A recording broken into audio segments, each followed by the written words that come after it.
The galaxy is old beyond the reach of numbers, before the First Republic was dreamed of, before the first Jedi lifted a hand toward the light, before the first Sith carved a tomb into red stone. The stars were already ancient. Billions of years of silence, of gas clouds collapsing into suns, of worlds cooling from fire into rock and water, and eventually, slowly, into life. Long before any of that life found language, found purpose, found the invisible current running through all living things. The Force was already here, patient, vast, indifferent to the small dramas of the beings who would, in time, discover it. Tonight, we drift through the oldest stories the galaxy remembers. Empires that rose before the Republic was born. Jedi who walked worlds no map had named. Sith who built their tombs in valleys of red sand and filled those tombs with the echoes of their ambition. Wars that lasted 1,000 years and ended not with victory, but with silence. And beneath all of it, threading through every age, every catastrophe, every moment of terrible beauty, the Force, moving like a deep current through still water, carrying everything forward toward a destination that may not have a name. This is a story that spans 35,000 years. It is, in its own quiet way, the greatest story the galaxy has ever told itself. Share in the comments where you are tonight, your city, your corner of the world, and the hour of your evening. You are weaving a thread into something vast and old and ongoing. If this slow journey through ancient darkness and distant light carries you gently into sleep, a like or a subscription keeps the journey going. Let us begin. The ocean arrived first, on a world deep in the unknown regions, a world that most civilizations would never find, that most star charts would never name, that most hyperspace routes would curve carefully around, as though the void itself wanted to keep the secret. The ocean was there before anything else. Warm, luminous, salt-heavy, and alive with the slow, bioluminescent pulse of creatures that had no word for themselves because words had not yet been invented. The water moved, the tide turned, the twin moons, both pale and pocked with craters from a universe still learning how to settle, pulled at the ocean's skin, and the ocean responded, as oceans always do, with patient obedience. The world was called Lehon, and Lehon was old, older than the Republic, so older than the Jedi, older than any empire that would ever rise to call itself infinite or eternal or great. The island clusters that dotted its tropical surface had been shaped by geological time measured in hundreds of millions of years. Volcanic upwellings that cooled into stone, coral formations that built themselves grain by grain across the centuries, mangrove-dense shorelines where the land and the sea negotiated endlessly about where one ended and the other began. The air above Lehon smelled of salt and green things, and the particular mineral cleanness of an atmosphere that had never been touched by industry, by fire, by anything more complex than the slow chemistry of tide and rain and root. It was beautiful, in the way that places are beautiful when they do not know they are being observed. There were beings on Lehon, and even in those early epochs. The Rakata, this is what they would eventually call themselves, in the language that would develop over tens of thousands of years of isolation on these islands. They were amphibious, these first Rakata, creatures who moved comfortably between the warm shallows and the dry stone terraces above the high water line. Their bodies were roughly humanoid in shape, 2 arms, 2 legs, a trunk, a head, but the resemblance to the human form stopped there. Their skulls were large, cone-shaped toward the top, and from either side of their faces, at approximately eye level, extended bony stalks tipped with the organs of sight. Their eyes, in other words, regarded the world from a slight distance on either side, or giving them a sweeping field of vision that had evolved for a coastal environment where threats could come from the water, the land, or the sky simultaneously. They were curious. That much is clear from what survived of their earliest history. Curious and deeply constitutionally attuned to the Force. Force sensitivity is not evenly distributed across the galaxy. Worlds that sit atop great concentrations of living things. Worlds where the density of life has been building and compounding across millions of years tend to produce beings who feel the Force more acutely, who hear it the way some beings hear music in the movement of wind. Lehon was such a world. The Rakata were such a people. From very early in their development, long before they had developed the technical vocabulary to describe what they were experiencing, they felt the current. They moved within it. Their shamans, the elders who stood in the shallows at dusk and held their elongated eye stalks very still and seemed to listen to something that no one else could quite hear. These were the first Force users in a tradition that would eventually touch every corner of the galaxy. Their early civilization was not cruel. This is worth saying clearly because the story of the Rakata is, in the end, a story of terrible transformation, and it is easy to look back at what they became and assume they were always that way. They were not. The early Rakata built their settlements on the highest points of Lehon's islands, where the wind was constant and the view stretched to the horizon in every direction. They arranged their homes in concentric circles around central structures, temples, for lack of a better word, that were oriented toward the stars. They had already noticed the stars. They had already begun to wonder about them. The force that hummed in the warm water around their island shores, they sensed, did not stop at the edge of the sky. It went on, it went out, and somewhere beyond the curve of the world it presumably continued. This is what the Qua found when they arrived. The Qua were a species from Dathomir, a world of red clay and ancient forests far from Lehon, reachable only through the technology that made the Qua exceptional in this early age of the galaxy. They had developed through a combination of Force sensitivity and scientific inquiry that the galaxy would not see again for a very long time, what they called the Infinity Gates.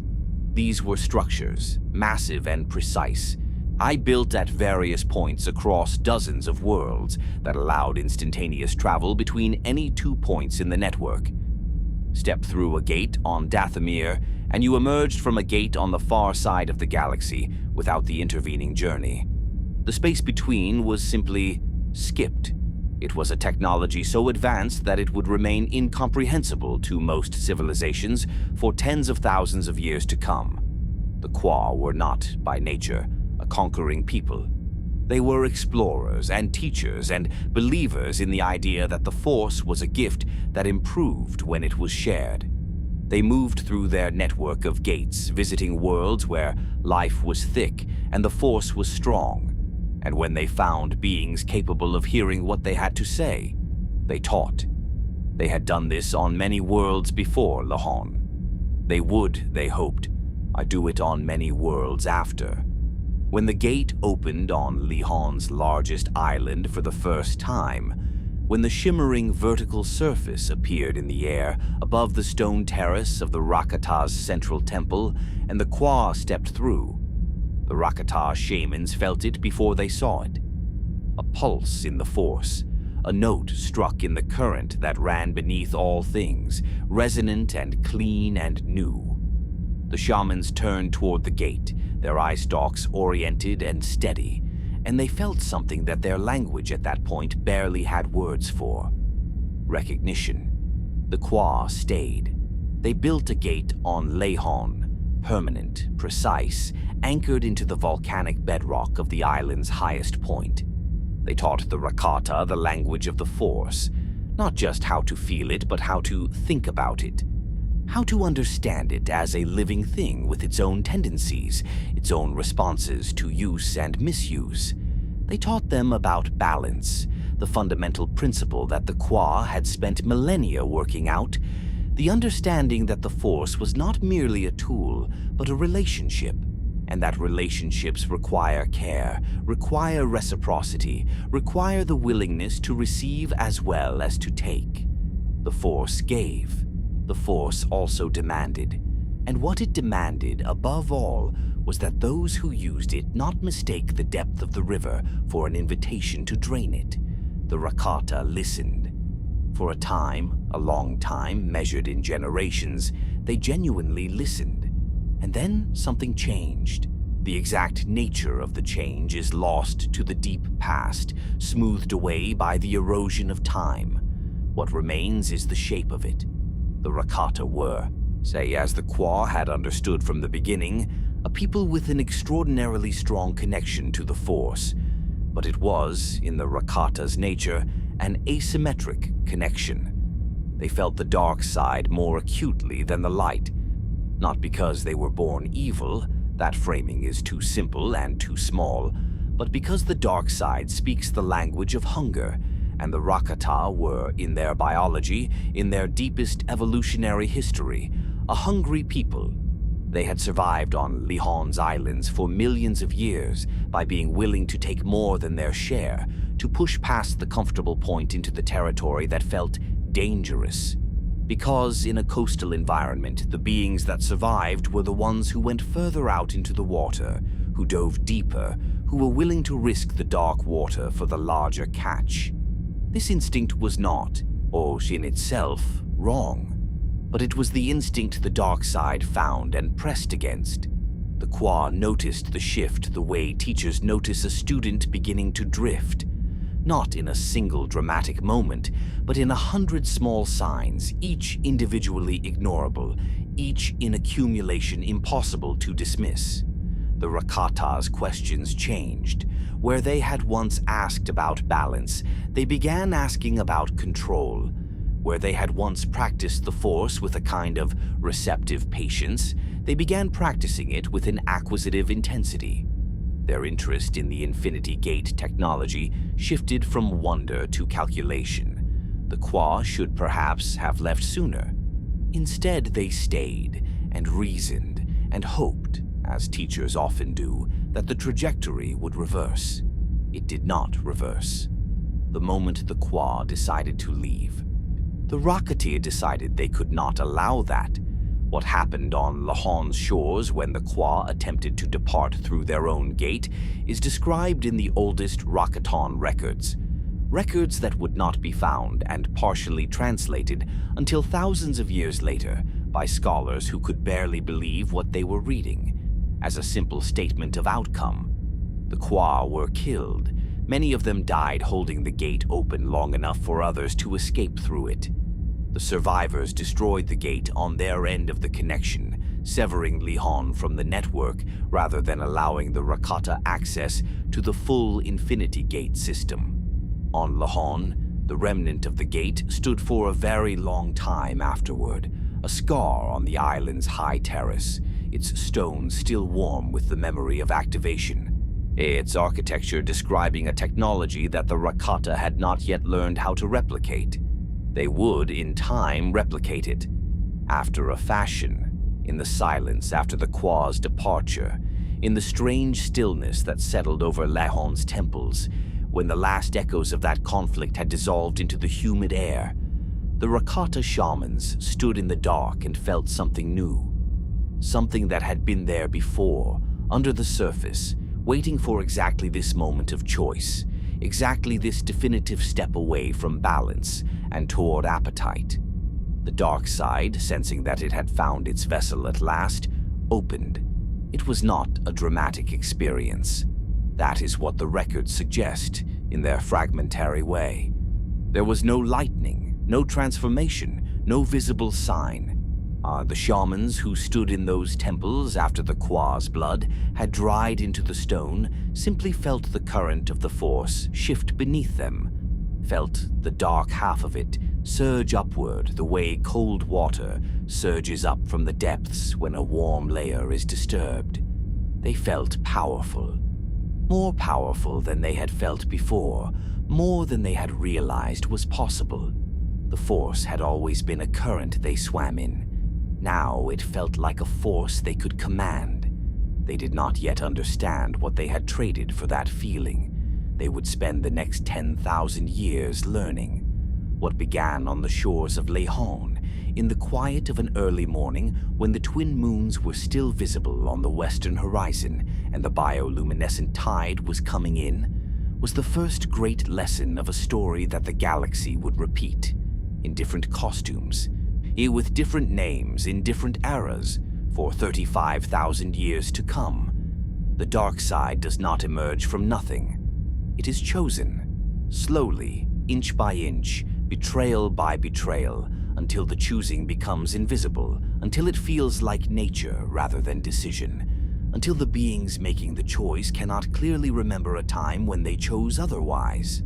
The Rakata could not clearly remember the Qua's teachings within 2 generations of the Qua's departure. The warmth of those early lessons, the balanced understanding of the Force as relationship rather than resource, faded the way light fades when a door closes, gradually at first, then all at once.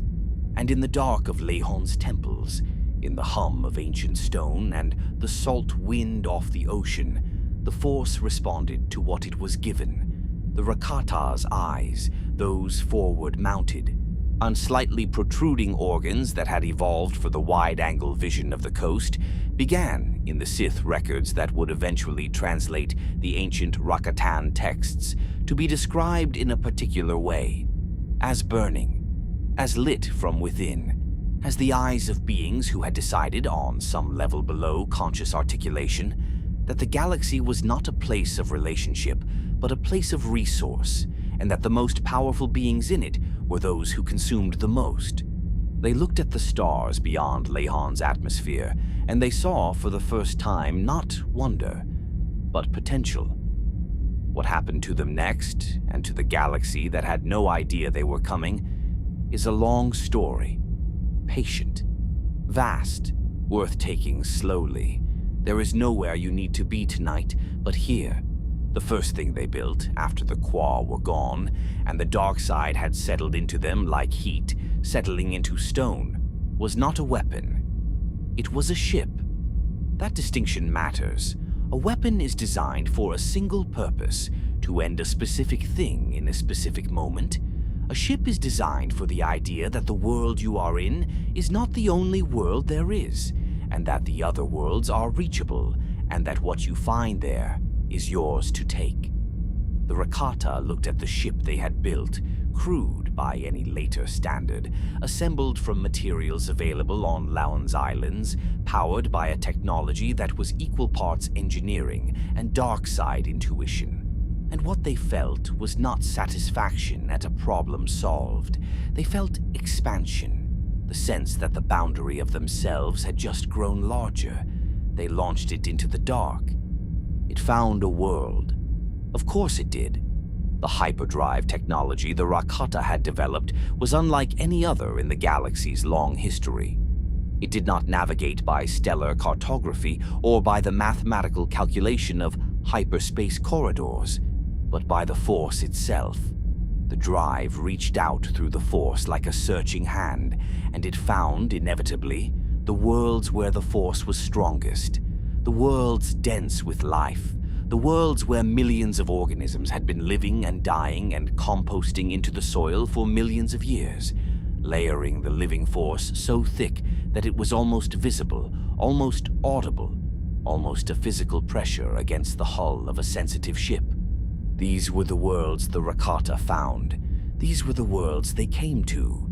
And these, without exception, without hesitation, without any of the reflection the Qua had tried to teach them, were the worlds they took. The empire they built across the next 10,000 years was called, simply, Infinite. It was a name chosen with the specific arrogance of a civilization that had never been successfully challenged. By 35,000 years before the Battle of Yavin, the event that would one day serve as the galaxy's primary historical reference point, though the Rakata had no way of knowing that, the Rakata fleet had darkened the skies of more than 500 worlds.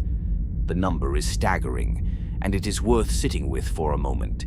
500 worlds, each one with its own history, its own species, its own web of relationship and meaning and life stretching back across geological time. 500 worlds. And on each one the same pattern, the fleet arriving, the force-powered weapons making resistance brief, the Rakatan administrators establishing control, the enslaved population organized into the labor and tribute structure that would sustain the Empire's expansion. 500 worlds, and the Rakata counted each one the way a predator counts its territory. Not with pride, exactly, with appetite. At the center of all of it was the Star Forge. To understand the Star Forge is to understand the Rakatan Empire at its deepest level, not as a political or military entity, but as a philosophical one. The Rakata had, by 30,000 years before the Battle of Yavin, constructed the most advanced manufacturing facility in the history of the galaxy. They had built it in orbit above Lehon, around the star that the Lehon system orbited, a star called Abo, so that the structure could draw directly on stellar energy as its power source. This much was extraordinary engineering, but not conceptually unique. What made the Star Forge genuinely singular was the other thing it drew upon: the dark side. The Star Forge was not merely powered by the star it orbited. It was designed through a process of engineering that blended Rakatan technology with Sith alchemy in ways that no later civilization would fully replicate, to draw on the dark side of the Force itself as a second, supplementary energy source. The dark side, as those who have studied it know, is not simply the absence of the light side. It is an active energy, and a genuine field generated by fear and pain and anger, and the particular hunger that comes from wanting more than you have. The Rakata had spent 10,000 years generating that energy across 500 worlds through 1 trillion enslaved beings. The dark side was, by this point in the Infinite Empire's history, abundant, plentiful, almost pressurized, and the Star Forge drank it in. What the Star Forge produced, fueled by that terrible abundance, was ships. Always more ships. The Rakata fleet that had begun as a single vessel launched from Lehon's shores had become, by the height of the Infinite Empire, a force so vast that its full mustering would have blocked the light of several stars. The Star Forge manufactured hulls and weapons and droids and components in quantities that had no parallel anywhere in the known galaxy. It was, by any reasonable measure, the most productive single facility in the history of civilization, and it was haunted in the way that things built on the dark side are always haunted, by the energy that powered it, by the suffering that fed it, by the dim and spreading awareness in its automated systems that it was, in some sense, alive. The Rakata engineers who built the Star Forge noted the phenomenon in their records, in the matter-of-fact way that practical people note things they do not entirely understand. The station had, they wrote, a tendency, a pull. Those who worked inside it for extended periods noticed that their thoughts became darker, their ambitions more extreme, their capacity for cruelty more comfortable. The Star Forge was not corrupting its workers intentionally.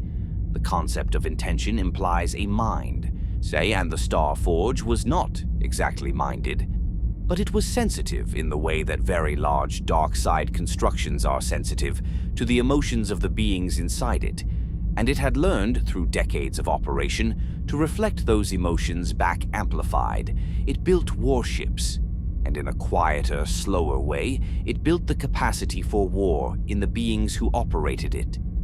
The Rakata, it is worth noting, did not build the Star Forge in a moment of strategic clarity.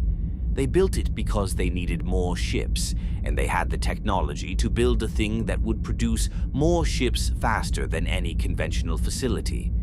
The dark side component was, to them, an engineering choice rather than a philosophical one. The dark side was a power source, abundant and available. and using it to power a manufacturing facility seemed no more morally significant than using a river to power a mill. This is, of course, precisely how the dark side works. It enters through the practical door. It presents itself as a tool. It waits. The ships the Star Forge produced spread the Rakata's reach across the eastern and western galaxy alike. Kashyyyk fell, that forest world of ancient Roshar trees, each one so tall that its upper canopy existed in a completely different climate from its base, each one so old that civilizations had risen and fallen in the time it took a single tree to reach its full height. The Wookiees who lived in those upper canopies, beings of great strength and fierce loyalty, were enslaved without apology. The Rakata did not hate the Wookiees. They simply wanted the labor and the force-rich world beneath the trees, and the Wookiees were an obstacle between them and what they wanted. The calculation was that simple. Coruscant fell. This is difficult to absorb even at a distance of 35,000 years.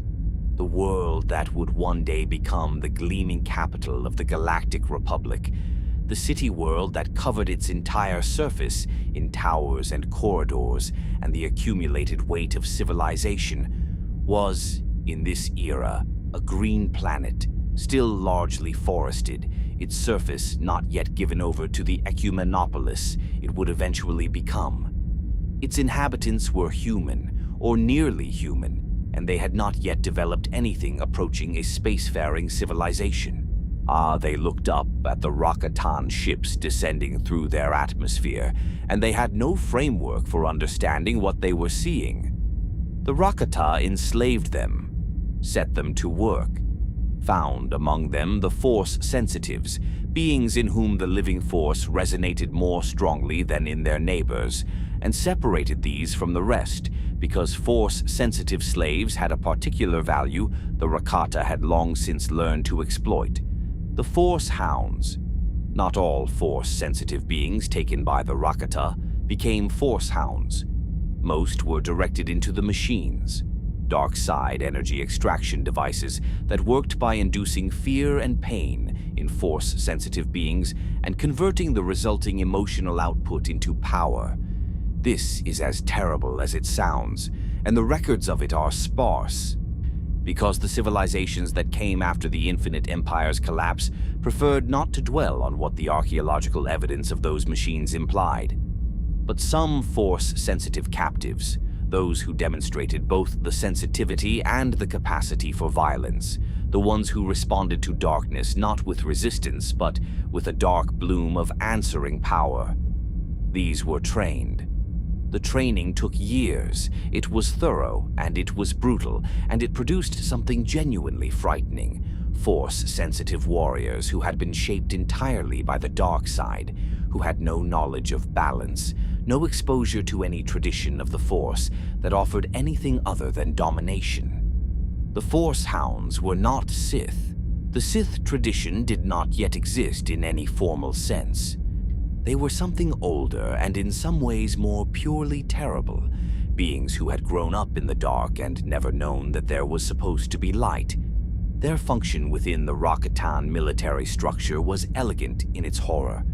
The Rakatan hyperdrive, as noted, could only navigate toward worlds rich in the Force, but identifying which worlds were richest, which warranted the investment of a full fleet deployment rather than a scouting expedition, required a kind of sensitivity that instruments alone could not provide.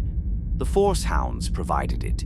They traveled ahead of the fleet, aboard fast scout ships, and they reached out through the Force in the way that only beings who are constitutionally attuned to it can, and they felt for the worlds that glowed brightest in the living Force, and they reported back, and the fleet followed. They were the galaxy's first Force users dedicated entirely to conquest, and they were very good at their work. One world the Rakatan fleet reached sometime in the long middle centuries of the Empire's expansion was a remote world in the Outer Rim, a world of red sand and twin pale moons, and an iron sky that glowered with the particular reddish haze of a desert atmosphere perpetually disturbed by wind. The world's indigenous inhabitants called it by a name that translated, in the most common scholarly rendering, as something close to the idea of a world that honored the dead. The Rakata, who had no interest in the names that worlds gave themselves, simply recorded it as a target. The force there was extraordinary, not the comfortable warmth of a world like Kashyyyk, where the force rose from abundance and life and the sheer density of organic matter. This was something different. The force on the Red World sang in a lower register, darker, older, something that had been building in the bones of the planet since its formation, as though the world itself had chosen, in whatever preconscious way worlds can choose, to align with the darker aspects of the energy that connected all things. The inhabitants were called the Sith. They were humanoid, roughly, with red skin that absorbed the ruddy light of their sun and gave it back as a kind of warmth, and eyes that had adapted over centuries to see clearly in the dusty, low-contrast conditions of their desert world. They were, as a people, deeply attuned to the Force, perhaps more deeply than any species the Rakata had yet encountered. They had developed, in isolation, their own understanding of it. A tradition of force use that drew on the dark side, not casually, as the Rakata did, but with ritual intention, with ceremony, with the specific quality of reverence that beings develop toward things they consider sacred. The Sith did not treat the dark side the way the Rakata treated it, as a fuel source, a power reservoir to be tapped at will. They treated it the way a culture treats a deity, with both devotion and fear. Their leader during the era of Rakatan contact was called Adas. His title translated as something between king and god, a being who was both the temporal ruler of his people and the highest practitioner of their Force tradition, who had ruled long enough and powerfully enough that the line between those two roles had blurred beyond recovery. Adas was, by any reasonable assessment, one of the most formidable Force users alive in his era, and he was, critically in a galaxy where the Rakata had grown accustomed to easy conquest, smart. The Rakata arrived at Korriban with the usual apparatus of subjugation, a fleet, a show of overwhelming force, an offer to the local leadership that was structured to look like diplomacy and functioned as an ultimatum. Adas, who was not a fool, received their representatives. He asked questions. He observed. He watched the Force hounds who accompanied the Rakatan delegation, noticed the quality of their darkness, the specific flavor of a power that had been deliberately stripped of everything except the capacity to dominate. And he recognized in the Rakata's eyes and in the texture of their Force presence something that he had encountered before in the more ambitious of his own nobles. Appetite, the kind that does not stop. He drove them off Korriban by force, which required a display of dark side power that the Rakata had not expected from a pre-spacefaring civilization, and which cost the Rakata enough that they chose, pragmatically, not to return immediately. The Sith world was marked in the Rakatan charts as a target for later, when the cost-benefit calculation improved. The Rakata moved on to easier territories. What Adas had done in driving them off was buy his people several centuries. He could not have known that, standing in the dust of Korriban's surface, watching the Rakatan fleet recede into orbit, and then into the dark above the atmosphere. He probably did not feel triumphant. He felt, the records suggest, the particular exhaustion of a being who has understood something terrible about the universe and cannot share that understanding with his people in a way they will grasp until it is too late. There was a new kind of thing in the galaxy, and it was coming. The Rakatan Empire at its height touched 1 trillion lives. The mathematics of that number resist the imagination's attempts to hold it. 1 trillion is 1,000 billions. 1 trillion is 1,000,000 millions. To encounter 1 trillion living beings as an abstract fact is possible. To feel it, to genuinely absorb what it means that 1,000,000,000,000 beings moved through their days in the shadow of the infinite empire, their labor extracted, their force sensitivity exploited or weaponized, for their worlds reshaped to serve the appetites of 10 billion Rakata who lived on 500 worlds and needed the output of 1,000,000,000,000 slaves to sustain their civilization's expansion. That is not possible. It is beyond the scale of feeling, and at the center of all of it, orbiting the star above Lehon's tropical atmosphere, the Star Forge hummed. It was always humming. Day and night, across all seasons, across all years, across the decades and centuries of the Empire's expansion, the Star Forge maintained its low, constant vibration. Part mechanical, part something else, part the resonance of a structure so deeply integrated with the dark side that it had developed something that was not quite consciousness but was also not quite absence of consciousness. The Rakata workers who rotated through assignments on the station described it in their personal records, when they kept them, as a place where sleep was difficult, where dreams were vivid and dark, where the temptation to push past normal ethical constraints felt less like a temptation and more like an obvious truth that they had previously been too limited to see. The Star Forge was not trying to corrupt them. It was simply present. And its presence was the accumulated darkness of 10,000 years of empire, condensed and concentrated, and given a kind of semi-awareness by the sheer volume of dark side energy flowing through its systems. It built ships. It built darkness. It could not tell the difference. There was nowhere in the known galaxy, in the height of the infinite empire's power, that was entirely beyond its reach. This is not an exaggeration. The Rakata had not mapped every system, had not visited every world.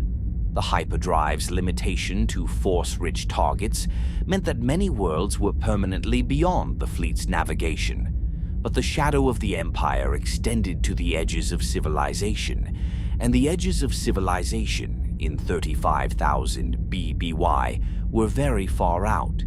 On Lehon's shores, the twin moons rose over an ocean that was no longer quite the same ocean the Qua had visited. The bioluminescence still pulsed in the shallows at night, the mangrove roots still negotiated with the tide, the volcanic stone of the high terraces still held the warmth of the day long after the sun had set. The island was still beautiful, but it was a different kind of beautiful now. The beauty of a place that has become the center of something vast and dark. The beauty of a throne room, the beauty of a heart. Somewhere in the dark above it, the Star Forge turned, patient and perpetual, and fed. There is a particular quality to time when it is spent in servitude. It does not move the way free time moves. Free time has texture. The unevenness of days that are better than other days, the small accumulations of choice that give a life its particular shape, the sense that the future is, at least partially, a space that belongs to you. Servitude flattens time. It makes each day interchangeable with the day before and the day after, because the structure of each day is determined by someone else's needs, and those needs are consistent, and consistent need produces consistent days, and consistent days eventually produce in the beings who live them a particular kind of stillness that is different from peace. 1,000,000,000,000 beings lived in that stillness under the infinite empire, across 500 worlds. Say across centuries that blurred together into something that was neither history nor story, but simply duration. The long, flat expanse of time experienced by people who are not permitted to shape it. This is the part of the infinite empire story that the Rakatan records do not document in any meaningful way. The Rakata kept meticulous notes on expansion, on fleet deployments, on the output tonnage of the Star Forge's production runs, on the politics of their own ruling class. They did not keep notes on the inner lives of the beings they had enslaved, because the inner lives of enslaved beings were, to the Rakata, not a category of information that required documentation. 1 trillion people experienced the Infinite Empire primarily as weather, as a condition of existence, inescapable and impersonal, that you navigated around as best you could, and against which direct resistance was, most of the time, futile. Most of the time. The resistance that existed under the Infinite Empire was quiet. It had to be. The Rakata's force-powered surveillance and enforcement apparatus was sophisticated enough that organized military resistance was, in most territories, crushed before it could develop sufficient momentum.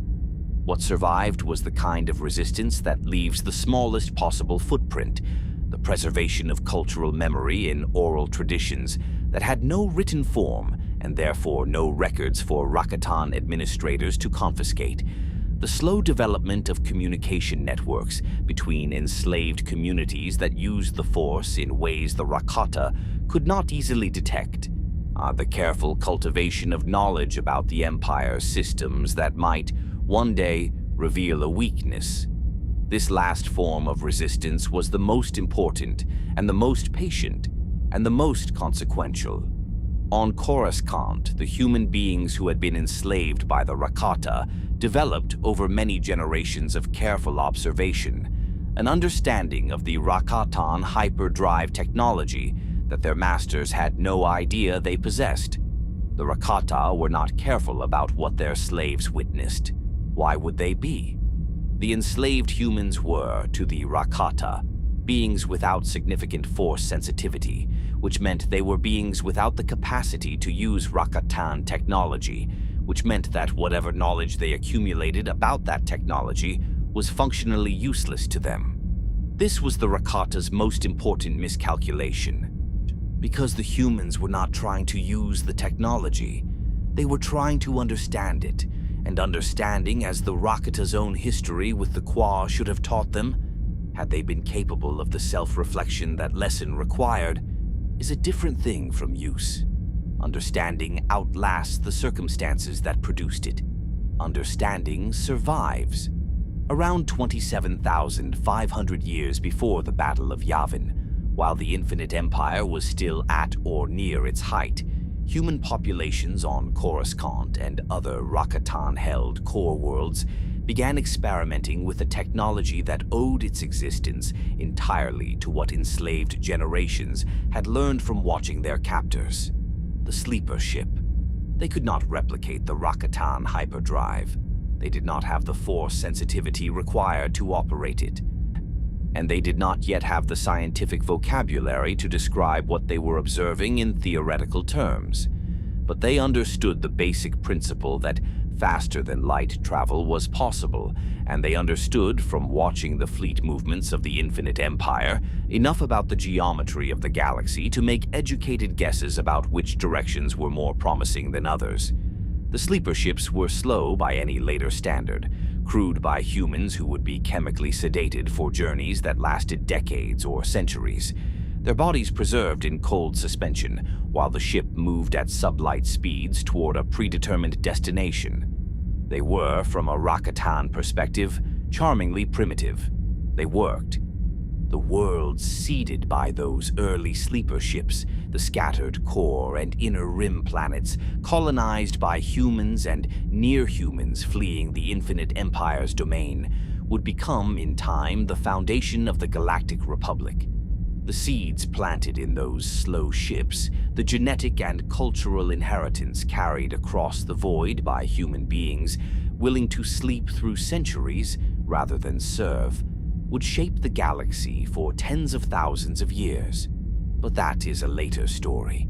In this moment, standing in the long darkness of the Infinite Empire's height, the sleeper ships were simply an act of extraordinary, patient hope, the only kind of hope available to people who could not fight but could still move. Move slowly. Move in secret. Move towards something better, even if you would not live to see it. Korriban, during these same centuries, was doing something different. The Sith species had not been re-enslaved after King Adus drove the Rakata off their world. The Rakata's records noted Korriban as an open target, but the specific quality of Otis's resistance, the power he had displayed, the particular dark resonance of Korriban's force presence, the calculation that the cost of subjugating a planet this strongly aligned with the dark side might exceed the practical benefit, kept the fleet at a distance long enough for the moment to pass. The Infinite Empire expanded in other directions. Korriban remained, for the time being, its own. What the Sith did with that time is one of the defining stories of the Old Republic era, though its full significance would not be understood for thousands of years. They built their culture. They deepened their tradition. They carved their tombs.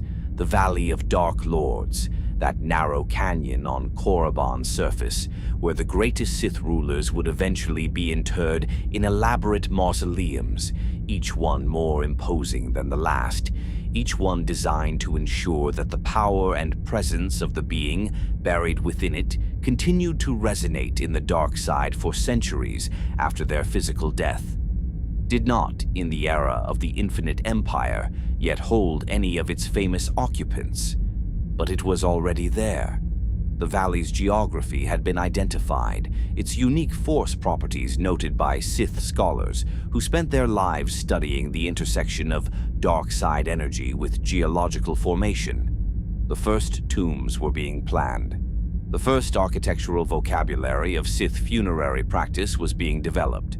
The valley itself is worth describing, because it will appear in this story many times across many thousands of years, and the specific quality of the place deserves to be established.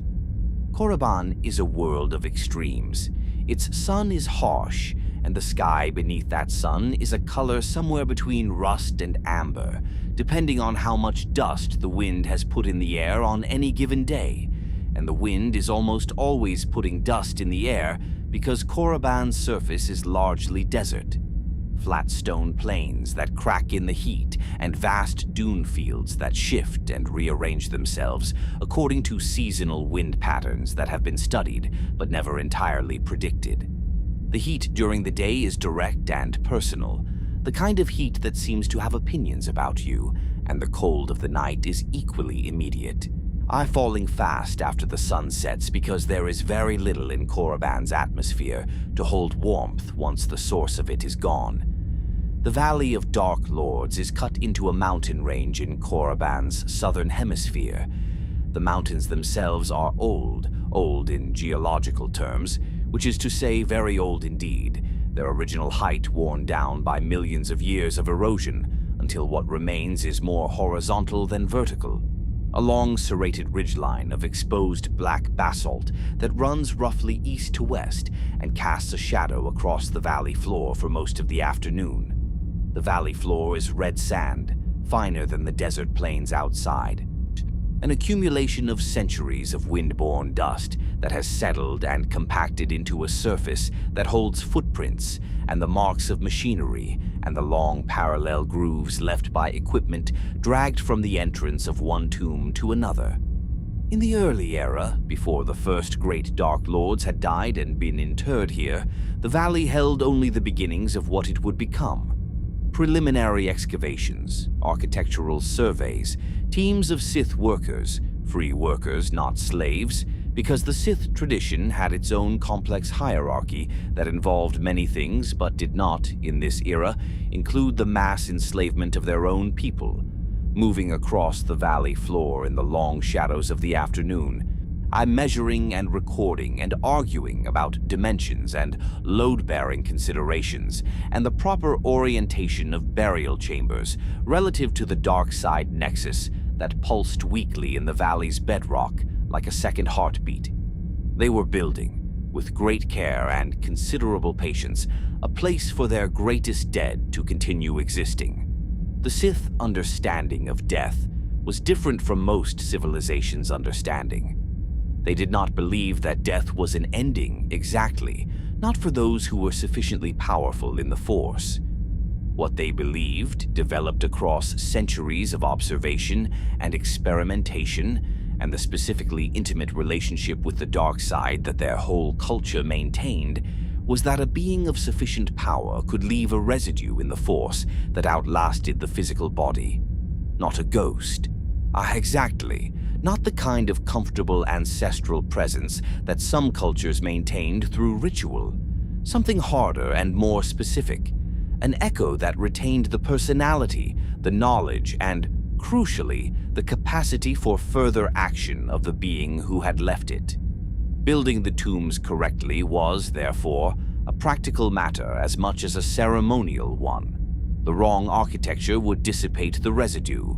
The right architecture, the specific combinations of stone type, chamber proportion, dark side inscription, and alignment with the valley's Force nexus, would amplify and preserve it. The Sith scholars who designed the tombs were not architects in the conventional sense. They were engineers of continuity. They were designing structures intended to make the death of a great Sith Lord into something less final than death is supposed to be. This is a strange project to contemplate, especially from the outside, but it is worth understanding it on its own terms before judging it, because it is one of the foundational principles of Sith civilization. This refusal to accept endings, this insistence that power, sufficiently cultivated, could make a being at least partially immune to the dissolution that catches every other living thing in the end. It is a project born entirely from fear. The Sith tradition, for all its external confidence and force, and the genuine fearlessness it could produce in individual practitioners who had worked through their fear rather than around it. The tradition itself was rooted in a terror of impermanence, of being forgotten, of all that power and all that knowledge and all those centuries of practice simply stopping, one day because a body had failed. The tombs were Korriban's answer to that terror. Outside the valley, in the wider reaches of Korriban's desert, the wind moved without comment over the ruins of the Infinite Empire's brief presence. The scorch marks on the landing plains where the Rakatan fleet had set down during the failed subjugation, already being covered by drifting sand, already becoming archaeology before the civilization responsible for them had finished collapsing. The Sith did not maintain these marks. They did not erase them either. They simply left them to the wind and the sand and the indifferent patience of geological time, which does its own archiving and does not require assistance. Elsewhere in the Empire, the long darkness continued. The Eshkar were a people who had the misfortune of existing on several worlds that the Rakatan hyperdrive found particularly attractive.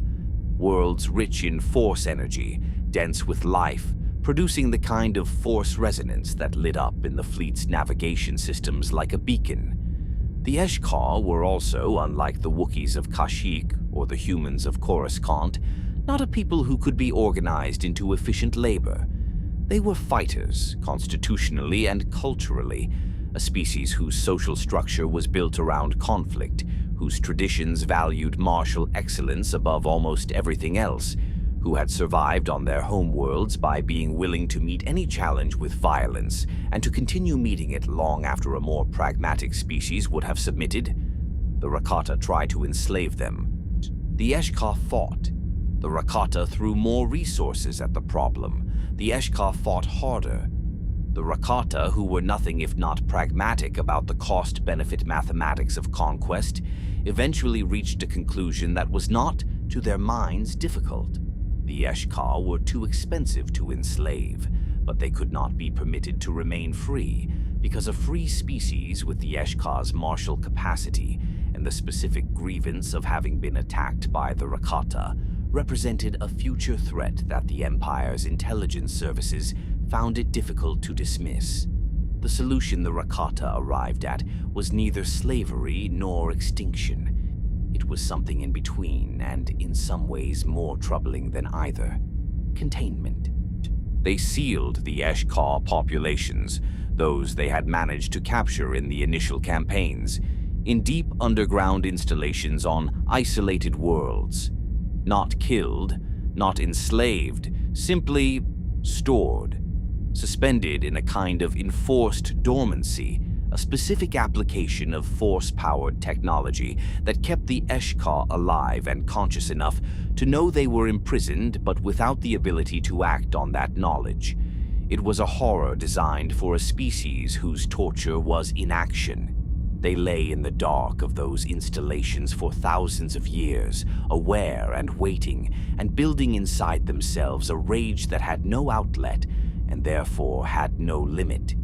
The galaxy would not encounter the Eshkar again for a very long time, but it would encounter them. All of this, the trillion lives flattened by servitude, the Korriban tombs being measured in the long afternoon shadow, the Eshkar sealed in their dark installations, the sleeper ships moving silently through the void toward worlds that their passengers would not live to see. All of this existed simultaneously, across 500 worlds, across 10,000 years. The Infinite Empire was not a moment, it was a weather system, a climate, the longest-lasting political reality the galaxy had ever known, and the one that left the deepest imprint on the civilizations that came after it. But climates change. The change, when it came to the Infinite Empire, arrived the way the most significant changes always arrive. Not from outside, not from the military resistance that the enslaved species could not quite organize into a force sufficient to challenge the fleet, but from within. From a direction the Rakata had never thought to defend, because it was a direction they did not believe the universe could attack them from. On the eastern fringe of Rakatan territory, on a series of worlds that were neither the most important in the Empire nor the least, simply the ordinary middle-range worlds that any large empire has in abundance, workers in the labor camps began, quietly and without any understanding of the significance of what they were observing, to note a change in their overseers. The Rakata administrators on these worlds were behaving strangely, not dramatically strangely.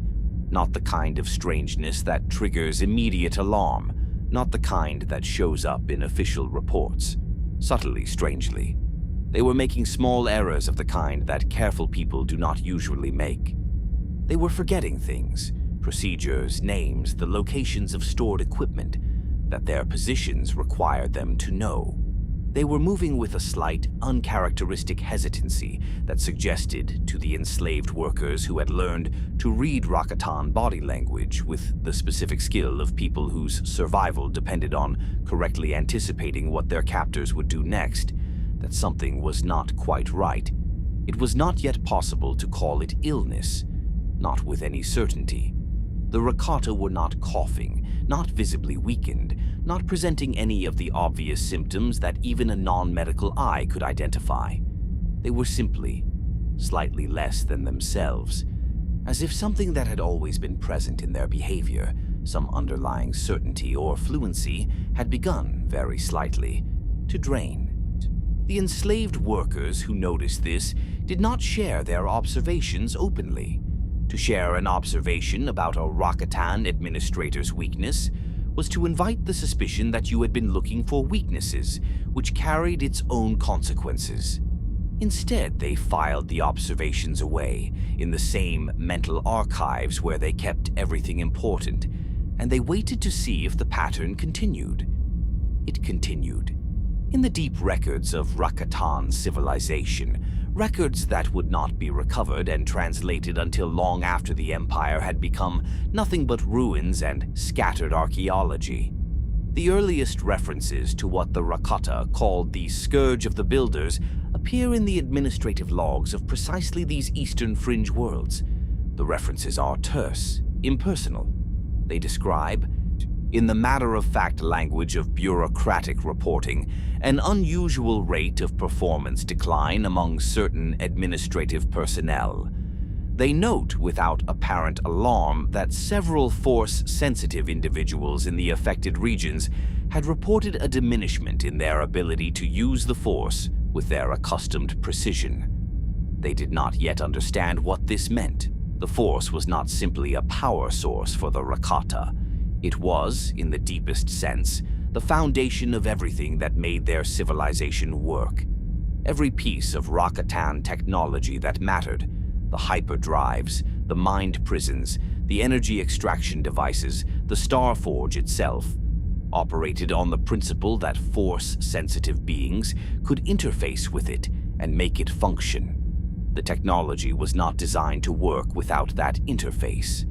It was specifically, irreducibly, fundamentally dependent on the Force sensitivity of its operators. This was not a design flaw from the Rakatan perspective. It was a security feature. No non-Force sensitive species could steal Rakatan technology and use it against them, because Rakatan technology simply did not respond to beings who lacked the appropriate Force sensitivity. What the earliest reports from the Eastern Fringe were describing, though the administrators writing those reports did not yet have language for this, was the beginning of the end of that security feature. Something was moving through the Rakata, something that had, as its primary effect, a gentle and progressive erosion of Force sensitivity. The Rakata on those fringe worlds were not losing their connection to the Force dramatically, all at once, in a single catastrophic event. They were losing it slowly, incrementally, degree by degree, the way a fire loses its heat when you stop feeding it. The disease had no name yet, but it was already moving through the Rakata like a tide, patient, inevitable, and utterly without mercy. There is a moment in the life of every empire, and every empire has this moment without exception, though the moment arrives at different points in different histories and wears different faces when it comes. When the mathematics of continuation stop working, not the economics, not the military calculations, the mathematics of continuation, that deeper, less articulable arithmetic by which a civilization tells itself that it will keep existing, that tomorrow will resemble today, that the assumptions built into every plan and every structure and every expectation about the future are sound. Empires run on those assumptions the way ships run on fuel. When the assumptions hold, the ship moves. When the assumptions fail, it does not matter how strong the hull is, or how loyal the crew, or how vast the stores of provisions. The ship stops. For the infinite empire, the mathematics of continuation stopped working over the course of roughly 200 years, fast in imperial terms, agonizingly slow in the experience of those living through it. The plague moved through the Rakata the way deep-sea pressure moves through a vessel with a hairline fracture in its hull, invisibly at first, then with accelerating consequence, then all at once. Its origins were never definitively established.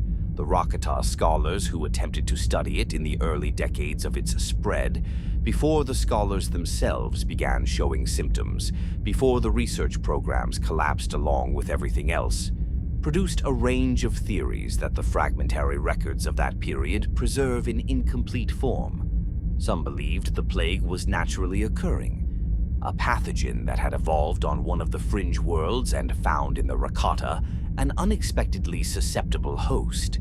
Others believed it was engineered, that somewhere in the long centuries of the Empire's existence, some enslaved species had developed, through patience and brilliance and the specific focused ingenuity of people who have no other weapons, a biological agent targeted specifically at Rakatan biology. The evidence, such as it is, leans toward the second explanation.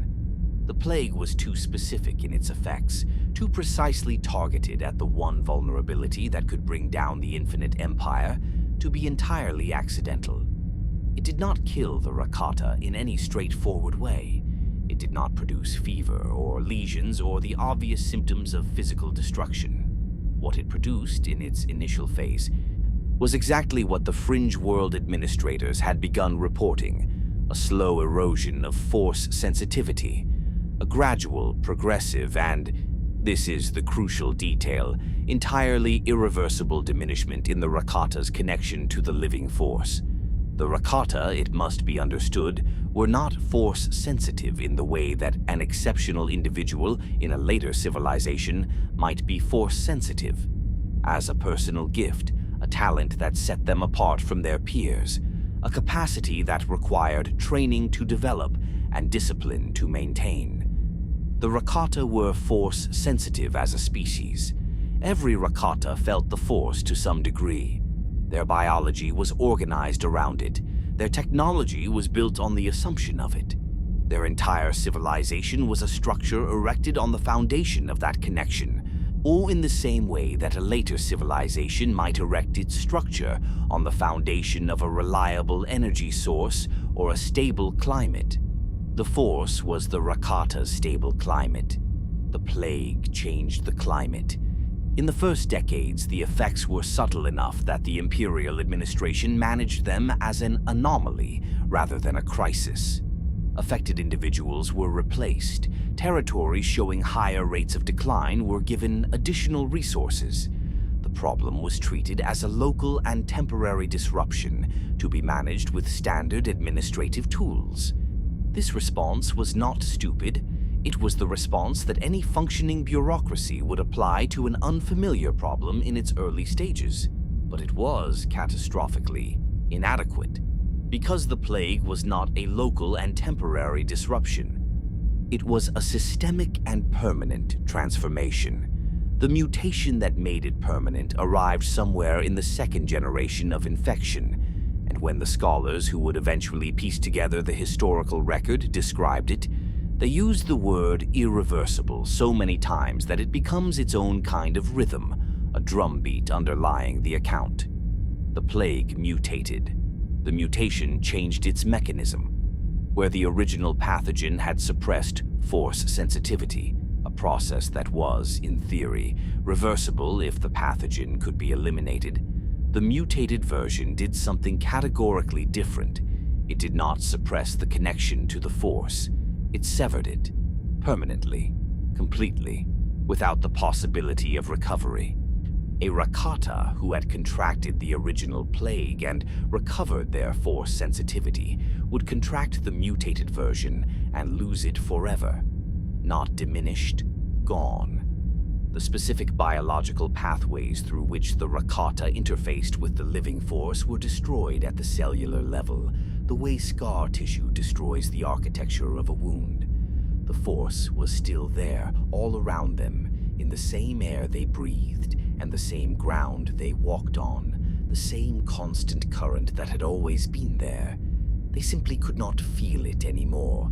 They could not feel it, they could not access it, they could not use it. And without it, they could not use anything else either. The Star Forge went dark, not all at once, but in stages, each stage more complete than the last. As the proportion of Rakatan workers capable of interfacing with its systems fell below the threshold required for full operation, then below the threshold required for partial operation, then below the threshold required for any operation at all. The great manufacturing station orbiting the star Abo above Lehon, the beating heart of the Empire, the structure that had produced the fleet, and the weapons and the droids that had held 500 worlds in submission, fell silent. The low, constant hum that had been its signature for 20,000 years stopped. The dark side energy that had flowed through its systems like blood through a living body pooled and stagnated and began slowly to dissipate. The Star Forge was not destroyed, nothing so dramatic as destruction. It simply became inert, a structure of extraordinary complexity and ambition, floating in the dark, waiting for operators who would not come. The fleet, dependent on Rakatan Force-sensitive pilots to navigate its Force-based hyperdrives, stopped being a fleet and became a collection of ships. Ships that could not move because the navigation required the Force, and the Force was becoming unavailable, and without navigation the hyperdrive was just mass. The ships that had darkened the skies of 500 worlds sat in their orbital positions around those worlds and could not move, and the crews aboard them began to understand, in the way that people understand things they do not want to understand, slowly, with many intermediate stages of denial, that the situation was not going to improve. On the worlds below, So the enslaved species had been watching. They had watched the Rakata for 10,000 years. They had learned to read every nuance of Rakatan behavior, the specific gestures that indicated irritation, the particular quality of silence that preceded violence, the way a Rakatan administrator carried their weight differently when they were tired than when they were alert. They had survived by reading these signals correctly, and they had become very, very good at reading them. What they were reading now in the behavior of their captors was something they had never seen before. Fear. Not the controlled, managed fear that any ruler occasionally displays. That productive fear of external threat that a competent leadership transforms into military preparedness. This was a different quality entirely. Disorientation. The specific fear of beings who have built their entire sense of themselves on a foundation that is dissolving under their feet, and who do not yet understand what they are standing on if the foundation is gone. The uprisings did not begin as coordinated rebellions. They began the way most genuine revolutions begin, not with a plan, but with a moment when enough people simultaneously reached the conclusion that the thing they had been afraid of was no longer as frightening as it had been, and that the cost of action had dropped below some threshold they had been waiting, patiently or impatiently, for it to drop below. Kuat rose first, or among the first. The historical record is unclear on the precise sequencing. Because the collapse was happening in so many places simultaneously that no single account captures the full simultaneity of it. On Korriban, which the Rakata had never managed to fully subjugate, the Sith species observed the chaos in the Rakatan-occupied systems adjacent to their own territory with the particular quiet attention of beings who have been waiting for exactly this. On Kashyyyk, the Wookiees, who had maintained their culture in the upper canopy of the Roshar trees with the stubborn persistence of a people who intended to outlast their captors, began moving down from the heights with a purposefulness that the Rakatan garrison, already diminished and disoriented by the plague's effects on their force sensitivity, did not have the capacity to stop.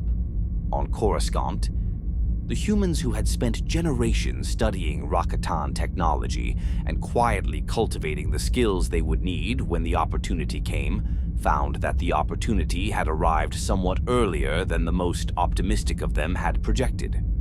The Rakatan administrators on Coruscant were, by this point in the collapse, so reduced in force capability that the technology they depended on for control was failing around them in real time. The mind prisons that had been designed to suppress organized resistance stopped working. The surveillance systems went dark. The weapons platforms that had maintained orbital superiority began to drift as their guidance systems failed. The humans of Coruscant walked out of the labor districts in the thousands, and then in the hundreds of thousands, and the Rakata could not stop them. Across 500 worlds, the same story was playing out in different costumes, at different speeds, with different specific details but the same essential shape. An empire that had been built on a single foundational assumption, that the Rakata would always have the Force, and through the Force access to the technology that made them invincible. Discovering that the assumption was wrong, and that everything built on it was therefore wrong, and that wrongness, once recognized, moves faster than any army. The Rakata retreated to Lehon. What else could they do? Their fleet could not navigate. Their technology was failing. The Force they had spent 20,000 years treating as a permanent resource, as inexhaustible and dependable as gravity, had been taken from them by something they did not fully understand and could not fight.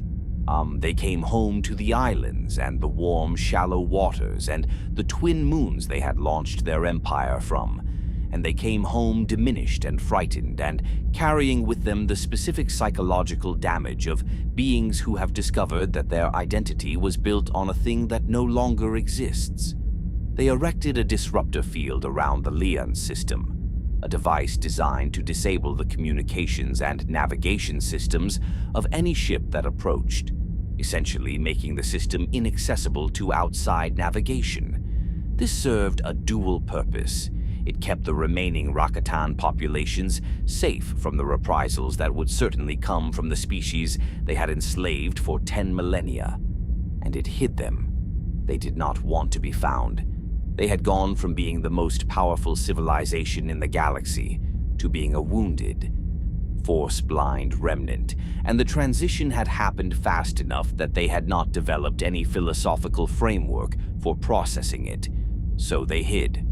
The disruptor field worked too well in the end. It kept everyone else out. It also kept the Rakata in. The isolation that had initially seemed protective became absolute, and absolute isolation for a civilization whose entire culture had been organized around expansion and control and the force-mediated sense of connection to a vast network of worlds. Absolute isolation was its own kind of slow death. The Rakatan civilization on Lehon, cut off from the Star Forge, cut off from the fleet, cut off from the 500 worlds that had sustained its economy, cut off from the force that had given its people their identity and their technology and their entire way of being in the universe. That civilization began to collapse inward. The records stop here. Not because the Rakata ceased to exist, they did not immediately, but because the things that make civilization possible, including the things that make record-keeping possible, began to fail faster than new records could be created. What archaeological evidence later eras would recover from Lehon described, in the mute language of abandoned structures and fragmented artifacts, the stages of a devolution that covered centuries. The administrative buildings falling into disuse and then into disrepair and then into ruin, the temples becoming contested territory between emerging clan factions, the careful engineering of the Star Forge's orbital maintenance systems being forgotten as the engineers died, and the knowledge was not passed on because the people it would be passed on to could not use it anyway. The Star Forge continued its patient orbit, above the clouds of Lehon's tropical atmosphere, above the disruptor field that was keeping the ruins of an empire in amber. The Star Forge turned slowly in the light of the star Abo. It was inert. It was dark in the functional sense. No production, no active systems, no dark side energy flowing through its mechanisms in the purposeful way it had flowed for 20,000 years. But it was not empty. The dark side does not simply leave a structure it has inhabited for that long. It settles into the architecture the way cold settles into stone, becomes part of the substance, inseparable from it. The Star Forge held in its silent systems and its vast empty production bays and its observation decks from which no one was observing anything, the accumulated residue of 20,000 years of dark side operation. It was waiting. It did not know it was waiting. It was not, in any meaningful sense, capable of knowing anything. But waiting is what it was doing, in the way that any charged system waits for the discharge that will allow it to function again. 20,000 years hence it would wait still, 30,000 years, patient, indifferent. The darkness it contained was not an emotion, it was a property. And properties do not grow tired of waiting. In the ruins of the Infinite Empire, scattered across 500 worlds in the form of abandoned technology and architectural remains, and the slowly fragmenting records of a civilization that had believed itself permanent, the galaxy began, cautiously, slowly, with the particular tentativeness of beings who have recently been reminded that the things they feared most are not always the things most worth fearing, to breathe again. The slaves were free. The galaxy was theirs. They had no idea yet what to do with it. What the galaxy did with its freedom in the long centuries after the Infinite Empire's collapse was not immediately obvious. Freedom, it turns out, is not a simple condition. It is not a state that, once achieved, takes care of itself. The beings who had spent 10,000 years organized around servitude, whose social structures, whose resource distribution systems, whose collective memories of what daily life looked like had all been shaped by the specific requirements of their captors. These beings were free in the sense that no one was actively holding them anymore, but the architecture of their captivity persisted in them, the way a cast persists in the shape of a healed bone. The Rakata were gone. The habits the Rakata had produced were not gone. They took longer. On world after world in the centuries following the collapse, the formerly enslaved species did what species do when the immediate crisis has passed and the work of reconstruction begins. They argued about who had the right to what territory, about which of the old administrative structures to keep and which to dismantle, about whether the Rakatan technology left behind should be studied and adapted or destroyed and buried, about leadership, about memory, about what kind of civilization to build in the space the infinite empire had left. Most of these arguments were eventually resolved. Some were not, and their traces persisted in border disputes and cultural resentments that would still be visible in the politics of the galaxy thousands of years later. But the majority of them moved slowly and not without setbacks, in the direction of something that had not existed under Rakatan rule and that no living being had any direct experience of: cooperation between free peoples, organized into something larger than a single world. The First Republic grew from this impulse the way most enduring institutions grow, not from a grand founding vision, but from a series of practical agreements between parties who had concluded that working together cost less than working against each other. The worlds of the core, those first colonized planets where human civilization had established itself during the long slavery of the Infinite Empire era and in the generations after, found that the Rakatan hyperdrive technology their ancestors had spent centuries studying could now be replicated, imperfectly, incompletely, but well enough to be useful. The human and Duros engineers who first cracked the problem of a force-independent hyperdrive, a drive that could navigate using mathematics and stellar cartography rather than the force sensitivity of its operator, did something that would reshape the galaxy as thoroughly as any war ever had. They made the stars reachable by everyone, not immediately, not completely. The first hyperlanes were narrow corridors of navigable space between a handful of core worlds, more like trails through a forest than roads across a continent. But the principle was established, and once the principle existed, the extension of it was only a matter of time and engineering. Hyperspace routes began to accumulate between worlds that had reason to trade with each other, and trade followed the routes. And where trade went, everything else followed. Culture, a population movement, political alliance, the slow weaving together of disparate worlds into something that began to resemble, tentatively and imperfectly, a community. The Galactic Republic was not founded in a single dramatic moment. There was no founding document signed by all parties in a single room, no single date that historians universally agree marks the beginning. It emerged instead the way rivers emerge, from the accumulation of many small flows, each individually unremarkable, combining into something that eventually has too much momentum to stop.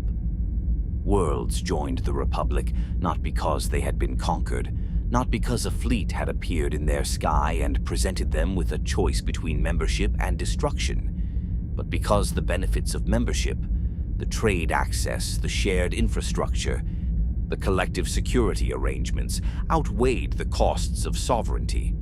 This was genuinely new. The galaxy had not seen it before. On Coruscant, which had been inhabited and then enslaved and then liberated across the previous 25,000 years, the city was growing. Slowly at first, then with gathering speed as the Republic's trade networks made materials and population available at scales the earlier settlement could not have sustained. The Ecumenopolis, The city that would eventually cover the planet's entire surface, replacing every natural landscape with levels upon levels of constructed environment, was not yet the towering silver cathedral of glass and repulsor lift traffic that it would one day become. In these early centuries of the Republic, Coruscant still had visible surface in most areas, still had green spaces, still had the sky visible from ground level if you stood in the right place and looked up between the growing towers. But the trajectory was clear. The towers were going up. The population was increasing. The administrative weight of a republic that was adding new member worlds faster than it could build institutions was accumulating on this particular planet, because Coruscant was, by geography and by historical accident and by the early political deals that had structured the Republic's formation, at the center of everything. Power, once it begins to concentrate in a place, is very difficult to move. Coruscant was already becoming the place where the galaxy's politics happened, where its laws were made and its disputes adjudicated, and its direction argued over in chambers that were growing more elaborate by the generation. It would continue to accumulate this weight for 25,000 more years, until the towers had swallowed the sky, and the original surface was a memory accessible only in geological surveys and the architecture of the deepest undercity levels. But that was far in the future.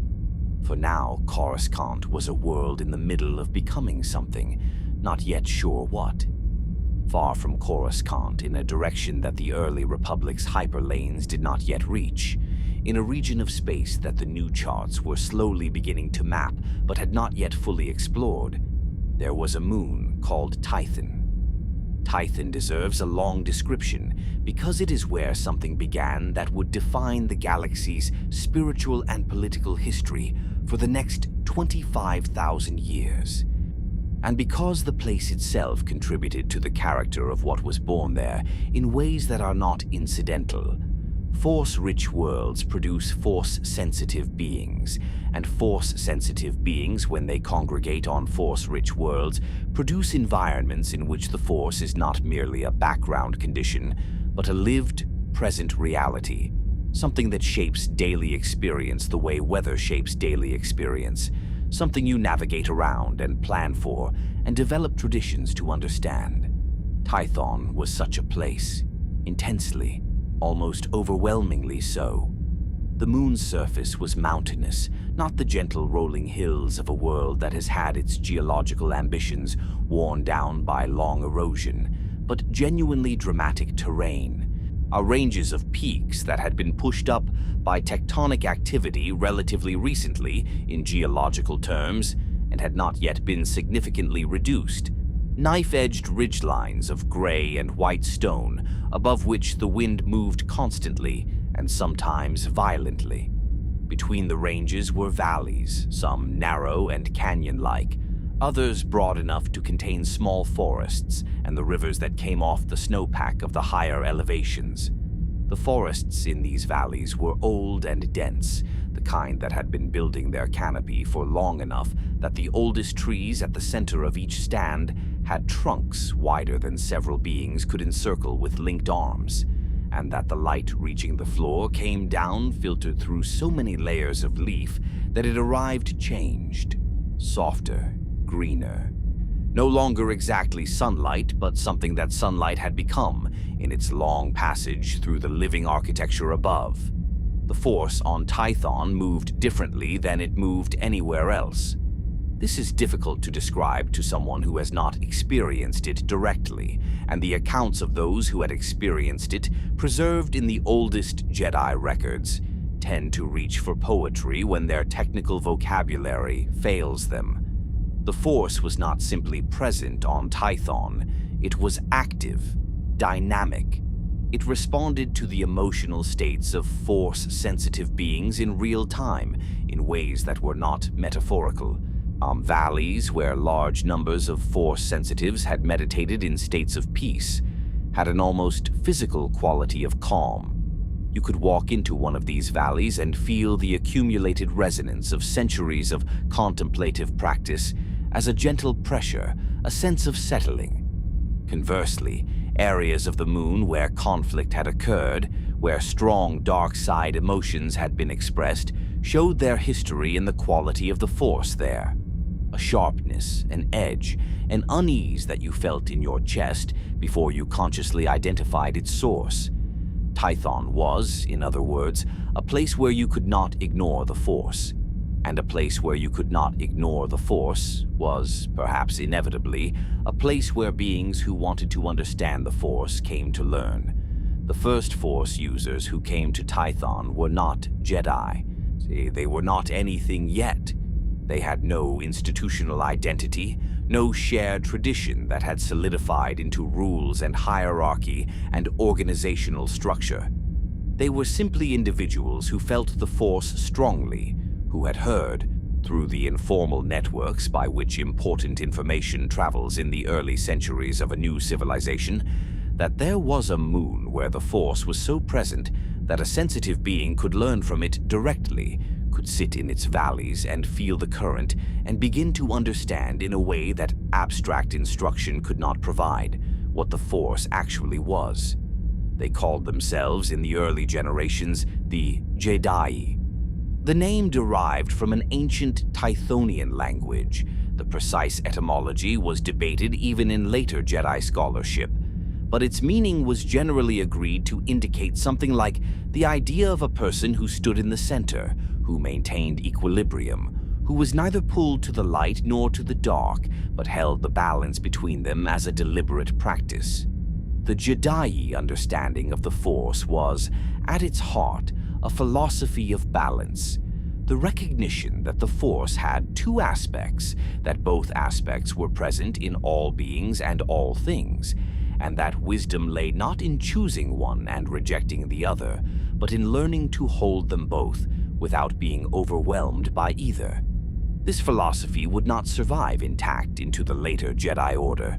It would be modified and revised and ultimately replaced, all over the long centuries of the Order's development, by a philosophy that emphasized the light side and treated the dark side as something to be resisted rather than integrated. Whether this revision was wise is a question that the more philosophically inclined Jedi scholars would debate for thousands of years and never conclusively resolve. But in the Jedi era, on Tython's mist-draped peaks, the original understanding held.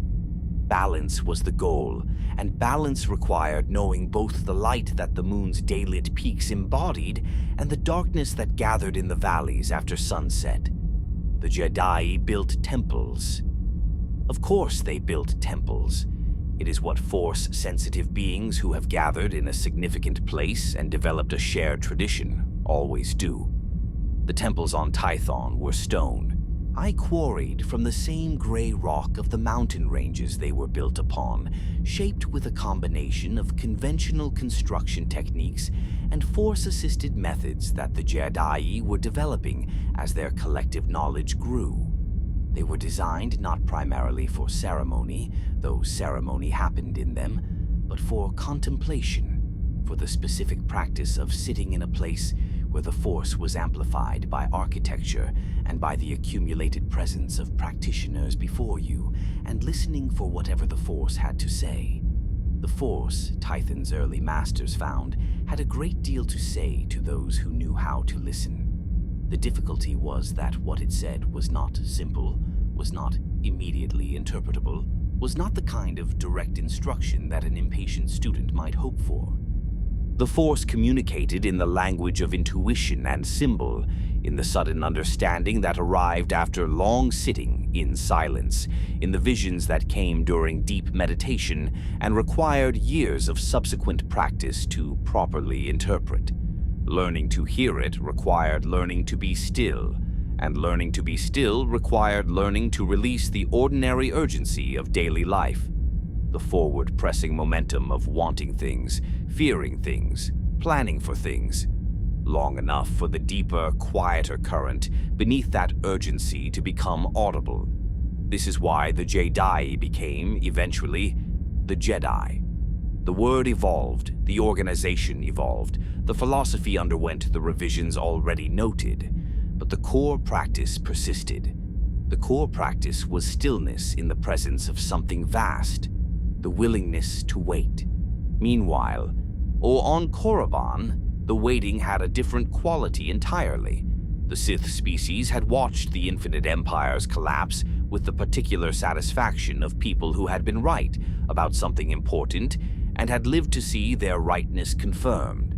They had known when King Adas drove the Rakata off their world that the Rakata's hunger was ultimately self-destructive, that an empire built entirely on appetite could not sustain itself indefinitely, that the mechanisms of control would eventually fail, that the enslaved trillion would eventually find the weakness. They had not known the specific mechanism. They had not predicted the plague, but they had predicted the shape of the outcome because they understood from the inside the particular blindness that comes from having too much power for too long. They had their own relationship with that blindness. They were not immune to it, but they had studied it and named it and built their traditions around the effort to channel it rather than simply succumb to it, to direct the hunger toward excellence rather than toward the destruction of everything around you. This was the Sith ideal in its early form, not the elimination of darkness, which they considered both impossible and undesirable, but its cultivation into something deliberate and purposeful, the way a master craftsman cultivates a difficult material into a thing of dangerous beauty. In the valleys of Korriban, the tomb building continued. The force on Korriban, as noted, was not the warm, balanced current of Tython. It was deeper and colder and more specifically attuned to the dark aspects of the force's nature, the aspects that touched fear and ambition and the hunger for continuation beyond the natural span of a life. The Sith scholars who spent their lives in those valleys, studying the intersection of dark side energy with the specific geology of Korriban's mountains, were learning something that no Jedi on Tython would have been able to learn in Tython's balanced atmosphere.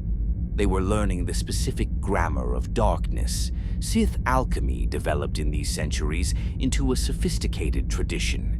The transformation of living things, the reshaping of organisms at the cellular level through force-mediated processes that had no equivalent in any conventional biology, was one of its early achievements. And it produced creatures of considerable power and considerable danger that the Sith used in their military and ceremonial traditions. The creation of Sith holocrons, devices for storing the knowledge and even the personality imprint of a powerful Force user in a form that could be accessed long after the original user's physical death, was another. The Sith were, in their own way, building an archive, an attempt to ensure that knowledge accumulated rather than being lost with each successive generation. This was a civilization with a project, not expansion, not yet. The Sith had no hyperdrive, no fleet, no means of leaving their home system. Their project was internal, the deepening of their tradition, the extension of what they could do with the Force, the building of structures, both literal and cultural, that would allow their knowledge to survive into the indefinite future. Two civilizations, then, growing in parallel in the silence left by the Infinite Empire's collapse. On Tython, the Jedi, sitting in the mist of mountain valleys and learning to listen to a force that spoke in the language of balance. On Korriban, the Sith carving their dead into mountain faces and developing the specific dangerous wisdom of beings who have looked into the dark and found that the dark is not empty. The galaxy between them was filling in, slowly. The Republic's hyperlanes were extending. New worlds were being added to the network of communication and trade. These civilizations that had existed in isolation during the Infinite Empire era, worlds that the Rakata's force-dependent navigation had never reached, where life had developed entirely without external interference, were being encountered for the first time, and their incorporation into the growing Republic was its own complex and sometimes painful process. The galaxy was building itself, carefully, imperfectly, with the particular combination of hope and pragmatism that characterizes civilizations in their early centuries, before the weight of accumulated history has introduced the cynicism that tends to follow. But the dark side is not a wound that heals simply because the wound maker is gone. On Korriban, the tombs waited, the Force pooled in the valley's bedrock, patient as stone, impatient as the red sand drifting over the ruins of the Infinite Empire's brief presence, patient as the twin moons turning in their orbits over a world that had not been conquered and intended never to be. The dark side waits. It is patient. It finds the willing vessel. It had found one before, in the amphibious beings on Lehon's shores who had looked at the stars and seen not wonder but potential. It would find another. It always did. Peace, when it lasts long enough, produces its own particular problems. This is not a cynical observation. It is a practical one, confirmed by the history of every civilization that has ever achieved a significant period of stability. The problems that peace produces are not the same problems as war. They are subtler, slower, and in some ways more difficult to address because they do not announce themselves with the clarity of an invading fleet. They accumulate. They develop in the spaces that urgency vacates when urgency is no longer required. They find their expression in the interior lives of beings who have the luxury of pursuing questions that survival-pressured civilizations cannot afford to ask. The Jedi Order, in the long centuries between the collapse of the Infinite Empire and the event that would break its unity, I had that luxury. It was an institution that had developed from its Jedi roots on Tython into a significant presence in the growing Republic. Not a governing body, not a military force, but a community of Force practitioners whose expertise was sought in moments of dispute, whose commitment to service had made them trusted advisors and occasional mediators in the increasingly complex political landscape of a galaxy that was adding new member worlds and new complications at a rate that its institutions were struggling to absorb. The Jedi of this era lived long lives of purposeful service. They trained in their academies and their temples.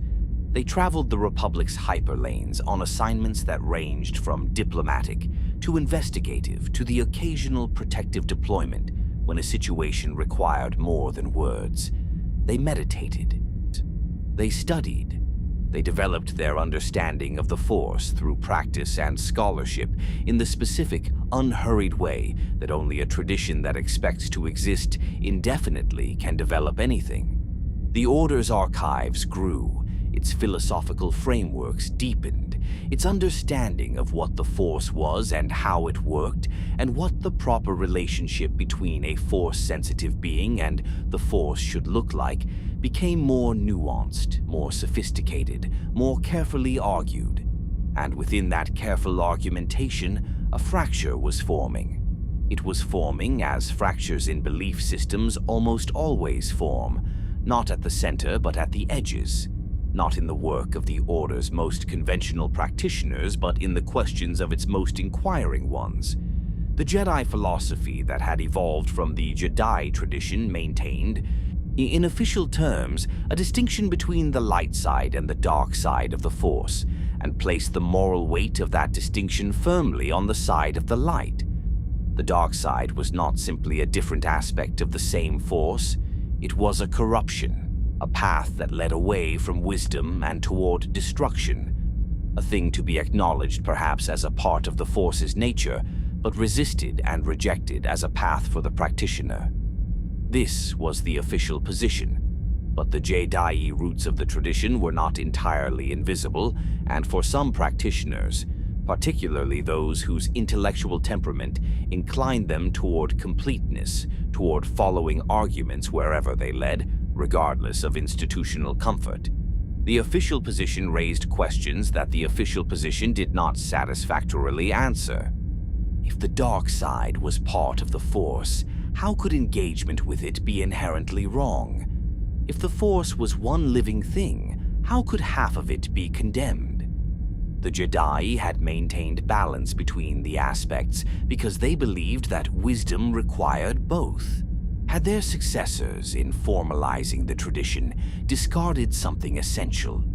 Was the refusal to engage with darkness not a spiritual achievement, but a spiritual avoidance, a comfort rather than a truth? These were, as philosophical questions, genuine and not obviously answerable. They were questions that a truly open philosophical tradition might have accommodated, debated, and ultimately resolved, or at least contained. But the Jedi Order of this era was not, for all its intellectual sophistication, a tradition that could easily accommodate questions that threatened its foundational premises. And the question of whether the dark side was corrupt or merely difficult, whether engaging with it was corruption or completion, was foundational enough that the Order could not discuss it neutrally. What it could do was watch and wait and eventually act.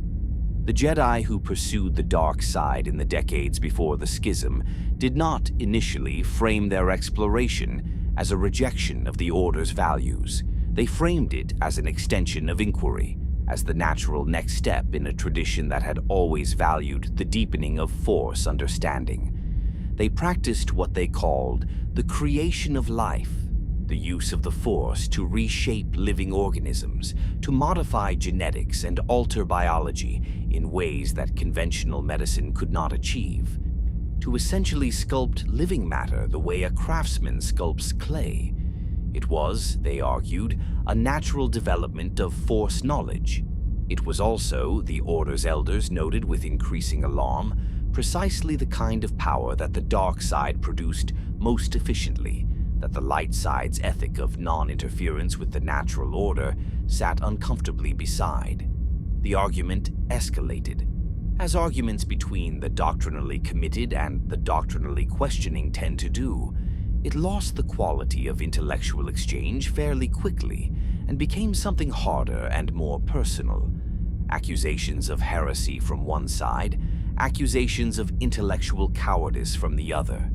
The informal networks of like-minded practitioners that had been forming for decades began to harden into something more organized, more self-consciously oppositional. And then the fighting started. It is one of the more melancholy patterns in the history of any tradition that its most violent conflicts are most often internal. The century of war that followed the Schism, the 100 Years' Darkness as it came to be called, a name that conveys its quality better than any description could, was not a war between the Jedi and some external threat. It was a war between the Jedi and a faction of the Jedi, which is to say it was a war between people who had trained together, who understood each other's methods and capabilities with the intimacy that only shared formation produces, who were fighting not against strangers, but against former colleagues and, in some cases, former friends. The Dark Jedi, this is the name the Order's records gave to the faction that had embraced what the Order called corruption, created armies in the end. That is what their power permitted them to do. The specific Force technique they had developed, the reshaping of living organisms, proved useful in a military context in ways that probably surprised even them. They could create creatures, enhanced, modified, purpose-built, whose capacities exceeded anything that conventional biology produced. They could take existing animals and rebuild them into weapons. They could, in the most extreme applications, reshape humanoid beings in ways that made those beings functionally into something other than what they had been. The Republic and the mainstream Jedi Order fought them for 100 years. 100 years is a long time in any war. Long enough for the participants to forget what the original disagreement was about and to relate to the conflict as simply the condition of existence, as the weather of their era. The Dark Jedi sustained themselves through the conflict with the specific resources that dark side practice provides in abundance, the conviction of their own rightness, the addictive quality of power that keeps expanding, the community of shared transgression that bound them to each other and could not be unmade without unmaking themselves.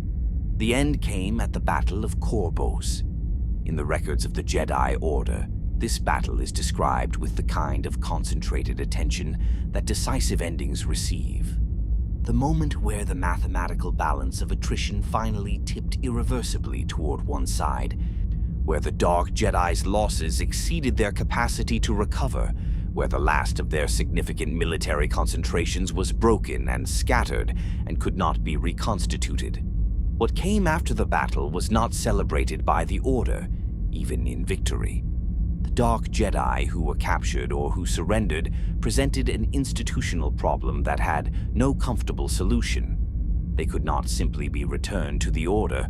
They had spent a century fighting it, and their formation in the dark side had proceeded too far for any realistic reintegration. They could not be executed in large numbers without producing the kind of precedent that the Order found distasteful and dangerous.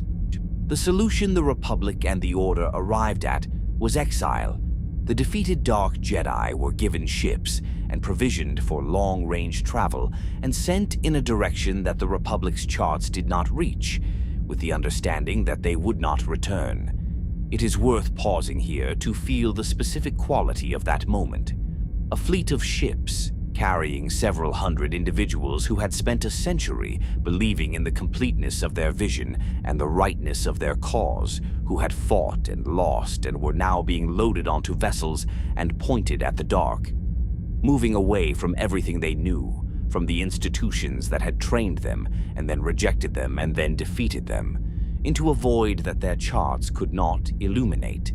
The ships moved slowly at first, as ships always do when they are leaving something rather than going toward it, and then they accelerated into hyperspace, and they were gone, and the Republic breathed, and the Order returned to its temples, and its archives, and its practice. The galaxy turned. Years became decades. The Dark Jedi exile became memory, and memory became history, and history became the kind of ancient event that later generations read about without quite believing. In the vacuum of deep space, far from any mapped hyperlane, the exiled ships flew. They flew for a long time, long enough for the journey to feel like punishment, long enough for the certainty that had sustained them through the war to begin wearing thin around the edges, long enough for some among them to wonder whether the galaxy simply ended at some point beyond the Republic's knowledge, or whether they were flying into an emptiness that would swallow them entirely. The Force told them otherwise. There was something out there, something that resonated in the dark side channels they had cultivated across their decades of practice, something that pulled at them with the specific gravity of a destination rather than an absence. And then, through the bridge windows of ships that had been traveling for months, they saw a world. It was not a welcoming world. The atmosphere was rust-colored, thick with particulate, the kind of sky that filters light rather than transmitting it, and produces a quality of illumination that is uniform and without shadow, without the clean directionality that a clearer atmosphere provides. The surface was desert in most of what was visible from orbit, the sweeping red sand plains broken by mountain ranges of dark stone, eroded down to their essential angular bones by the long, dry wind that moved constantly across the surface. But the Force on this world was extraordinary, not the balanced warmth of Tython. Something different, something that reached up toward their ships from the surface with the specific resonance that the dark side practitioners among them had spent decades cultivating their sensitivity toward. Something that felt like recognition, like arrival, like a place that had been waiting in its own geologically patient way for exactly the beings who were descending through its rusty atmosphere. The world was Korriban, and on Korriban's surface, watching the ships descend through the amber haze with eyes that had never seen a starship, the Sith species stood and felt in the Force, something arriving that they could not name but that they recognized in the same deep way that the exiled Dark Jedi recognized the world they were landing on. Something powerful, something hungry, something perhaps like themselves. The conquest was swift and brutal, and there is no use pretending otherwise. The Dark Jedi, Force practitioners who had spent a century in war, who had developed capabilities that significantly exceeded the Sith species' own considerable Force traditions, did not arrive as guests or students or diplomats. They arrived as conquerors. The violence of the initial subjugation was thorough. The Sith, for all their strength and their tradition and their centuries of careful cultivation of dark side practice, were not prepared for a military force of this kind, and the resistance they could mount, though fierce and costly, was ultimately insufficient. But something unexpected happened in the aftermath of the conquest, something that the Dark Jedi had not planned and could not have planned, because it required a variable they had not accounted for. The Sith were not simply defeated, they were interested. The Dark Jedi who had landed on Korriban had power, real power, honed by a century of war and decades of dedicated dark side practice. Power that exceeded what the Sith tradition had achieved in its own development. Not because the Dark Jedi were more intelligent or more philosophically sophisticated.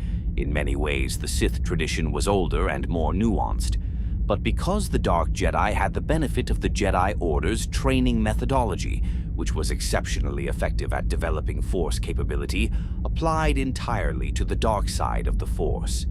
The Sith scholars who had been studying their tradition in Korriban's valleys looked at the Dark Jedi and saw, with the clear eyes of genuine scholars, something that could extend their own knowledge in directions they had not reached alone. And the Dark Jedi, who had arrived without a plan and found themselves rulers of a world they had not expected, looked at the Sith tradition, at the centuries of alchemical knowledge, the holocron archives, the tomb architecture, the deep grammar of darkness that the Sith had developed through long study of Korriban's unique Force environment, and saw something they needed. Two traditions, two peoples, one direction. The interbreeding was partly literal. The Dark Jedi and the Sith species produced offspring across the generations, the genetics of the two groups blending until the distinction became biological history rather than biological present. It was also metaphorical. The philosophical and practical traditions merged, the Dark Jedi's training methods combining with the Sith's accumulated dark side knowledge to produce something that was greater, in terms of raw capability and cultural depth, than either tradition alone. The first Sith Empire emerged from this merger not as a decision but as a consequence, the natural result of power, knowledge, and a shared commitment to the dark side accumulating in a single place for long enough to develop institutional form. The Dark Lords of the Sith, the title that emerged for the rulers of this new, combined civilization, were beings of the Jedi's training and the Sith's knowledge and the specific ambition that dark side practice, when pursued over the long term, tends to generate. They built quickly. They built quietly. The Republic's hyperlanes did not reach Korriban, and the Republic, which had concluded that the exile of the Dark Jedi was a closed chapter, was not looking in that direction. In the years that became decades, that became centuries, in the space between the stars that the Republic had not yet mapped, the Sith Empire grew in the dark. The dark knowledge the exiled Jedi had carried into the void had found its home at last. In the red sands of Korriban, among a people as hungry for power as they themselves had always been, it had found the soil in which it would grow for the next 2,000 years, patient and deliberate and accumulating force the way deep water accumulates pressure, undetected until the moment the pressure finds a crack. On Lehon, orbiting above the ruins of the Rakata's temples in the silent Lehon system, the Starforge turned in the dark. The machine still orbited, patient, indifferent, waiting, as it always had, as it always would. The Sith Empire, in the centuries following its founding on Korriban, did not announce itself to the galaxy. This was not an accident. It was a policy, one of the first and most consequential decisions made by the Dark Lords, who ruled the combined civilization born from the merger of the exiled Dark Jedi and the Sith species. The Republic did not know where the exiles had gone. The Republic was not looking. The hyperlanes that connected the core worlds to the Outer Rim had not yet extended into the region of space that the Sith Empire occupied, a dense stellar neighborhood later known as the Stygian Caldera, where the gravitational and electromagnetic conditions made standard hyperspace navigation difficult enough to serve as a natural barrier. The Sith Empire was hidden not only by its own restraint, but by the geography of the galaxy itself. What it built in that hidden space during the long centuries that the Republic was expanding and consolidating and beginning to take its own prosperity for granted was extraordinary. Korriban remained the spiritual heart of the Empire, the ancestral world, the place of the tombs, the location whose Force presence gave the Sith tradition its specific character. But the Empire grew beyond Korriban rapidly, establishing worlds throughout the caldera that served different functions. Garrison planets, agricultural worlds, the academies where the next generation of Sith were trained in traditions that had now been developing continuously for centuries. Well, each world was organized according to the Sith hierarchy of strength, the principle that had been at the core of the tradition since before the Dark Jedi arrived, the understanding that power in the Force and in the world was the primary organizing principle of Sith civilization, and that the structures of society should reflect the distribution of power rather than obscure it. This hierarchy expressed itself in both the grandeur and the danger of Sith life. The grandeur was genuine. The Sith of this era built with ambition and with the specific aesthetic sensibility that dark side practice tends to produce. A preference for scale, for weight, for architecture that expressed power through mass and height, and the deliberate dwarfing of the individual beneath the collective statement of the structure. The temples on Korriban and the other Sith worlds were pyramidal in the broad sense, structures that gathered weight toward a base and then drew it upward toward a single point, creating a silhouette against the sky that read simultaneously as permanence and as aspiration. The stones used were dark, quarried from Korriban's basalt formations and from similar geological material on other Sith worlds, and they held heat through the day and released it slowly at night, so that a Sith temple in the hours after sunset was a warm presence in the dark, like a thing that had its own metabolism. Inside these temples, the dark side academies trained generations of Sith in the full range of what the combined tradition had developed. Force lightning, the externalization of dark side energy as directed electrical discharge, was a fundamental skill. For battle meditation, the technique of extending force influence across a military engagement to alter the emotional and cognitive states of combatants on both sides simultaneously, was taught at advanced levels. Sith alchemy continued its long development, producing new variants of transformed organisms and new methods of material enhancement that would eventually be applied to weapons, armor, and the architectural elements of Sith structures. The holocrons continued to accumulate, each new generation adding to the archive that would eventually represent thousands of years of continuous dark side scholarship. And the apprentice system operated with its characteristic combination of genuine instruction and sanctioned betrayal. This is perhaps the most distinctive feature of Sith civilization, the tradition of betrayal not as a failure of the system, but as a feature of it. The principle, articulated in different forms across different eras of Sith history, held that an apprentice who could not eventually overcome their master was an apprentice unworthy of the power the master had spent years transmitting. Growth in the dark side required ambition, and ambition in the Sith tradition had no ceiling. It was expected, encouraged, and ultimately acted upon. The master who trained a student well enough to defeat them was simultaneously producing their own undoing and the continuation of the tradition. This was understood. It was accepted. It did not prevent genuine relationships between masters and apprentices. The emotional texture of those relationships could be complex and real, but it did mean that those relationships existed within a framework that made their ultimate direction, if both parties were functioning as the tradition intended, predictable. The Dark Lords who presided over this civilization were figures of considerable power and, frequently, considerable subtlety. The greatest of them, in the centuries leading up to the events that would end the Golden Age, was Marka Ragnos. To describe Marka Ragnos accurately requires resisting the temptation to make him simpler than he was. He was not simply a powerful Sith Lord who happened to have a long reign. He was a genuinely exceptional being in an environment that produced exceptional beings in the same way that a high-pressure system produces storms, consistently, naturally, at a rate that would seem extraordinary by any other civilization's standard.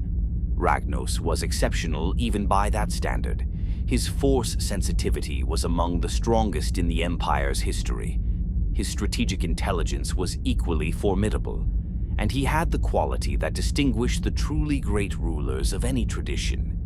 He understood that the maintenance of power over the long term required a different kind of intelligence than the acquisition of power, and he possessed both.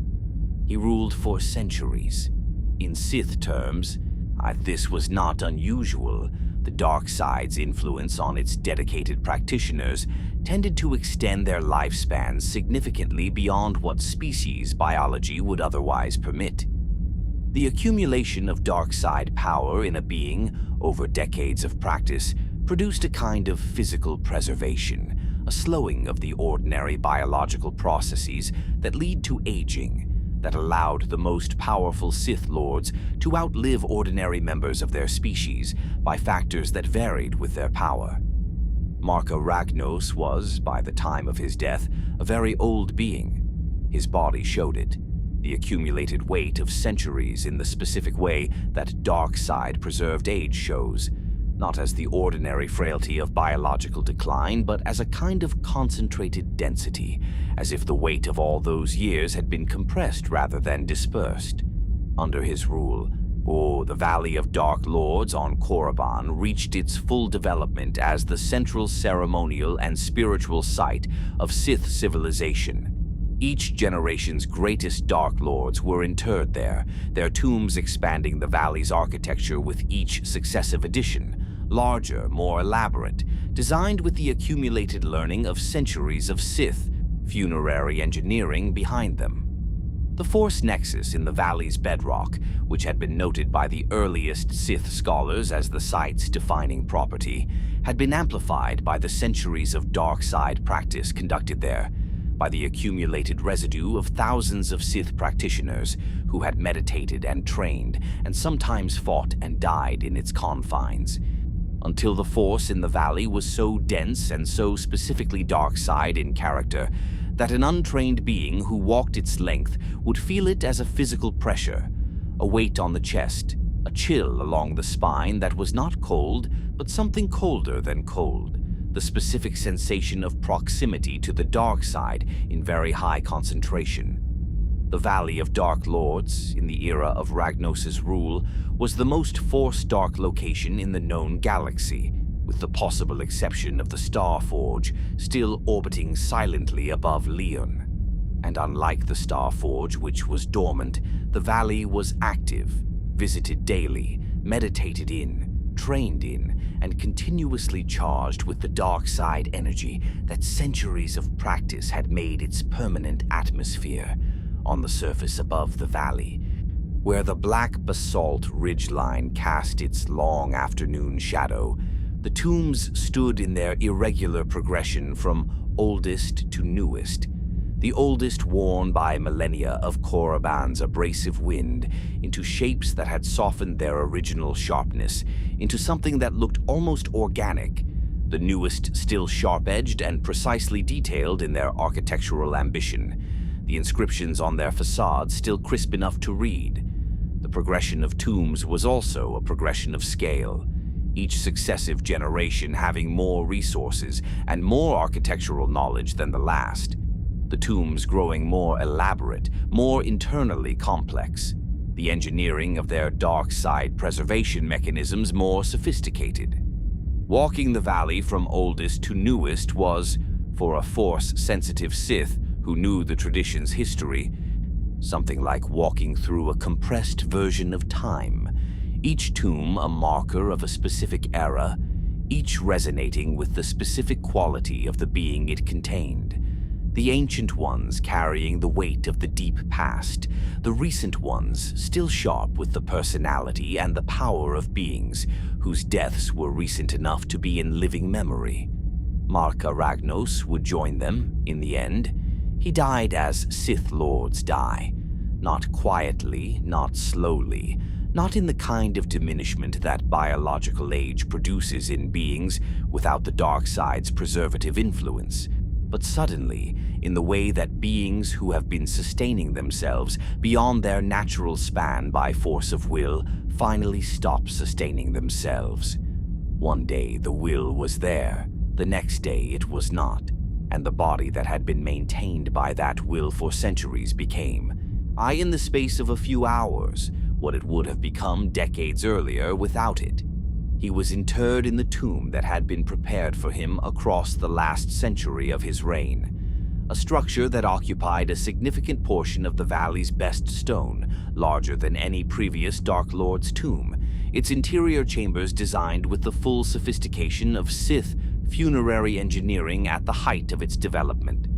His sarcophagus was placed with ceremony in the specific ritual that the Sith tradition had refined across thousands of years of practice, designed to ensure that the echo of his power persisted in the Force long after his body had completed its return to Korriban's red earth. His death produced a power vacuum, say as the deaths of long-ruling leaders always do, a vacuum made particularly dangerous in Sith culture because the tradition explicitly legitimized competition for that vacuum, and the two main competitors were not inclined to patience: Naga Sadow and Ludo Kresh, two Sith lords of significant power and profoundly different temperament, each with their faction within the Empire, each with a strong claim and a stronger will. The contest between them would soon be interrupted by an event that neither had planned for and neither was equipped to manage wisely. But that interruption was still in the future. For now, above Korriban's surface, in the weeks after Ragnos' death, the tension between the two factions was palpable in the Force, a specific quality of readiness, of coiled potential, that everyone in the Empire could feel. Far from this political drama on a remote agricultural world called Nathema at the eastern edge of Sith territory, a world of moderate temperature and unremarkable landscape, green fields and small settlements, and the ordinary life of farmers and craftspeople who had been part of the Sith Empire's administered territories for generations without distinguishing themselves in any way. Something was happening that no one on Korriban had yet noticed. A boy was killing his father. He was 10 years old. The father had been a minor Sith Lord, one of the lower ranks, powerful enough to have been granted the governance of Nathema as a small territory, not powerful enough to have been considered a significant figure in the Empire's politics. His name one of dozens of similar minor lords, whose records exist only in administrative documents rather than in the historical texts that preserved the stories of the more consequential. The mother was a slave. The boy had known since early childhood that the Force moved in him differently than it moved in the adults around him, not because he had been told this, but because he had noticed it. The noticing was precise and unsentimental, the way a very intelligent child notices things about the world without the distortion of hope or fear, simply as data to be collected and considered. He had also noticed that his father did not like what he had produced. The boy carried his mother's status as much as his father's blood, and in the Sith hierarchy that meant his position was ambiguous in a way that the Sith tradition, which did not accommodate ambiguity well, expressed as contempt. He had been treated with contempt for as long as he could remember. He had not experienced this as injury, because he had not, even as a young child, organized his understanding of himself around other people's treatment of him.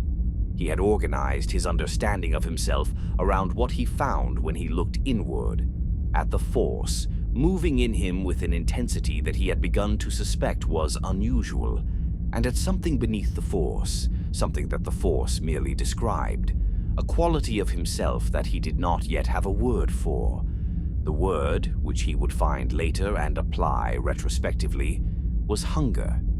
He killed his father with the Force, in the specific way that a 10-year-old with that much raw power and no formal training kills, not with technique but with intensity, with the force of a will that had been organizing itself toward this action for years without fully articulating the intention. The act was clean in its own way. After it was done, the boy stood in the small room and felt, not guilt, not satisfaction exactly, but a kind of confirmation. The hypothesis he had been forming about himself had been tested. The data was consistent with the hypothesis. The Empire noticed him. How could it not? A 10-year-old who could kill a Sith Lord with the Force, with no formal training, on a remote agricultural world. This was information that the Empire's systems were designed to collect and act upon.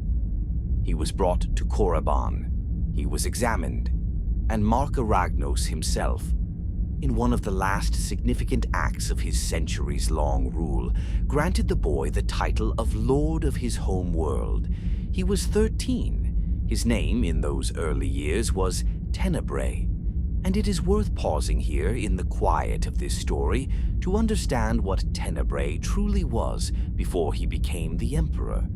He was not simply a powerful dark side practitioner of the kind the Sith tradition produced in each generation. He was something the tradition had not quite produced before, a being in whom the dark side's properties of amplification and hunger had been compressed and concentrated by some accident of birth and circumstance into a form that was more purely itself than the tradition had previously encountered.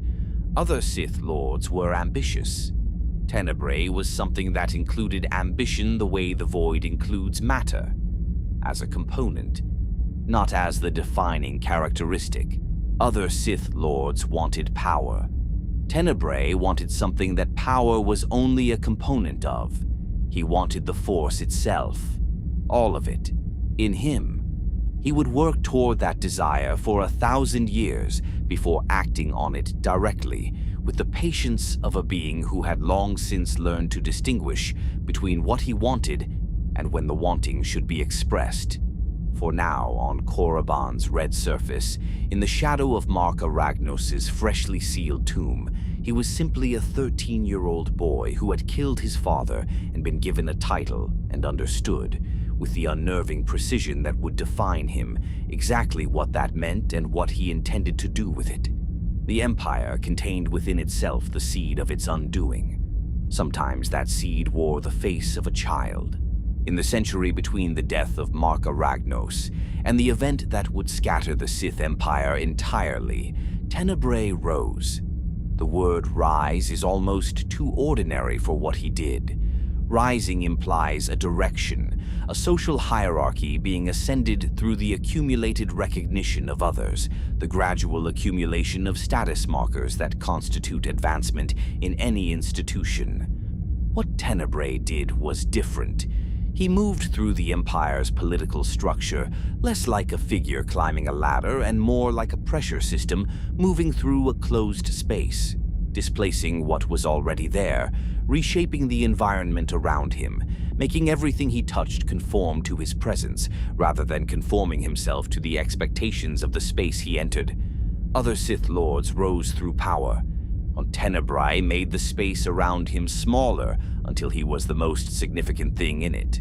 By the time Mark Aragnos died, already in those years the most feared Sith in the Empire, He had accumulated the kind of reputation that the Sith tradition only produces when it is genuinely justified. A reputation not for any specific act, not for the winning of a particular battle or the solving of a particular problem, but for the general quality of being someone you did not want to have noticed you. Other Sith lords whose tradition explicitly taught the value of domination and the acquisition of power over rivals felt, in the presence of Tenebrae, the specific unease that beings feel when they recognize that something in their environment is operating on a different scale than they are. The succession crisis that followed Ragnos' death might, in different circumstances, have lasted decades. The two candidates, Naga Sado, expansionist and brilliant and deeply invested in his own vision of what the Sith Empire should become, and Ludo Kresh, conservative and pragmatic, and equally deeply invested in his vision, which was largely the opposite, were matched closely enough that the resolution was not obvious, and the Sith tradition's legitimate mechanism for resolving succession disputes was combat, which meant the resolution was going to be expensive regardless of the outcome. But circumstances were not different. They were what they were, and what they were in the critical weeks after Ragnos' interment was interrupted. Two hyperspace scouts, siblings from a family called Darrigan, made a navigation error. It was not an unusual error in the context of the era's hyperspace technology. The hyperlanes of the Republic were better mapped with each passing decade, but the edges of mapped space remained genuinely uncertain, and the standard hazards of hyperspace travel included the possibility of miscalculation that could deposit a vessel somewhere other than its intended destination. The Darrigan siblings' miscalculation deposited them in Sith space, above Korriban, in orbit around the single most significant world of an empire that the Republic had no idea existed, during the succession crisis of that empire, at the precise moment when tensions were at their highest and judgment was at its most compressed. The Sith who detected them, whose surveillance systems were attuned to exactly this kind of unexpected arrival, had the predictable reaction. The Darrigans were captured, their technology was examined, and from their technology the Sith gained something they had long theorized but never possessed: accurate star charts of Republic space, the navigational data of a civilization that had spent 25,000 years building its hyperlane network, the specific geographic information that made an invasion possible in a way that it had not been possible before. What had been a succession dispute became, almost overnight, a strategic opportunity. Naga Sado understood this immediately and acted on it faster than Kresh could respond. He freed the Darrigans, a move whose audacity was calculated precisely to destabilize his rival's cautious opposition to outside contact, and used the resulting confusion to position himself as the champion of the faction within the Empire that had always wanted to reclaim Sith dominance over the wider galaxy. Kresh wanted no part of it. The Republic was vast, the risk was incalculable, the precedent of the original Exile and the Exile's consequences were recent enough in historical memory to argue for restraint. Sado won the argument by winning the succession. He became Dark Lord of the Sith, and then he launched his invasion of the Republic, and he brought everything the Sith Empire's centuries of development and preparation had produced to bear on a Republic that was prosperous, complacent, and had not fought a war of existential consequence for long enough that its military capacity had atrophied in the specific way that institutions atrophy when the problems they were designed to solve stop presenting themselves.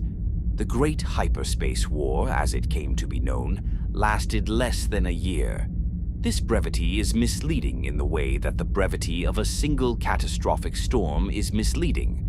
A year of war, when the war reaches Coruscant, when Sith battleships appear above the capital of the galaxy, and the specific qualities of Sith military technique are applied to a population that has not experienced anything comparable in living memory, produces an emotional and psychological impact that cannot be measured in calendar time. Sado was a gifted military commander, and the technique he employed most effectively, Force-generated illusions that multiplied the apparent size of his forces, creating the perception of an overwhelming invasion where a more modest force was actually operating, was ingenious in a way that was also, ultimately, its own limitation. Illusions do not hold indefinitely. Eventually, the Republic's defenders adapted, recognized the pattern, and adjusted their response to the reality rather than the appearance. The Republic's victory was narrow, genuinely narrow, not the kind of narrative narrowness that retrospective accounts impose on every victory to make it feel more significant, but the actual close call variety where the difference between the outcome that occurred and the outcome that might have occurred was measured in specific decisions made by specific people under specific circumstances that could have gone differently. The Sith fleet was repelled from Coruscant, pushed back, followed into Sith space by a Republic counteroffensive that wanted to ensure the threat could not reconstitute itself. Sado fled. His destination was Yavin 4, the jungle moon where Naga Sado had retreated after his military failure. A place already thick with dark side resonance from the ancient Masasi civilization, the Sith had settled there in earlier centuries. He took with him what he could salvage. He would spend the rest of his years on that moon, his ambitions reduced to the scale of a single world. His vision of Sith conquest collapsing into the maintenance of his own continued existence. The Republic's counteroffensive invaded Sith space, and what it found there, the temples, the academies, the accumulated architecture of an empire that had been building in secret for 2,000 years, it could not entirely comprehend, and what it could not comprehend it largely destroyed. The worlds of the Sith Empire were sacked, their structures damaged or razed, their populations scattered or subjugated. The empire that Mark Aragnos had maintained at the height of its power was, within the space of a year, reduced to ruins and remnants, and the fragments of a tradition that had lost its institutional home. Most of the surviving Sith Lords were dead, or scattered, or in hiding. Most. Tenebrae watched all of this from Nathema. He had not participated in the hyperspace war, had not aligned himself with Sado or Kresh, had not committed his resources to either side's cause, had sat in his territory at the eastern edge of Sith space and observed. Other Sith Lords had found this neutrality suspicious, or cowardly, or incomprehensible. Tenebrae had found their opinions uninteresting. He had been doing what he always did during periods of dramatic event, waiting and thinking and calculating the difference between what was happening and what would happen next. What happened next was that the surviving Sith Lords, perhaps 100 of them, the remnant of an empire that had contained thousands, found themselves without a home, without a structure, without a common purpose, facing the wreckage of everything their civilization had built across 2 millennia. They needed something, a direction, a leader. He sent invitations to Nathema. The word invitation is technically accurate but tonally misleading. The communications that went out from Nathema to the scattered Sith survivors carried the specific quality that Tenebrae's communications had always carried. Not quite a command, not quite a request, something in between that functioned as both simultaneously, that left the recipient with the clear understanding that not coming was an option, in the same way that standing in a river and deciding not to be wet was an option. They came. 100 Sith Lords, or nearly that number, assembled on Nathema's surface in the days that followed. The world they came to was, as established, unremarkable. Green fields, ordinary sky, the small settlements of an agricultural world, the sounds of wind in grass and birds in the hedgerows that separated one field from another. It was a world that looked, to a Force-sensitive being accustomed to the dense dark side resonance of Korriban or the electrical tension of the Sith academies, almost aggressively ordinary. The Force was present on Nathema the way the Force was present everywhere, as a background hum, the constant living current of a world full of organisms that were living and dying and composting and being born in the endless cycle that the Force both described and sustained. Tenebrae did not explain what he intended to do. Not precisely.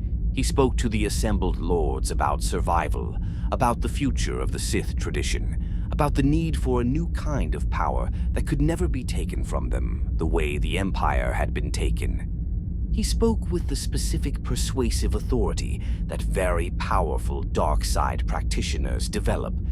Not charisma exactly, but something that operated through the Force itself, that reached into the emotional processing of the beings listening and adjusted what they felt in real time, so that the ideas he was presenting registered not as proposals to be evaluated, but as truths that they were only now recognizing.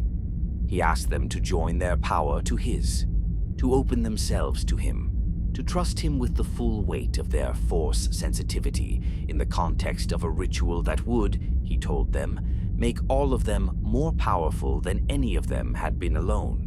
This was not entirely false. It was simply not complete. What Tenebrae had spent the years of his lordship preparing, in the specific meticulous way that he prepared everything, when with the patience of a being who had known since early childhood exactly what he wanted and had been arranging the conditions for its achievement with the precision of an engineer, was the most ambitious dark side ritual in the history of the tradition. The theory behind it was centuries old, present in the holocron archives in fragmented form, the speculation of Sith scholars who had recognized the logical endpoint of what dark side consumption of Force energy could theoretically achieve without believing that any single being could actually implement it. The theory held that a being of sufficient power, in a ritual of sufficient scope, could consume not just the Force energy of individual beings, but the Force energy of all living things in a defined space simultaneously, taking into themselves the life force of an entire world, and in doing so achieving a permanence of existence that ordinary biology could not provide, immortality. But not the extended lifespan that dark side practice ordinarily produced, something more absolute than that. The permanent anchoring of self in the Force itself, the making of oneself into a thing that the Force could not end because you had made yourself, through an act of cosmic consumption, into a part of the Force. The ritual required participants, not willing ones, not in the sense that the participants needed to understand what they were consenting to. It required beings of significant Force sensitivity who could be used in the ritual's mechanism as amplifiers and conduits for an act of consumption that a single being could not perform alone. The 100 assembled Sith Lords were not there as witnesses or allies. They were there as fuel. The ritual happened. There are no eyewitness accounts of its progression. There are only accounts of its aftermath, recovered much later from sources that had access to records Tenebrae himself preserved. And those accounts are spare, clinical, stripped of the kind of detail that would make the imagination fill in what observation cannot provide. What the records indicate is that the ritual took approximately 6 hours, that it consumed the Force energy of every Sith Lord present simultaneously, that its effects extended outward from the ritual site to encompass the entire planet. Every living thing on Nathema, from the smallest microbial organism in the soil to the largest domesticated animal in its paddock, to every human being in every settlement on the surface, I touched by something that the Force records as an absence rather than a presence, something that reached through every living system on the planet and stopped it. Not killed. That word implies a process, a mechanism, a biological event with a biological description. What happened on Nathema was not killing in that sense. It was erasure. The Force which connects all living things through the living current that runs through and between them. The Force was removed from Nathema. Not weakened, removed. The current that had run through the world's biology since its formation simply stopped, with the specific quality of cessation that absolute things have, the quality of a light that does not flicker and does not dim, but simply is on and then is not. Everything that required the Force to live, which is to say everything that lived, died. The birds whose songs had carried across the hedgerows between the fields went silent and stayed silent. The wind continued. The wind does not require the Force, but there was nothing in the grass for it to move through except dead stems. The settlements stood, their structures intact, the objects inside them in the places they had been left, as if their inhabitants had simply stepped out for a moment and not returned. The sky remained the color it had been, or something close to it, but with a quality that no one who had not experienced it could easily describe, a quality of wrongness, of something important and invisible being absent, the way the air in a room can feel wrong after something has been removed from it that you cannot see. Every Force-sensitive being who ever visited Nathema afterward described the same sensation, the absence, not silence.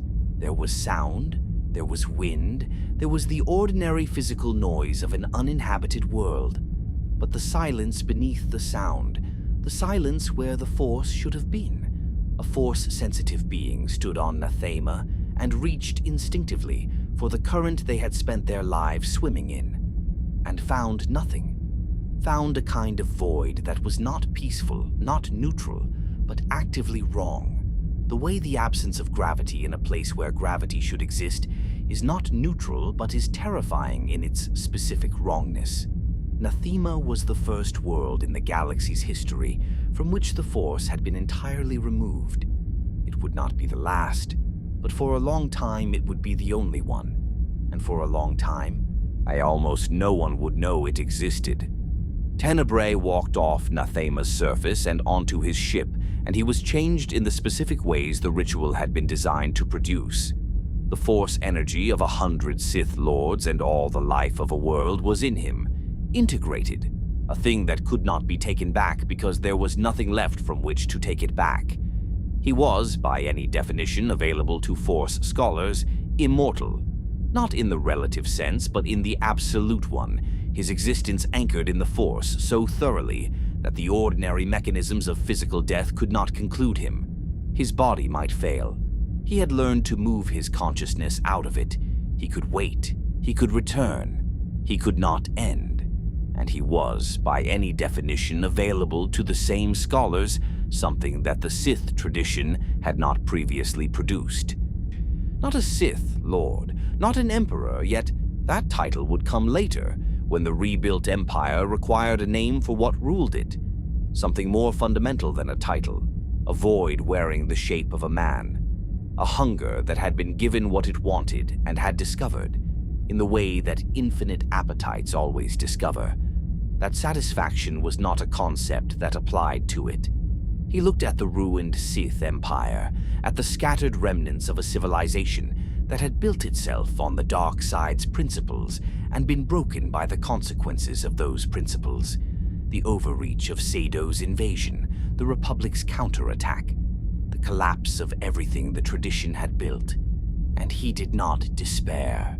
Despair was a response available to beings who believed in the finality of endings. He was now, so a being who knew that endings were only pauses. He would rebuild.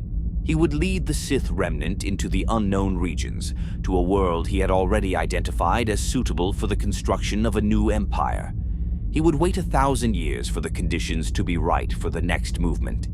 He would be patient with a patience that organic beings could not match, because organic beings were sustained by hope, and hope has a finite lifespan, and he was sustained by something else entirely. He led his people into the unknown regions, not to flee, but to return in time with something the Republic could not imagine. The journey into the unknown regions took 20 years. This is a fact that is easy to state and difficult to absorb.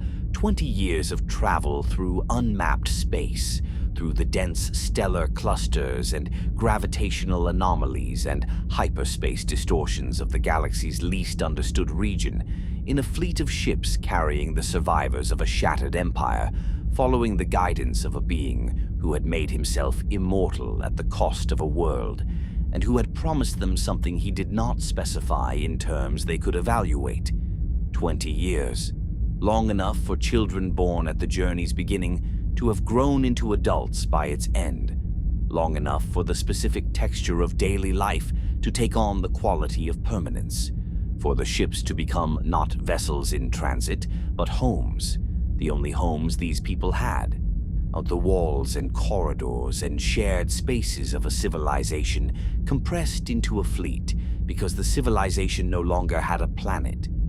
Vitiate, the name Tenebrae had taken or been given in the years following the ritual, the name that carried the specific meaning of corruption, of life taken, of the thing that Nathema had made him. Vitiate did not participate in the journey's social life. He did not eat with his people, did not move through the ships in the way that even the most remote leaders must occasionally move through the spaces occupied by those they lead, did not make the gestures of presence that sustain collective morale across long passages of difficult time. He was aboard. He was accessible to the Dark Council he had appointed, 12 Sith Lords, the most powerful of the survivors, organized into a governing body that would rule in his name so that he need not rule directly. But accessible was different from present. The Emperor's quarters were sealed. The Emperor's communications were brief and directive. The Emperor was, as he had always been, somewhere inside himself where even the Force could not quite locate him. His people understood this in the way that people understand things they cannot change, as a condition of their existence to be navigated rather than questioned. The Dark Council governed. The fleet moved. Vitiate, in his sealed quarters, did whatever Vitiate did in the long silences between his communications with the Council, and no one had both the access and the desire to find out. What the records preserved is that he navigated. The unknown regions were not navigable by conventional instruments. The hyperspace distortions produced by the dense stellar formations and the unusual gravitational fields of that part of the galaxy made standard jump calculations unreliable in ways that had historically limited exploration of the region. Vitiate navigated through the Force, specifically through the dark side's properties of finding, of reaching, of the specific sensitivity to power and to resonance that the dark side provides its practitioners.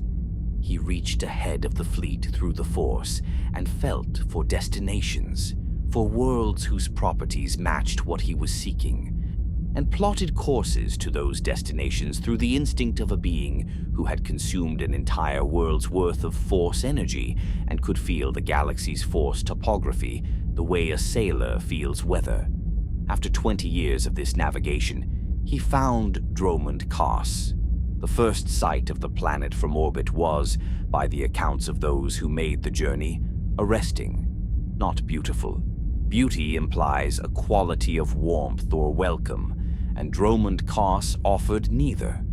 Arresting in the more specific sense of something that stops you, that holds your attention with a force that is partly aesthetic and partly something deeper than aesthetic.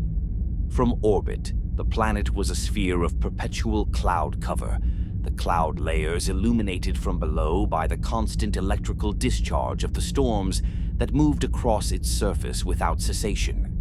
The lightning was not the ordinary lightning of a planetary weather system, not the brief flickers of electrical equalization between cloud layers and ground that most storm systems produce. It was sustained, complex, multi-branched, the kind of lightning that suggested the planet's atmosphere itself was charged at a level that exceeded weather and approached something more systemic, more structural, as if the atmosphere had been in this state for long enough that the state had become the planet's default condition rather than an aberration. Below the clouds, the surface was jungle, dense, or dark canopied jungle of the kind that develops when conditions are consistently warm and wet, and the light that reaches the floor is whatever survives the filtering of heavy cloud cover and the competition of tall canopy trees. Which is to say, not much light, and not the kind of light that produces the delicate variety of a well-lit forest floor, but the specific adapted organisms of very low light finding their way by other means. The trees were enormous, old in the way that trees in perpetually moist, storm-fed environments grow old, without the interruption of long, dry seasons, without the fire cycles that reset forest floors on drier worlds, simply growing and accumulating for millennia until individual specimens reached dimensions that made the forest beneath their canopies into something that felt like interior space. The quality of light and sound within it closer to what you'd find inside a large stone building than what you'd expect outdoors. And beneath the jungle, the ruins. An earlier Sith Empire, one whose history was not well documented, even in the archives that Vitiate's people had brought with them, had been here before. Ancient construction, predating the Exile's first Sith Empire, predating perhaps even the Exiles themselves in some of its oldest elements. The ruins were partially reclaimed by the jungle in the way that all ruins in consistently moist climates are reclaimed, the trees growing through the walls, the roots prizing apart the stone courses, the moss and lichen accumulating in the carved details of the decorative friezes until the figures they depicted became suggestions rather than representations. But the fundamental structures were intact. The stone was good stone, the kind of construction that had been built to last and had lasted, and what the jungle had done to it was aesthetic damage rather than structural damage. The force in those ruins was extraordinary, dark, deep, old, the kind of darkness that is not the absence of light, but the presence of something else entirely, something that had been accumulating in this place through centuries of storms and geological activity and the specific properties of a world that had, for reasons that Sith scholars would spend generations trying to fully understand, aligned itself at a fundamental level with the dark side of the Force. Dromund Kaas was not a world that had been made dark by events, the way Malak 5 would be made dark by the resonance of a specific catastrophe, or the way Korriban had been made dark by the long practice of dark side traditions on its surface. Dromund Kaas felt old dark, inherent, geological, as much a property of the world's formation as its atmospheric chemistry or its gravitational constant. Vitiate recognized it immediately as what he had been looking for. The building began. Not quickly in the context of an immortal being's time horizon, had a different meaning than it had for ordinary beings. Vitiate was not in a hurry. He had made himself something that transcended hurry. The fleet settled into the Dromund Kaas system. Settlements were established. The ruins were incorporated into new construction where their scale and positioning permitted, the old stones becoming the foundations of new structures, the new structures rising from them with the specific aesthetic continuity of a tradition that understood that connecting itself to ancient things gave it a weight that purely new construction could not claim. Kaas City grew from the primary settlement over the course of the 1st century. Not a city initially, a fortress, a garrison, a series of functional structures organized around the primary purpose of housing and supporting the population of survivors who needed housing and support. Then, as that population stabilized and grew, and the basic requirements of sustenance were met, the structures became more ambitious.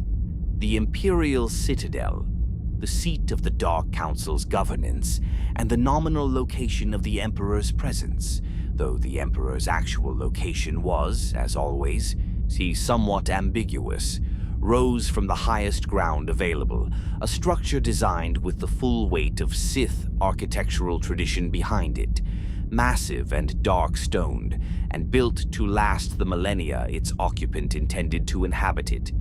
The Dark Temple was built separately at a distance from the city, in a part of the jungle where the force resonance of the ancient ruins was particularly concentrated.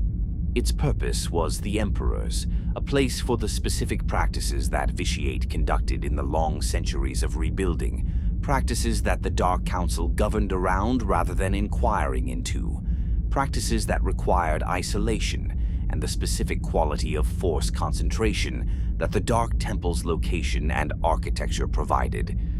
What happened inside the Dark Temple when the Emperor was present was known in its broad outlines. He was sustaining himself, feeding the immortality that the Nathema ritual had produced in him, maintaining the anchoring of his consciousness in the force that the ritual required continuous maintenance to preserve. The specific mechanism was not something the Dark Council's members asked about. The asking felt dangerous in the same way that looking too directly at very bright light feels dangerous. Not a fear of punishment exactly, but the instinctive recognition that there were things it was better not to examine too closely. In this way, across the centuries of Dromund Kaas's development, the Emperor became something between a leader and a myth. His communications to the Dark Council became less frequent as the decades passed and the Empire's structures became self-sustaining. His physical presence in the Citadel or the Temple became rare enough that rumors circulated in the lower levels of the hierarchy about whether he was still alive. Rumors that were dispelled periodically by communications of sufficient power and clarity to settle the question beyond doubt, but that regenerated over time as the direct experience of the Emperor's presence faded into institutional memory. He was alive. He was always alive.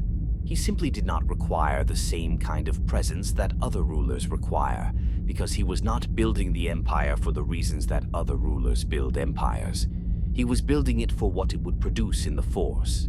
The suffering, the conflict, the dark side energy generated by a civilization organized around the principles that dark side civilizations are organized around, which he could harvest and use to sustain and expand the capacity he had acquired at Nathema. The Empire was not an end, it was a system, a machine for generating the specific kind of force energy that fed what he had become. The beings who served it, who lived and died and competed and struggled and advanced and fell within its structures, were not, to the Emperor, people. They were, in the same functional sense that the Rakatan Star Forge's workers had been fuel for a manufacturing facility, resources. The economy of the Sith Empire ran on dark side energy. The Emperor ran on them. He was patient about the plan that had been forming in his mind since before Nathema. The plan that Nathema had made possible. That the 1,000 years of Dromund Kaas had been preparation for. The Republic did not know the Empire existed. The Empire's intelligence apparatus, the infiltrators and deep cover agents that the Dark Council had been planting in Republic space across generations, beings so thoroughly embedded in Republic institutions that their children and grandchildren did not know their own origins, had been building quietly for a long time. And then the Mandalorian Wars. The Mandalorians were not Sith. They were not dark side practitioners. They were a warrior culture whose entire civilization was organized around the concept of honorable battle, around the belief that conflict was the highest expression of a being's worth, that victory was the truest measure of value, and that a prolonged peace was not a good thing, but a problem requiring a solution. Mandalore, the ultimate, the leader of the Mandalorian Crusaders, was a figure of genuine power and genuine conviction in the tradition his people had maintained across centuries. He believed, as much as any being can believe anything, in what he was doing. He had also, through channels so subtle that he would never have recognized them, been manipulated into doing it.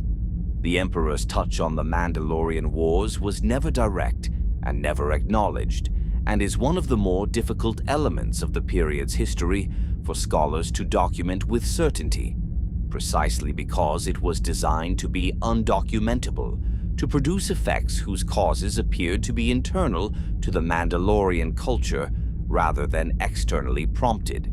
What the evidence suggests, assembled from fragments across multiple sources, is that the Emperor or his agents had spent decades cultivating specific conditions within Mandalorian society that made the outbreak of a major crusade against the Republic significantly more likely than it would otherwise have been. Not a conspiracy in the simplistic sense, not a specific instruction to a specific individual to take a specific action, a shift in conditions, an amplification of existing tendencies, a thumb on the scale. The Republic worlds that burned under Mandalorian raids were not burning because the Emperor wanted those specific worlds burned. They were burning because a major war between the Republic and a powerful external force would do several things simultaneously useful to Vitiate's purposes: exhaust the Republic's military resources, traumatize the Jedi Order that was the primary spiritual and practical opposition to Sith power, and create the specific conditions, the desperation, the grief, the willingness to go further than ordinary ethics permitted, that would make the next phase of his plan possible. The Jedi Council, cautious in the way that large institutions are cautious and wise in the way that large institutions are sometimes wise, decided that the Mandalorian Wars were not a matter for Jedi intervention. Their reasoning was defensible. The Jedi were not soldiers. The war was not a Force-related threat. The Republic had military resources of its own, and committing Jedi to a conventional military conflict risked both the lives of trained Force practitioners and the institution's identity as something other than a military arm of the Republic. Two Jedi did not find this reasoning persuasive. Revan and Malak were, in the years preceding the Mandalorian Wars, among the most gifted members of the Order's younger generation.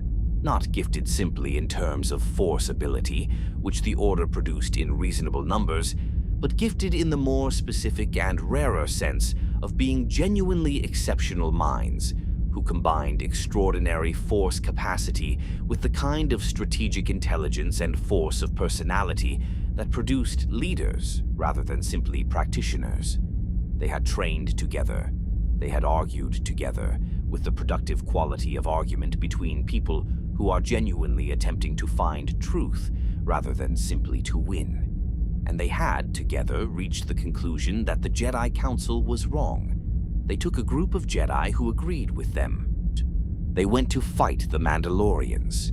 They won with a consistency and decisiveness that the Republic's own forces had not achieved, because Revan was a military commander of extraordinary talent who had studied the Mandalorians with the specific care that a person who intends to defeat someone puts into understanding them. The campaigns of the Mandalorian Wars under Revan's command are documented in later Republic histories with the combination of admiration and unease that attaches to accounts of people who were clearly right in ways that the institutions they defied were clearly wrong, but who also did things in the course of being right that raise questions without comfortable answers. The Battle of Malachor V ended the Mandalorian Wars. Malachor V was a planet in the Outer Rim. Revan had designed a weapon, a mass shadow generator, say a device that weaponized a planet's gravitational field, specifically for the battle that concluded the war. The activation of that weapon during the battle above Malachor V destroyed most of both fleets simultaneously, Mandalorian and Republic alike, and what it did to the planet's surface and to the Force-sensitive beings in close proximity to it when it fired. The specific way that a mass shadow generator's effect on Force-sensitive beings who are in the field during its activation creates a wound in the Force, a dark side resonance that persists long after the device itself has gone silent, was not something Revan had fully anticipated, or perhaps had anticipated and decided was acceptable. The historical record does not clearly distinguish between these possibilities. And the question is one that would follow Revan for the rest of a complicated life. They won. The Mandalorian Wars ended. Revan and Malak were heroes of the Republic, albeit heroes whose victory had been purchased at a price that the Jedi Council found deeply troubling. And then, in the immediate aftermath of the war's end, they followed a vision into the unknown regions. This was the Emperor's hand making itself felt at last in the specific and direct way that he had been withholding for 1,000 years. The vision was not imagined. It was planted with the subtlety of a being who had spent a millennium practicing the specific skill of reaching into Force-sensitive minds without detection, into the consciousness of the most powerful Jedi of the generation. Revan, or whose mind was extraordinary and whose Force sensitivity was among the highest the Order had produced, felt a pull, not a command, nothing so gross as a command, but an intuition, a sense of something important in that direction, the specific quality of certainty that the Force provides when it is not entirely the Force providing it. And two young Jedi Knights, heroes of a war the Jedi Council had forbidden them to fight, followed a vision into the unknown regions, walking unknowing directly toward the Emperor's waiting hand. After the great hyperspace war, the galaxy breathed, not all at once. Breathing after catastrophe is never all at once.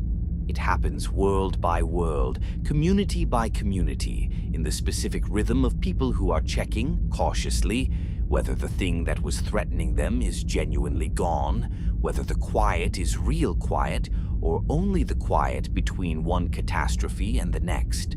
The Republic had survived. The Sith Empire that had invaded it had been shattered.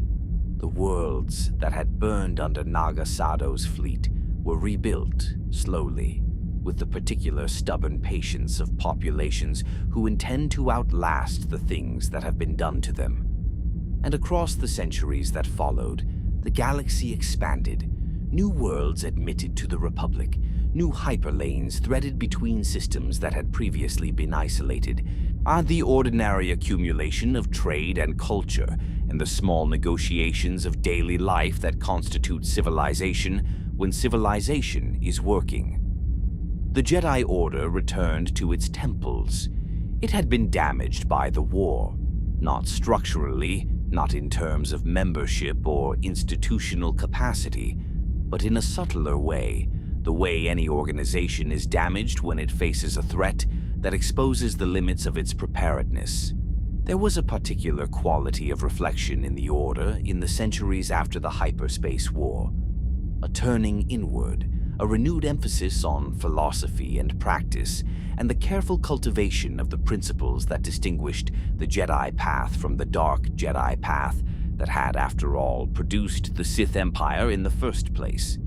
The Order's historians documented the 100 Years' darkness and its consequences with thoroughness, and the documentation was not merely archival, it was instructional, a case study in how the dark side enters through the apparently reasonable door and what it produces when it is permitted to develop unchecked. The lesson was received with the seriousness it deserved, and for a long time it held. But lessons fade, particularly lessons about dangers that are no longer present and immediate. The Sith Empire was gone, scattered, destroyed, fled into the unknown regions where it was not expected and not actively searched for. The galaxy was at peace. And peace, as noted at the beginning of Section 6, produces its own particular problems, including the specific problem of an institution so thoroughly oriented toward one version of a danger that it cannot clearly see the danger arriving in a new form. The dark side does not announce itself. This is worth saying again because it bears repeating across the length of a history this long. The dark side does not arrive with a fleet and a declaration. It arrives the way the best mistakes always arrive, gradually through the apparently reasonable, wearing the face of inquiry or ambition, or the perfectly understandable desire to know more than you currently know. It arrived in the era 4,000 years before the Battle of Yavin, in the person of a Jedi named Freedin Nad. Nad was gifted in the way the Jedi tradition occasionally produced beings who were gifted beyond the ordinary measure of the Order's excellent standard. A force sensitivity that was not merely exceptional, but that operated at a level of depth and intensity that made the conventional Jedi curriculum feel, to him, like being handed a candle and told that this was sufficient illumination for a person of his capabilities. He was not arrogant in the simplistic sense. He was genuinely right about the disproportion. The masters assigned to his training acknowledged privately, if not publicly, that his potential exceeded what the Order's established pathways could fully develop. The question was what to do with a student whose potential is larger than the container the tradition offers. The Order's answer was patience and discipline. The counsel it gave to every student whose abilities outpaced their formation, the counsel that had proved adequate for most and had proved not adequate for some. Nad found it inadequate. Not immediately, not dramatically. The dissatisfaction built across years of training in which he could feel, with the precision of a very sensitive instrument, exactly where the traditions he was being taught stopped short of what he could sense was possible, exactly where the prohibition against the dark side was functioning, not as wisdom but as a locked door. He left. Not in a moment of crisis, not after a dramatic confrontation with his masters. He simply stopped being present one day and was, eventually, declared lost. The Order grieved in the measured way that it grieved losses, with formal acknowledgement and private concern, and the institutional adjustment of moving on, because institutions must move on. Nod moved toward Onderon. He found Yavin 4 on the way. The jungle moon of the great gas giant in the outer rim, the same moon where Naga Sadow had fled after the Hyperspace War's defeat, where the ancient Masasi people had built their temples under the influence of Sith practices that Sadow had brought with him, where the dark side had accumulated in the stone and the soil across the centuries of that occupation. The moon, where, it was not widely known, the ghost of Naga Sadow still persisted, not in the comfortable ancestral sense, not as a warm presence offering guidance, but as the echo that the Sith funerary tradition had always intended to preserve, the residue of a powerful dark side practitioner whose death had not ended his capacity for influencing the living. Nad found that ghost, and the ghost found Nad, recognized in the young Jedi's particular hunger, the same quality of openness, of deep, dark side sensitivity, inadequately channeled by inadequate containers. That was the prerequisite for what Sadow's ghost had been waiting to do with someone for a very long time. He taught Nad. The teaching took years, and what it transmitted was not merely Sith technique, the specific applications of dark side power that the Sith tradition had developed, but the deeper grammar of the tradition, the philosophical framework that made the technique coherent, the understanding of the Force as a thing to be consumed rather than inhabited, as a resource rather than a current, as something that a sufficiently powerful being could direct rather than flow with. This was a different relationship to the Force than anything the Jedi curriculum had offered Nad, and he received it the way parched ground receives rain. Not carefully, not with the measured intake of a being who has evaluated what is being offered, but absolutely, immediately, without reservation. He went from Yavin 4 to Onderon. Onderon was a world of genuine strangeness, a temperate planet with 4 moons, one of which had such a close orbit that it had become tidally locked in a gravitational relationship with Onderon that produced unusual atmospheric effects, and whose surface was divided, ecologically and politically, by a wall. Inside the wall, the city of Izis, the seat of Onderonian civilization, a city of considerable antiquity and the accumulated weight of a long-established culture. Outside the wall, the Beast Riders, people who had been exiled from Izis across generations for various offenses and who had adapted to the dangerous fauna of Onderon's external wilderness, with the specific resourcefulness of people who had no other choice. Nad took Onderon, not through military conquest in the conventional sense, through the Force, through the application of what Sado's ghost had taught him in ways that the Onderonian political structure was not equipped to resist. He made himself king. He established a dynasty.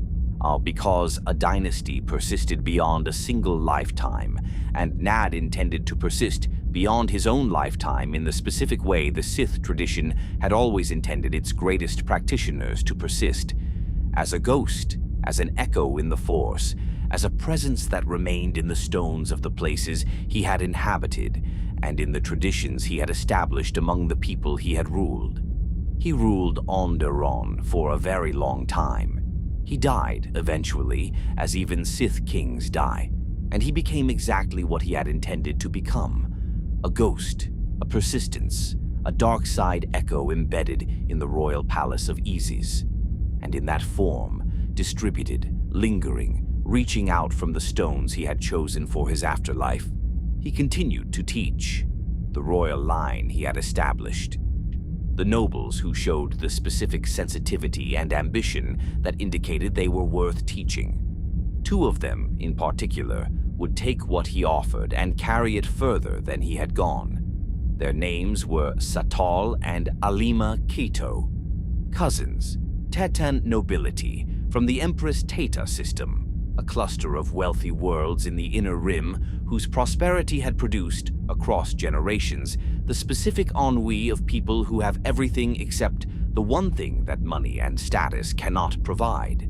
They were not Force-sensitive in the way that Nad had been Force-sensitive, not in the deep, constitutional sense that produced the Jedi and the Sith Lords. They were sensitive enough to feel the pull of what Nad's ghost was offering, enough to access the Sith texts they obtained from Onderon's palace and make partial use of what those texts contained, enough to be dangerous. They called themselves the Krath. The name had Sith roots, an older term from the tradition's early lexicon, carrying associations of sorcery and transformation. They used it deliberately, as the kind of beings who have learned just enough about a tradition to find its aesthetics compelling, without fully grasping what the tradition's deeper practitioners had understood about the cost of those aesthetics.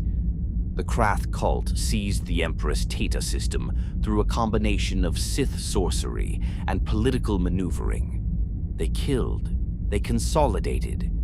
They maintained their hold through fear and through the specific advantage that a limited amount of Force capability provides when deployed against opponents who have none. And they attracted attention. Exar Kun was everything that Nad had been, and something more, or something different at any rate, in the specific way that the galaxy occasionally produces beings who are not merely exceptional, but who operate at a level that generates, around them, a kind of warping of normal expectations. He was Jedi trained, formally and carefully, and his master, Vodo Siosk Bas, a patient Kravaki who had spent decades cultivating students of difficult temperament, recognized in him both the extraordinary potential and the extraordinary risk that that potential carried. Bas tried. He tried with the specific, careful dedication of a teacher who understands that they are working with material that could become almost anything, depending on what happens to it. What happened to it was that Kun found limits. Not the limits of his ability. His ability had no limits visible to him from where he stood, and the horizon kept receding as he advanced toward it, which is the experience of genuine genius, and also its specific vulnerability. He found the limits of what the Jedi tradition was willing to tell him. The prohibition against the dark side was, to Kun, not a wise caution, but an obstruction. A locked door that the tradition justified with philosophical arguments he could not entirely refute, but also could not entirely accept. Arguments that felt designed to prevent him from reaching something the tradition was unwilling to admit existed. He left, less quietly than Nad, more dramatically, with the specific force of a person who has concluded that the institution he is departing is not merely inadequate, but actively preventing his development. He defeated his master in a duel that Boss had not initiated, one of those confrontations that Sith tradition might call inevitable. The student demonstrating the capacity the master had cultivated, though not in the form Boss had hoped for, and he moved toward the dark. The path went through Onderon, through the contact with Nad's ghost that Satal and Aliema Keto had already made and were already using in their own fashion. Nad's ghost found Kun the way Nad's ghost had found Nad, recognizing the specific quality of a mind that was open in the right ways, i.e. that had the force, sensitivity, and the depth of ambition necessary to receive what was being offered at the level at which it was being offered. But Kun was not Nod. He was not a student who needed long cultivation. He received what Nad's ghost had to give and metabolized it so quickly that the ghost, in the end, had nothing left to offer that Kun had not already surpassed. He went to Korriban. Of course, he went to Korriban.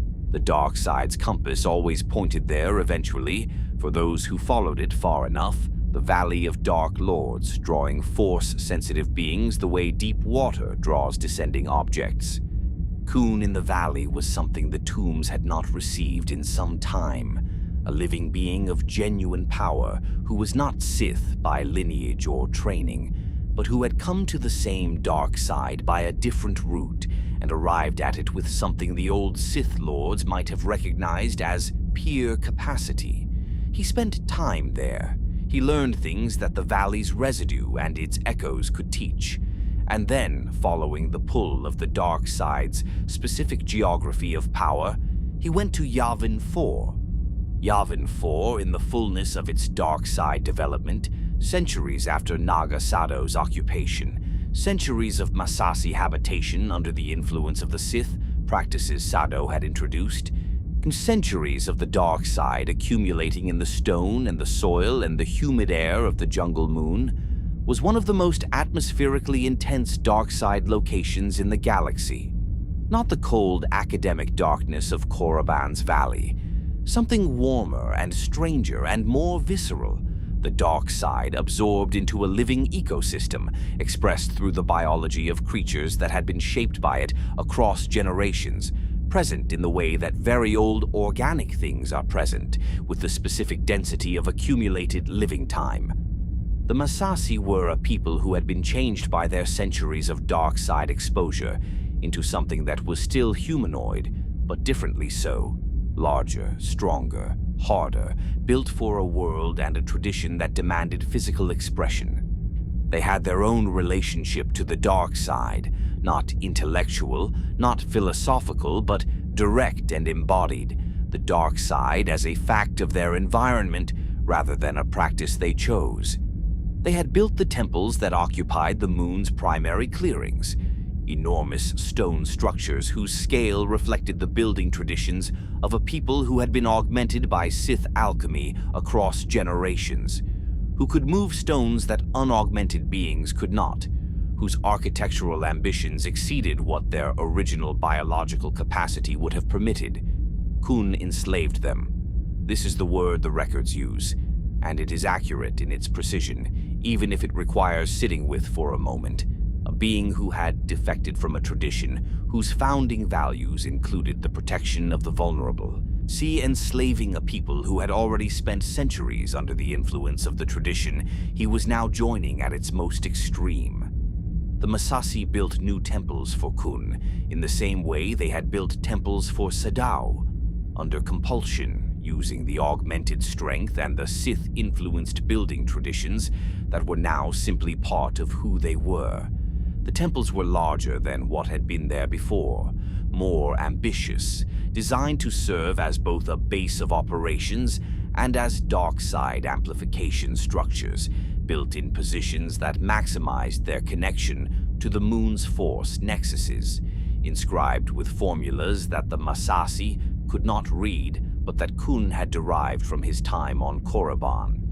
He encountered Ulic Qel-Droma, This is where the story becomes the intimate tragedy that the great Sith Wars historical record preserves with more emotional detail than most events of the era, because Qel-Droma's arc is not the arc of a being who sought the dark side and found it. It is the arc of a being who sought to prevent the dark side from spreading and was consumed by it from the inside, which is a different and more resonant story. Qel-Droma was a Jedi of genuine quality, not the stratospheric rarity of Kuhn's particular gifts, but deeply capable, deeply principled, and possessed of the specific kind of courage that leads people to go toward the thing they are afraid of, rather than away from it. He had gone to the Empress Theta system to investigate the Krath cult's activities, had been captured. All had been subjected to the specific dark side techniques the Krath applied to their captives, had been changed in the way that prolonged dark side exposure changes beings who are force sensitive, because the force that flows through a sensitive being flows in the directions it finds, and dark side currents, once established, are difficult to reverse. The spirit of Marka Ragnos appeared to them, to Kuhn and Qel-Droma together, in the specific way that the powerful dead appear in the Sith tradition, as a resonance in the Force rather than a physical presence, the echo that the Valley of Dark Lords and the careful funerary architecture had been designed to preserve. Ragnos named them what they had effectively already become, Dark Lord of the Sith and his apprentice. The naming was not a promotion. It was a recognition, an acknowledgement, from the accumulated weight of the tradition's greatest figure, that these two had arrived at the same place the tradition had always pointed toward. What they built together, the Brotherhood of the Sith, the organization that recruited Jedi students to the dark side with a thoroughness and a persuasive sophistication that went beyond anything the traditional dark side schisms had managed, was the specific expression of Kuhn's particular genius applied to the project of dark side expansion. He was an extraordinary teacher, in the way that the best dangerous people are extraordinary teachers, able to identify exactly where a student's formation has left them vulnerable, exactly what the tradition they were departing had left them hungry for. Yeah, exactly what to offer that would seem to complete what was missing, rather than simply corrupt what was present. His recruits were not weak students. They were excellent students who had been shown something their training had withheld, and who received it with the gratitude that people feel when a long unnamed need is finally named. The galaxy began to understand what it was dealing with when the Kron cluster detonated. Alima Cato had, in the course of the Brotherhood's military campaigns, come into possession of Sith weapons from Sado's era. Specifically, a technology derived from the hyperdrive manipulation that Sado had used to create his illusionary fleets, but applied to stellar engineering. Directed against the Kron cluster, a dense grouping of stars in the outer rim, it triggered a cascade of supernovae. The Kron cluster detonated. It produced a shockwave of stellar energy moving outward at the speed of consequence, burning everything in its path. Everything in its path included Ossus. Ossus was the great Jedi library. Not merely the name of a facility, Ossus was the primary repository of Jedi knowledge in the era, a world that had accumulated across millennia the combined scholarly output of the Order's thousands of years of existence. Books and holocrons and artifacts and manuscripts and the preserved teachings of masters going back to the Jedi era on Tython. The record of 25,000 years of Force tradition, organized and catalogued and housed in structures built to preserve it indefinitely. The shockwave reached Ossus.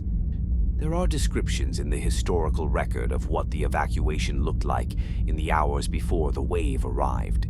The Jedi working with desperate efficiency to remove what could be removed, to prioritize the irreplaceable over the merely valuable, to make decisions in the compressed time available about what the tradition could not afford to lose.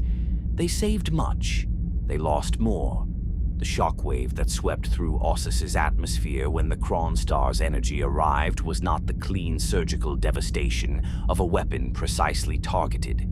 It was the blunt, total transformation of a world struck by stellar-scale energy. The atmosphere catching, the surface exposed to temperatures that stone did not survive in any form that preserved the information inscribed upon it. The Jedi archives burned. The light of millennia of knowledge dying in a wave of fire that moved across Ossus's library vaults the way fire moves across anything it has been given enough to consume, completely, without the discrimination that the people who built what was burning would have wanted, without any principle of selection except for what it reached. The scrolls and the holocrons and the manuscripts that had no counterpart anywhere in the Republic's vast collections became smoke and became ash and became the specific kind of absence that is worse than having never existed, because it is the absence of something that was and is no longer, and the shape of what is missing is exactly the shape of what the loss took. Afterward, in the ruins of Ossus's library districts, the dust moved through shattered vaults under a sky the color of old flame, the color of a sky that has received too much energy and is still radiating it back, a sky that is not quite right and will not be quite right for a long time.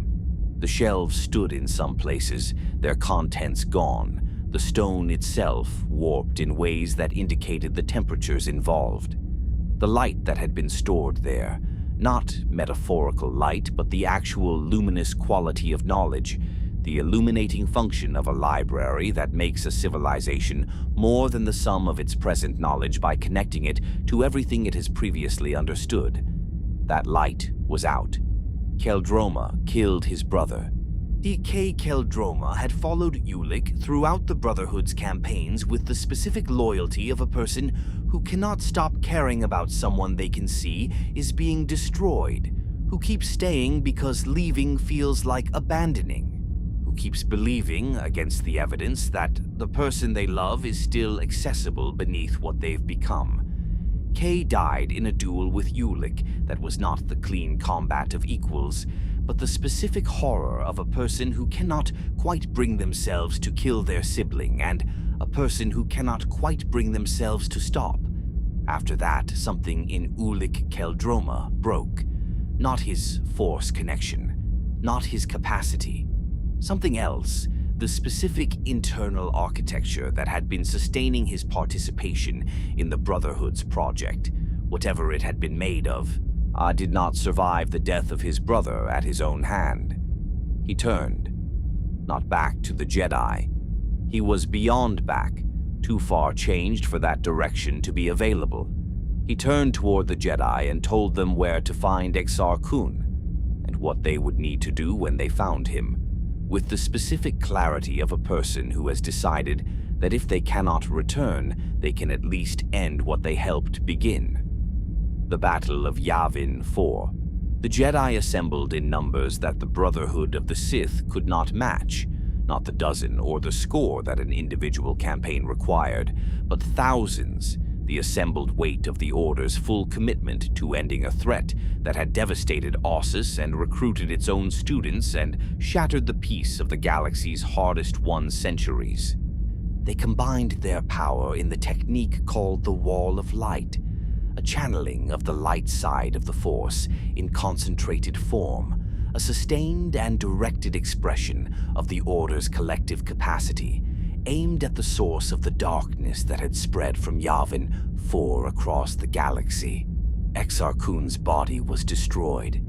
The fires across the moon's surface consumed what the Wall of Light had left, and Kun himself, the specific Exar Kun who had been a Jedi student, and then a Sith Lord, and then something that exceeded the category of Lord entirely, who had opened himself to the dark side so completely and so deliberately that there was no longer a line between the self that was doing the opening and the dark side that was entered.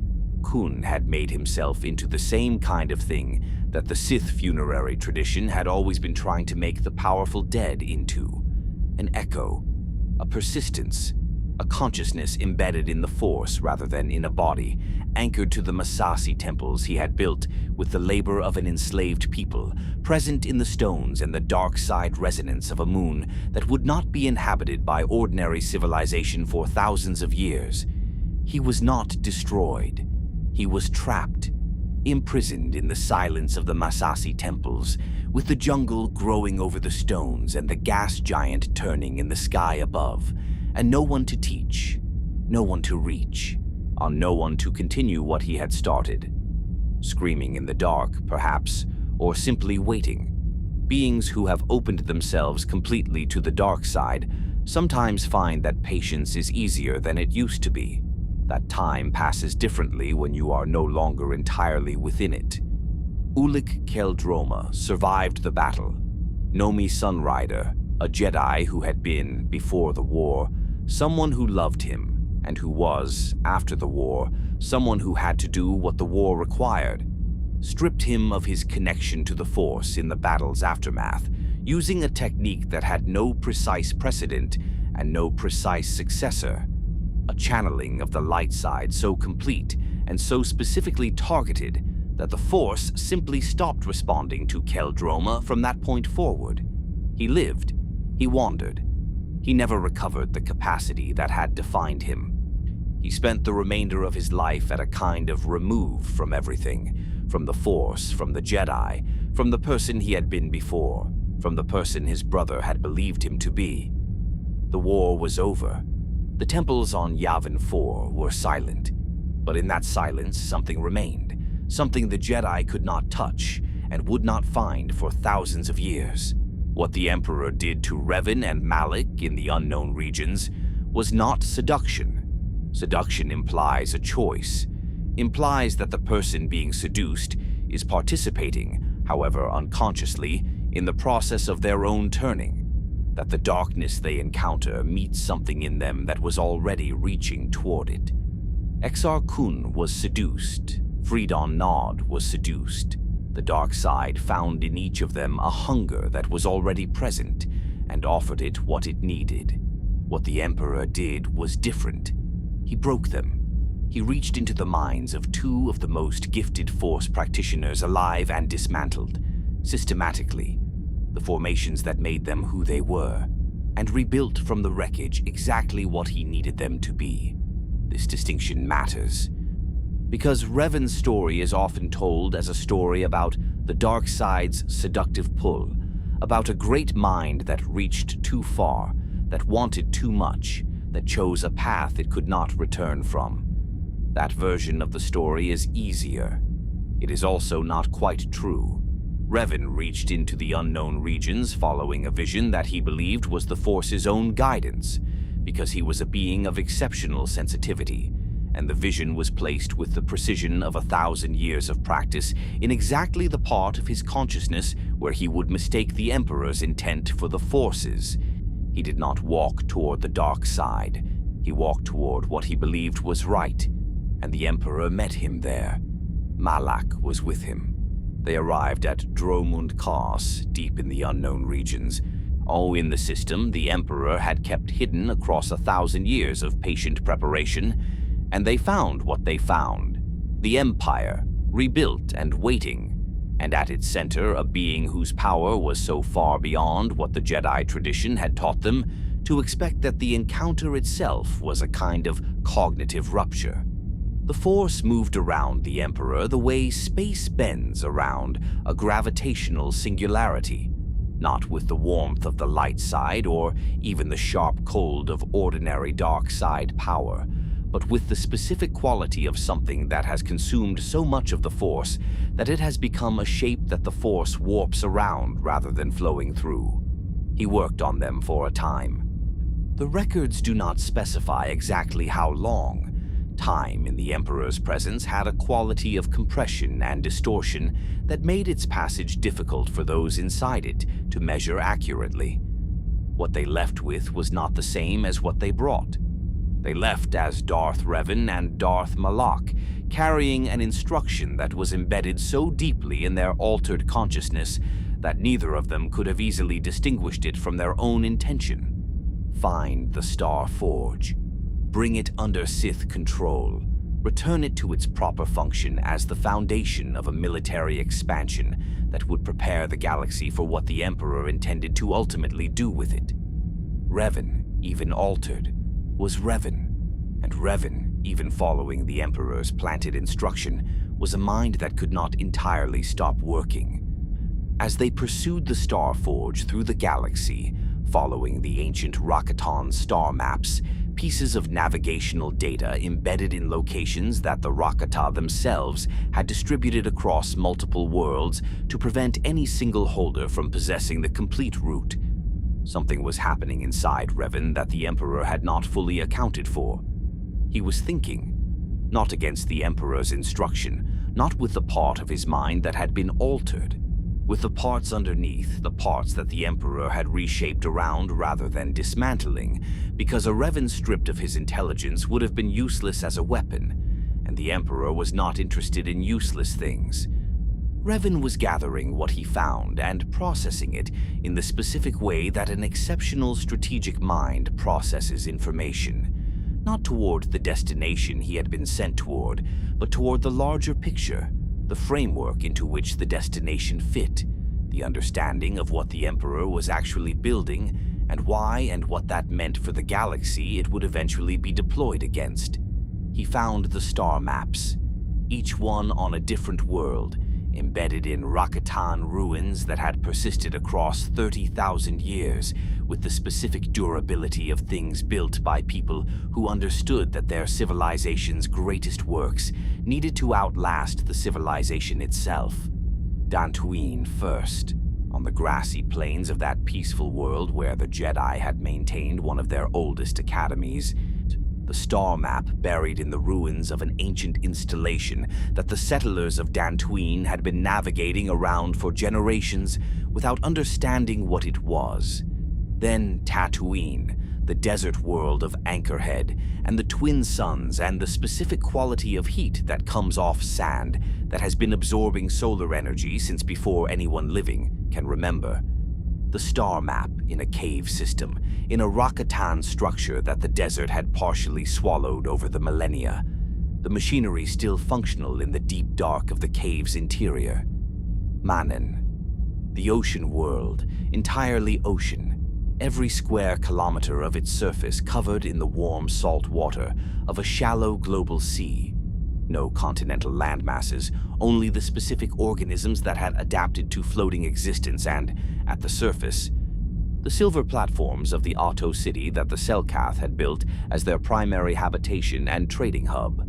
The city floated on repulsor lift platforms anchored by cables to the seafloor, and the seafloor was far enough down that the cables were not visible from the surface, and the effect was a city that seemed to float entirely free of any connection to the world beneath it, hovering above an ocean that extended to every horizon with the specific quality of a surface that has no interruption. The star map was below Otto City, in the depths where the Selkath also maintained their oldest sacred sites, in the specific dark of deep water where light from the surface was a faint suggestion rather than a presence. Kashyyyk, the forest world. Either Rosha trees growing to heights that made the concept of forest inadequate as a description. Growing to heights where a Wookiee village in the mid-canopy was already 300 meters above a forest floor that existed in permanent twilight, where the light that reached the ground had been filtered through so many successive layers of canopy that it arrived cool and green and indirect, more like ambient illumination than like sunlight. The Wookiees had inhabited these canopy levels for generations, building their platforms and bridges in the upper stories of the forest, while the levels below them descended through increasing darkness toward a floor that was not a floor in the ordinary sense, but a dense accumulation of root systems and fallen trunks and the slowly decomposing archaeology of everything the forest had ever produced and recycled. The star map was in those depths. In the Shadowlands, the Wookiees called the lower levels, not with superstition exactly, but with the acknowledgement that the qualities of those depths were different enough from the qualities of the canopy that they deserved a different name. Korriban last, or among the last. The valley again, the red sand and the dark basalt tombs, and the force so concentrated in the dark side that it pressed against a sensitive being's chest like a physical weight. The star map was here too, older than the tombs in some sense, or at least independent of them. A Rakatan artifact from the era of the Infinite Empire, when the Rakata had briefly occupied this world before Adus drove them off. The valley had accumulated so many layers of dark side resonance since that era. The tombs, the Sith Academy that had eventually been established at its edge, the centuries of practice and training and dying in its confines, that the Rakatan installation beneath it was almost invisible in the Force, buried under everything that had come after it. Almost. Revan found them all. And as he found them, as the star maps accumulated into a complete route, and the destination, Lehon, the Rakata's home system, the place with the disruptor field that had sealed the ruins of the Infinite Empire for 30,000 years, became clear something else was accumulating in him too. The processing he had been doing below the level of the Emperor's alterations had reached a conclusion that he could not entirely articulate, but could feel as clearly as he could feel the Force, the Emperor's instruction and his own understanding of what the Emperor intended were not pointing in the same direction. The Star Forge, delivered to the Emperor, would be one thing. The Star Forge, redirected, taken for himself, used not as the Emperor's weapon, but as his own, would be something else. He did not deliver the Star Forge to the Emperor. He took it for himself, or he intended to. The specific quality of that intention. See, and what it says about the state of Revan's consciousness in this period, whether it was genuine defection from the Emperor's plan, or the Emperor's plan operating on a level of complexity that Revan could not perceive, remains one of the more interesting unresolved questions in the historical record. What is not in question is the sequence of events that followed. Malak's betrayal came aboard a ship, not in a dramatic confrontation, not in the kind of duel that Sith tradition might consider appropriate for one partner displacing another. It came from the silence of space, from the weapons of Malak's ship firing on the vessel carrying Revan. An ambush, efficient and decisive. The act of a person who had concluded that the partnership was no longer to their advantage and had chosen the moment of their partner's greatest vulnerability to end it. Revan nearly died. The injuries were severe enough to have killed someone with a less exceptional constitution and less desperate a will to survive. The Jedi found him, in the wreckage of the ambush, in the specific disarray of a person who had been near death and whose mind had been twice rewritten in a short span of years, first by the Emperor, then by the trauma of near destruction. The Jedi found Revan and brought him back, not to what he had been. The Emperor's alterations were still present beneath whatever the near-death had scrambled, but the Jedi did what they could, which was to give him a new identity built from what was still functional, a functional self, coherent enough to operate in the world, oriented toward the light side, stripped of the explicit memory of what he had been. He woke up not knowing who he was. This is the most distinctly human element in Revan's story, more human in some ways than the epic scale of the events surrounding it. A person waking up without their history, without the specific web of memory and experience that tells a being who they are and why they are that, and what they have done and what all of that means. The Jedi gave him a direction. Find the Star Forge, stop Malak, end the war that Malak's Sith Empire was prosecuting against the Republic. He followed that direction with the specific motivation of someone who has been given a purpose they can hold on to in the absence of any deeper context for themselves. The worlds he traversed in search of the star maps were worlds he had already been to, whose ruins he had already navigated. But he did not remember having been to them. He arrived at each one as if for the first time, carrying the instincts of a mind that had solved these problems before, without the memory of having done so. The instincts were still there. The paths that had taken years the first time took less time the second, because something in him, the trained part, the part that was Revan regardless of what overlay of identity had been placed on top, recognized the landscape even when the conscious mind did not. The Star Forge. When he reached it above Lehon, when the disruptor field was disabled and the ancient Rakatan home system opened itself for the first time in 30,000 years to a ship that could navigate freely, was everything that the description of it, accumulated across the preceding 40,000 years of this story, would lead you to expect, and also something more specific than description could fully capture. It was the specific sight and feel and force resonance of a thing that had been waiting for a very long time in a very dark place, and that was now being found by the person it had been waiting for, whether Revan knew it or not. The Star Forge recognized Revan, not sentimentally, in the way that a dark side structure recognizes a dark side practitioner, by resonating, by reflecting, by the specific quality of alignment that occurred between the accumulated dark side energy of 30,000 years of dormancy and the dark side alteration still present in Revan's consciousness below the Jedi overlay, the alterations the Emperor had placed, and that the Jedi's subsequent reconstruction could not entirely remove. Malak was there. Of course Malak was there. The Star Forge was the foundation of his Sith Empire's military production, reactivated by him after Revan's fall, restored to something approaching its ancient function as the production engine it had always been. The confrontation that happened aboard the Star Forge between the two people who had walked into the unknown regions together and come out differently was not the confrontation of strangers. It was the confrontation of people who had known each other as well as any two beings can know each other, who had fought side by side in a war they both believed in, who had been broken and rebuilt and broken again by the same being and had come out of the breaking in opposite directions. Malak died. The Star Forge was destroyed. The Republic survived the Jedi Civil War, though barely.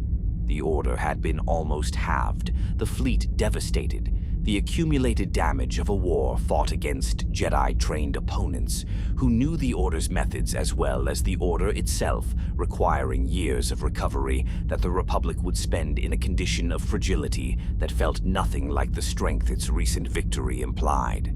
And Revan was alive, restored to himself more fully than before, his memories returning in the fragmentary way that memories return when they have been altered rather than simply forgotten, pieced together from the evidence of who he was and what he found himself knowing, and the specific resonance of places he had been that his conscious mind did not remember visiting. He was not who he had been before the Emperor's touch. He was not the Dark Lord whose armies had nearly broken the Republic. He was not the Jedi Padawan who had defied the Council to fight the Mandalorians. He was something more complex and more burdened than any of those. A person who carried the memory of having been multiple different selves, none of them fully comfortable to inhabit, all of them still present in him in the way that experiences are present even when they are past. Unlike Exar Kun, Revan was brought back. But returning was not the same as healing, and some part of what the Emperor had planted in him remained. Some awareness of what was waiting in the unknown regions, some knowledge that the war that had just ended was not the war, that the thing Revan had seen on Dromund Kos was still there, still patient, still feeding, still preparing. The war that would matter had not yet begun. The Star Forge was destroyed, but its maker still sat in the dark behind Dromund Kos's storms, and he had not forgotten Revan. The Jedi Civil War left a particular kind of wreckage, not the physical wreckage, the destroyed fleets, the scarred worlds, the economic disruption of a war fought across the Republic's most traveled hyperlanes. That wreckage was real, and its repair would take years, but it was comprehensible. It was the kind of damage that institutions know how to address. The other kind of wreckage, the kind that does not show up in damage assessments or reconstruction budgets, the kind that exists in the space between what an institution was and what it has become. This was less comprehensible and, ultimately, more consequential. The Jedi Order emerged from the war with perhaps half its pre-war membership. This sentence understates what that means. The Jedi were not an ordinary military force whose losses could be replaced by conscription and training.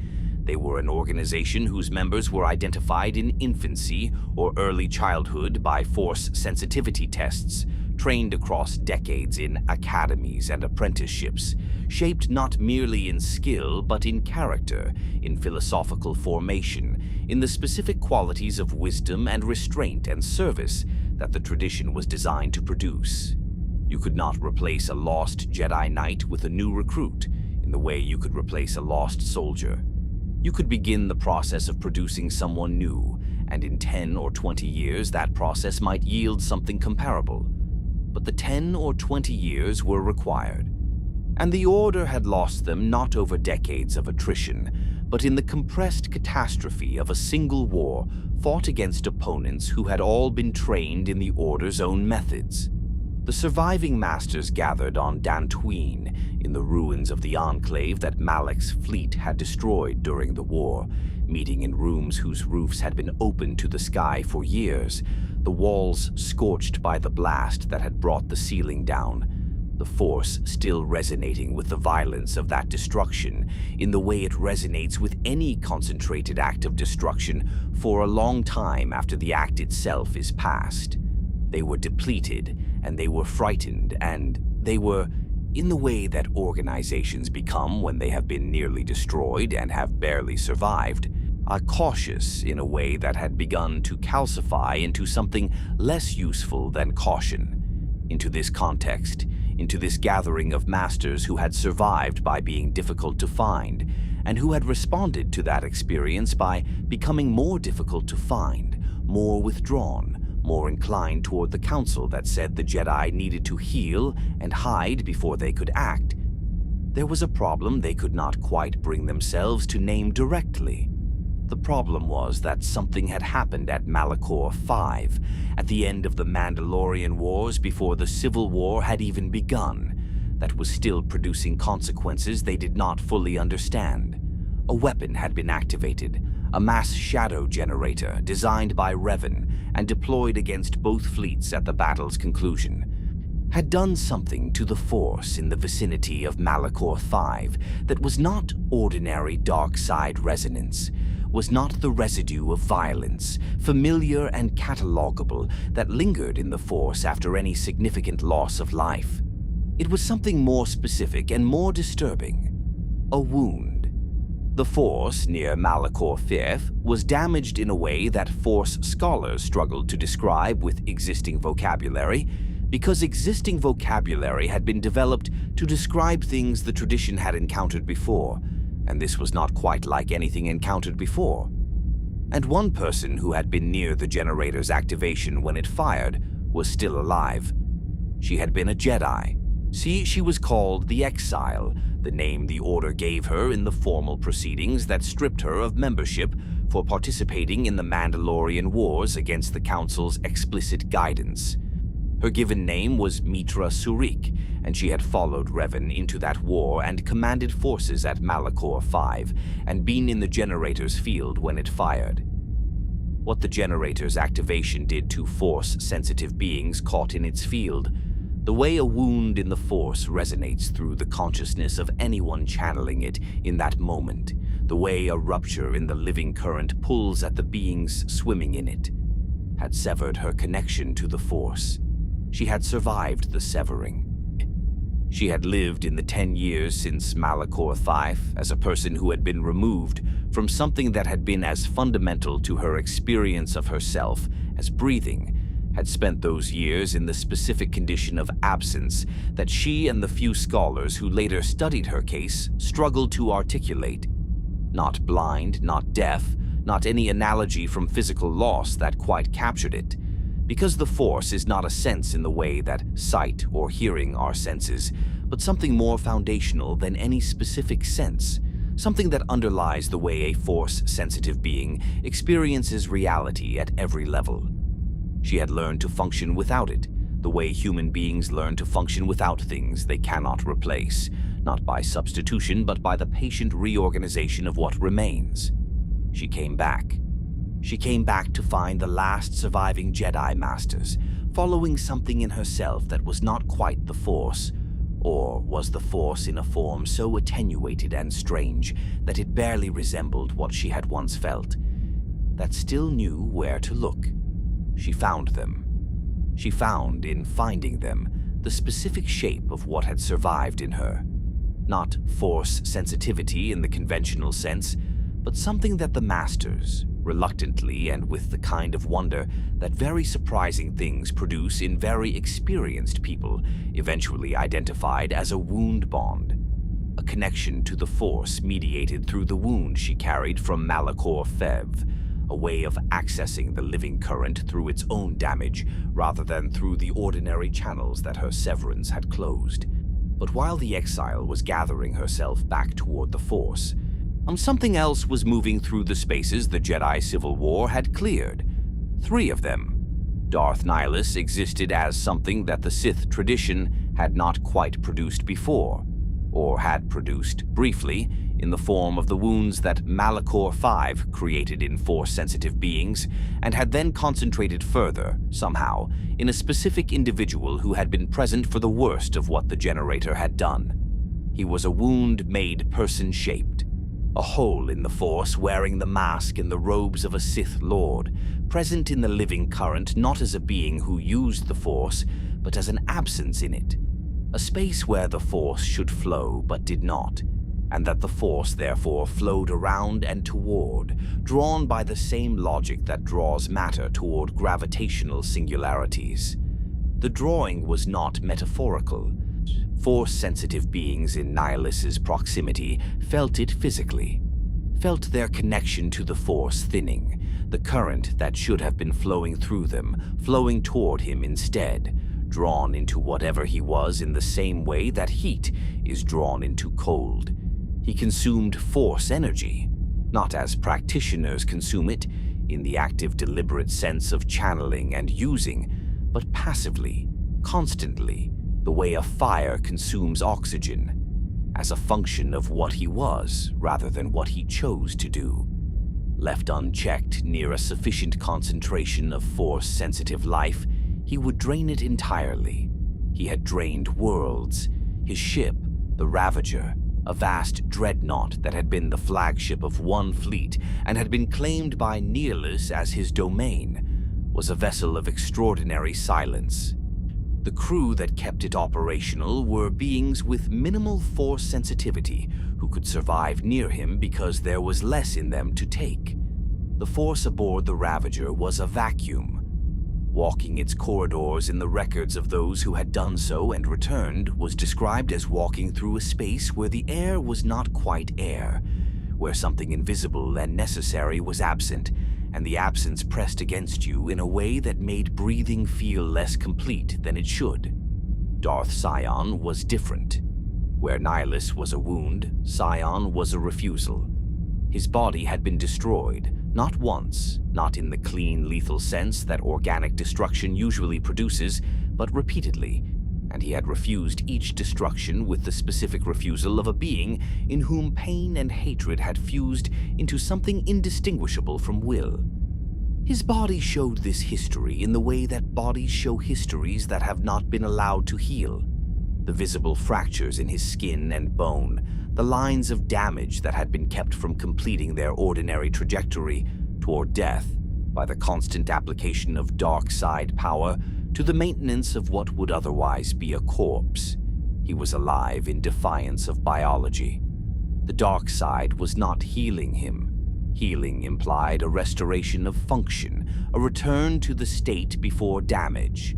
The dark side was holding his damage in suspension, keeping the fractured pieces of him assembled and animated not by repair but by refusal, by the will not to stop even when everything that could stop him had tried. He experienced pain constantly. The nature of his existence required it. The dark side mechanism that held him together was, in its specific engineering, dependent on the emotional energy that pain produced, on the hatred that constant pain generates in a being who has been in it long enough to have made a personality from it. He could not be killed by conventional means. Every wound inflicted on him was simply added to the accumulation of wounds already being held in suspension. He walked through combat the way a being who cannot die walks through combat, without the reflexive caution that mortality produces, with the specific detachment of someone to whom the usual calculations do not apply. Darth Traya was the third, and in some ways the most interesting, because she was the most comprehensible, the most recognizably a person. With a recognizable psychology and a recognizable logic, even if the conclusion she had reached from that logic was one that most beings would find untenable. She had been Jedi. She had been Sith. She had been both simultaneously in her own understanding of herself, and she would have said that the categories themselves were the problem, that the long war between light and dark was not a moral struggle between good and evil, but a perpetual mechanism for suffering, a system that produced tragedy reliably and endlessly, and that the only honest response to was the desire to end it. Not to end the war between light and dark, to end the force that made the war possible. To sever every living being's connection to the current that had been channeling them into roles in a drama that served purposes they could not perceive and had not consented to. This was a terrible idea. It was also, as a diagnosis of a specific problem, not entirely wrong. The Force did operate through its sensitive users in ways that those users did not always understand and had not always chosen. And the pattern of seduction and fall and war and rebuilding that this story has been tracing across 35,000 years was a real pattern, not a coincidence. And it did raise the question of whether the current that produced the pattern was a thing to be accepted or challenged. Traya's answer to that question was the most extreme one available. It was not a wise answer. It was a genuine one. The three of them together formed the Sith Triumvirate, which was less an alliance than a temporary alignment of purposes. Three beings who needed each other for the specific project of eliminating the Jedi Order's remaining members, who shared the pragmatic recognition that they were individually more capable than what remained of the Order, but collectively more capable still. They hunted the surviving Masters, with considerable success. The Masters who had gathered on Dantooine and hidden in the edges of the galaxy found that hiding, while it had protected them from the Civil War, did not protect them from beings who could find Force-sensitive life the way Nihilus could find it. By the current pulling toward him, the gravity of his wound drawing the light toward it. The Exile found the Masters before most of them were gone. She found what had happened to some of them in the finding, and she carried what she found forward with her in the specific way that a person carries forward the things they cannot set down, not unburdened, not resolved, but moving. Malachor 5, when she finally went back to it, was what a world looks like when it has been broken and not healed. Not destroyed in the sense of being consumed or rendered uninhabitable. It was habitable in the minimal way that worlds with breathable atmospheres and functional gravity are habitable regardless of what has happened on their surface, but broken.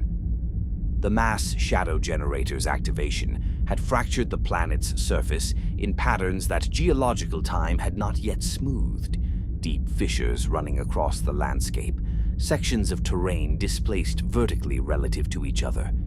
The atmospheric disturbances generated by the sudden large-scale geological activity of the original event, still feeding storms that moved across the surface with the persistence of systems that have been running long enough to be self-sustaining. The air smelled of ozone and old rock, and the specific quality that battlefields develop when the weapons used were energetic enough to leave chemical signatures in the soil. The wreckage of the fleets was still there. Ships that had been in low orbit when the generator fired, caught in the mass shadow and pulled down or broken in the gravitational anomalies of the discharge, had come to rest on the surface or in the upper atmosphere in configurations that time and Malachor's weather had arranged into something that was neither crash site nor cemetery, but had qualities of both. The force there was as wounded as the planet, the resonance of thousands of force-sensitive deaths in a concentrated moment still present in the specific way that very large events are present in the force for a very long time. Not as emotions exactly, but as a texture, a quality in the current that a sensitive being felt before they consciously identified it. She confronted Traya here, in the ancient Sith Academy at Malachor's core. The confrontation was not, in the end, primarily a matter of combat, not in the sense that matters most, anyway. It was a matter of understanding. Traya had been teacher to more people than the Exile, had shaped more lives than she could count, had spent decades accumulating a wisdom about the Force and its workings that was genuine even in its darkness. And the final teaching she offered the Exile was the full articulation of her philosophy, the argument for ending the Force, the diagnosis of the pattern, the conclusion she had reached. The Exile listened, and then she disagreed, in the way that people disagree with teachers they respect, not by dismissing the argument, but by finding in it the place where the conclusion exceeds what the premises justify, the step that goes further than the evidence demands. The Force was not a trap. The current was not a conspiracy. The pattern of tragedy was real, but it was not the Force's doing. It was what beings chose to do with the Force, which was a different thing. And the difference was the difference between the knife and the hand that held it. Traya died. The Triumvirate was ended. Nihilus had already been ended, on his own ship. The Ravager, in a confrontation that required the specific approach of a wound-bonded being, fighting fire with fire, the Exile's particular connection to the Force, through damage meeting Nihilus's own damage, in a resonance that could not simply be pushed against but had to be entered and met, and out-persisted. Scion had been ended, and this had required something more specifically personal, more specifically reliant on the Exile's capacity to reach past the hatred and the pain to whatever was underneath. The part of him that had chosen to keep existing, not from survival instinct, but from something else, something that the hatred had been built on top of, something that was still there when you stripped the layers back far enough. He had chosen to stop. The Sith Triumvirate was ended, but the Exile's journey was not. In her dreams, in the specific quality of sleep that a wound-bonded Force user experiences, sleep in which the current and its damage are both present, in which the Force moves through the wound the way wind moves through a break in a wall and carries things through it, came visions of a prison, deep in the unknown regions, cold stone and purple light, and someone who had been waiting for a very long time for someone to find him. Memory, when it returns to a person who has lost it, does not come back as it left. It does not arrive in the clean, organized form of the original experience, as events in sequence, as the coherent narrative that a life is when you are living it forward. It comes back in fragments, in the specific disordered way that things resurface from deep water, not by choice, not in the order you would choose, not always when you want them, and sometimes persistently when you don't. It comes back as feelings before it comes back as facts, as the specific emotional resonance of an event before the event itself is retrievable, as the sense of having known something before you can access what you knew. For Revan, in the years after the Jedi Civil War and the destruction of the Starforge, the return of memory was a sustained process of horror. Not all of it, not the parts that came back as the recognition of loved people, as the warmth of relationships that had persisted across the rewriting of his identity. But the parts that came back from the unknown regions, from the time before the Jedi had reconstructed him, from the place his memories had been altered to not include, these arrived with the specific quality that things arrive when they have been suppressed, with force, and with the accumulated pressure of having been held back, and with the implication that they had been held back for reasons that the person encountering them now had to understand. The Emperor, the sanctum on Dromund Kos. The specific quality of a presence so large in the Force that it did not register as dark side power so much as the absence of anything else. The way a very large object in a room does not feel like a large object so much as it feels like the room has become smaller. The instruction that had been planted.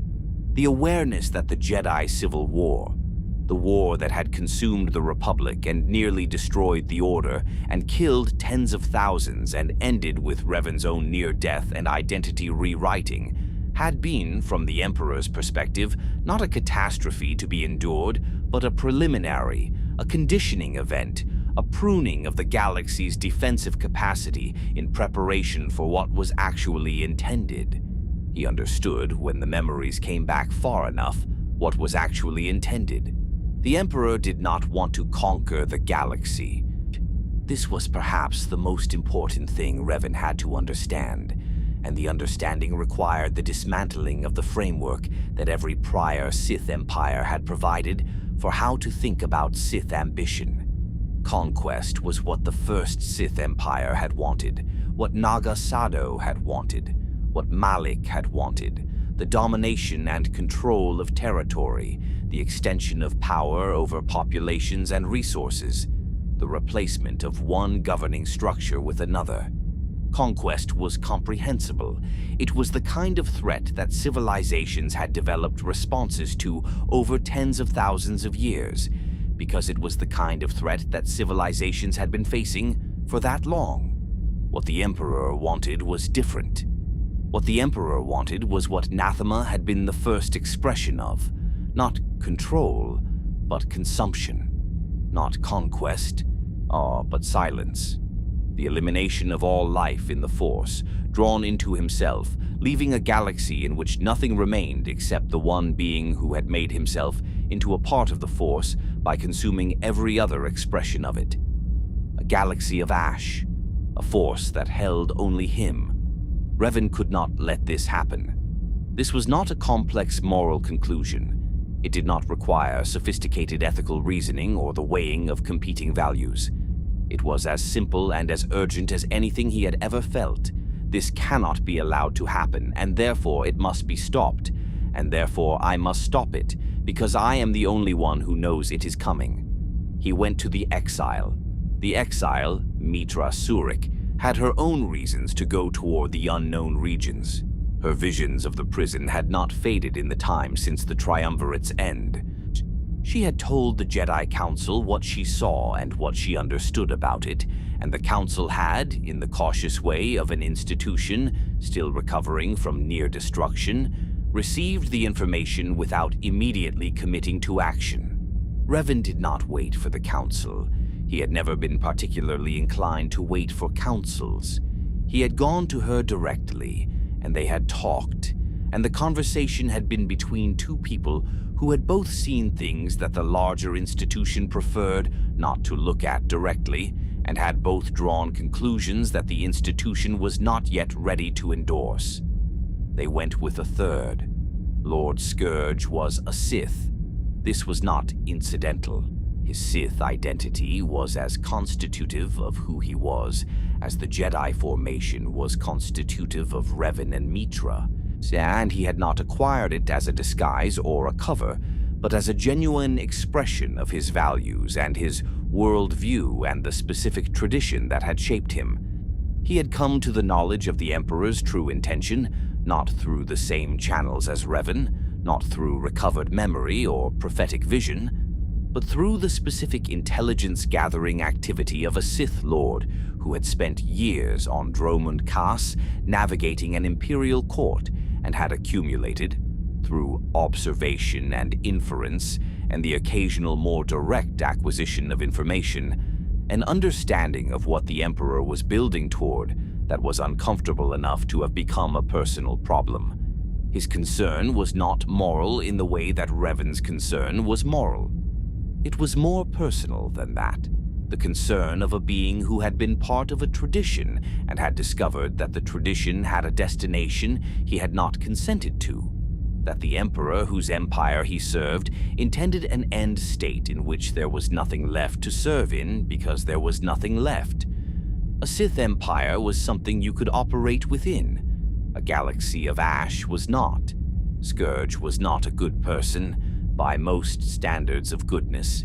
He was a person who had found himself on the same side as good people for reasons he could have articulated precisely, and that would have sounded, in their precise articulation, considerably less noble than the reasons of his companions. He knew this. It did not trouble him. It was the truth, and he preferred truth to more comfortable fictions. 3 people, then, are moving toward Dromund Kaas through hyperspace routes that no Republic chart contained, navigating by the knowledge Revan had recovered from his altered memories, and by the force sense that the Exile had developed in her years of wound-bonded practice. Moving toward the planet where the Emperor had been building his empire for 1,000 years, and preparing his ritual for longer than that. Dromund Kaas, from the approach, was the storm world they had each understood it to be, from description and from the Force's own testimony. Clouds illuminated from below by continuous electrical discharge, the specific quality of a planet whose atmosphere had been in this state for long enough that the state was structural rather than meteorological. Landing through it required navigating the lightning, which moved through the cloud cover in patterns that were complex and fast-changing enough that standard navigation relied on instruments measuring the discharge patterns in real time and plotting courses through the gaps. The gaps were real. They were just small and brief.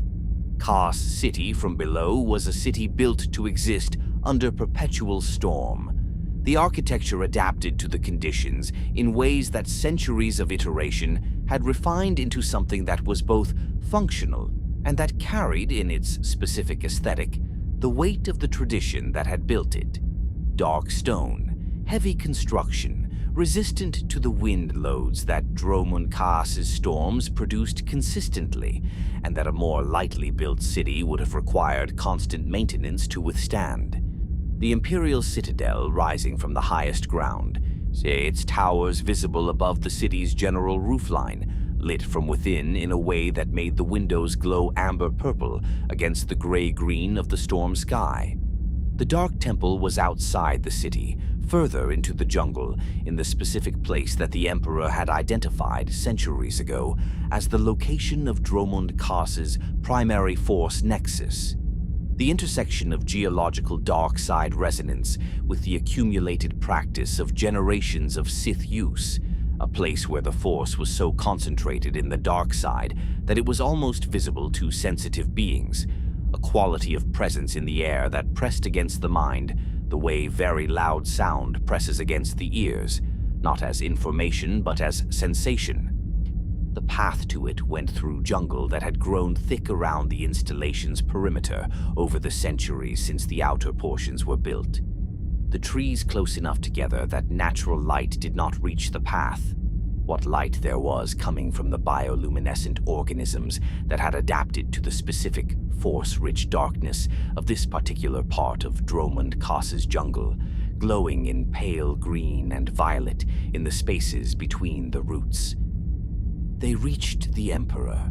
What the records preserve of what happened in the Emperor's sanctum is fragmentary, because 2 of the 3 people present did not survive it in forms capable of providing accounts, and the 3rd, Scourge, had reasons of his own for controlling what he disclosed about the encounter.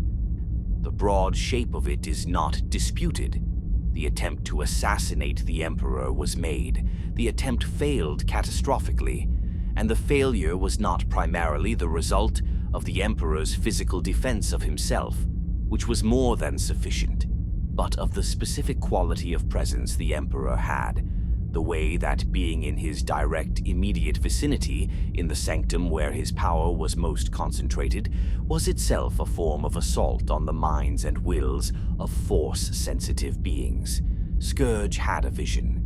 This is the detail that the historical record preserves most precisely, because it is the detail that explains the rest. In the moments of the encounter in the sanctum, in the specific compressed time of confrontation with a being of the Emperor's capacity, Scourge saw a future. Not a vision in the poetic sense, not a symbolic or impressionistic sense of future direction. A specific, concrete vision of a specific future event. A Jedi, not Revan, standing in a place and a moment that Scourge could see clearly enough to recognize when he encountered it, defeating the Emperor in a way that was decisive, and Revan was not in that vision. Revan's time had not yet come. Scourge acted on this knowledge by betraying his companions to the Emperor. He made this choice with the specific clarity of a being whose primary commitment was not to the people beside him, but to the outcome he had identified as necessary, the Emperor's eventual defeat, and who had concluded from the evidence of the vision that Revan's death now would prevent that outcome, while Revan's capture would not necessarily do so. Whether this was wisdom or rationalization is a question the historical record preserves without resolving. The outcome was what the outcome was. Mitra Surik died. The manner of it was quick. The Emperor's capacity for violence, when directed at a specific target in his own sanctum, was absolute, and the specific quality of the wound bond that had sustained Mitra Surik through the Triumvirate's threat was not a defense against the Emperor's direct attention. She had come a long way from Malachor V. She had done things that the galaxy needed doing, had ended threats that the Order could not face. She died in the dark, in the Emperor's fortress, and the people who had loved her would not know what had happened to her for a long time. Revan was captured. The Emperor had not intended to kill Revan. Oh, this is among the most disturbing details of what followed. That the capture was deliberate, that the imprisonment was purposeful, that what the Emperor wanted from Revan was not his death, but his continued existence in the specific form most useful to the Emperor's ends. Revan's mind, the specific quality of it, the extraordinary force sensitivity channeled through a consciousness that had been twice broken and twice rebuilt, and that carried, in its rebuilt form, a quality of resilience and a quality of light that functioned in the specific mechanism of the Emperor's feeding, as a particularly rich and enduring source. The prison was a room, cold stone, the specific cold of deep-cut stone in a world where the temperature above ground was humid and warm. The chill of the subsurface felt as a distinct shift when you descended into it. A purple light from force-imbued lanterns that produced no warmth.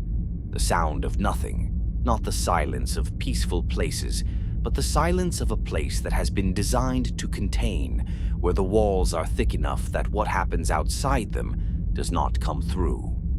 The force present in that room was the Emperor's force, shaped and channeled by his will, flowing in the directions he directed it, providing Revan with enough connection to the living current to prevent the specific deterioration that complete severance would produce, while ensuring that the connection was mediated entirely by the Emperor's presence. For 300 years, Revan sat in that room. 300 years. The galaxy turned. The Republic recovered from the Civil War and rebuilt its fleet and its institutions and its sense of itself as a civilization that would continue. The Jedi Order gathered itself back from near extinction, slowly with the careful work of an institution that understood it was building for the long term.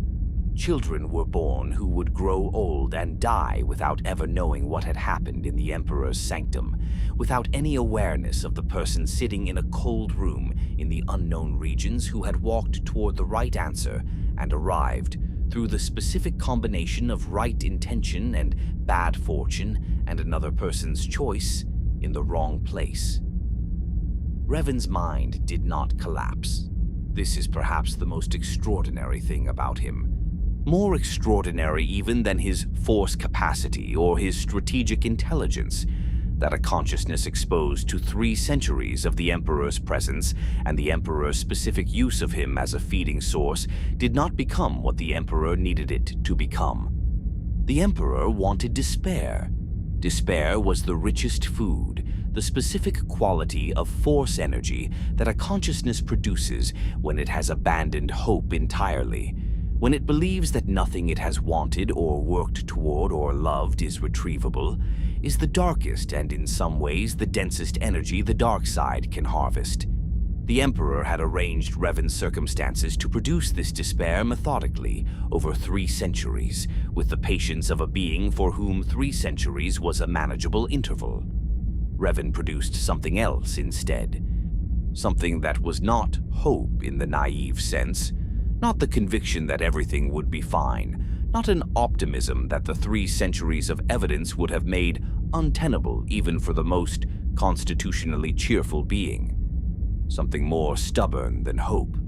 The determination not to give the Emperor what the Emperor wanted, which was also, in its way, the determination to remain himself, to not let the centuries and the isolation and the feeding strip away the specific qualities that made Revan the problem the Emperor had been unable to simply eliminate.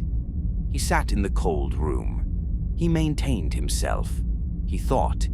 And the Emperor, on the other side of the wall, all fed on what Revan produced, on the frustration and the determination and the specific quality of a brilliant mind refusing to stop, and found it nourishing in a different way than he had intended, and continued the arrangement because nourishing was nourishing, and the Emperor did not require things to be what he had planned them to be as long as they were useful.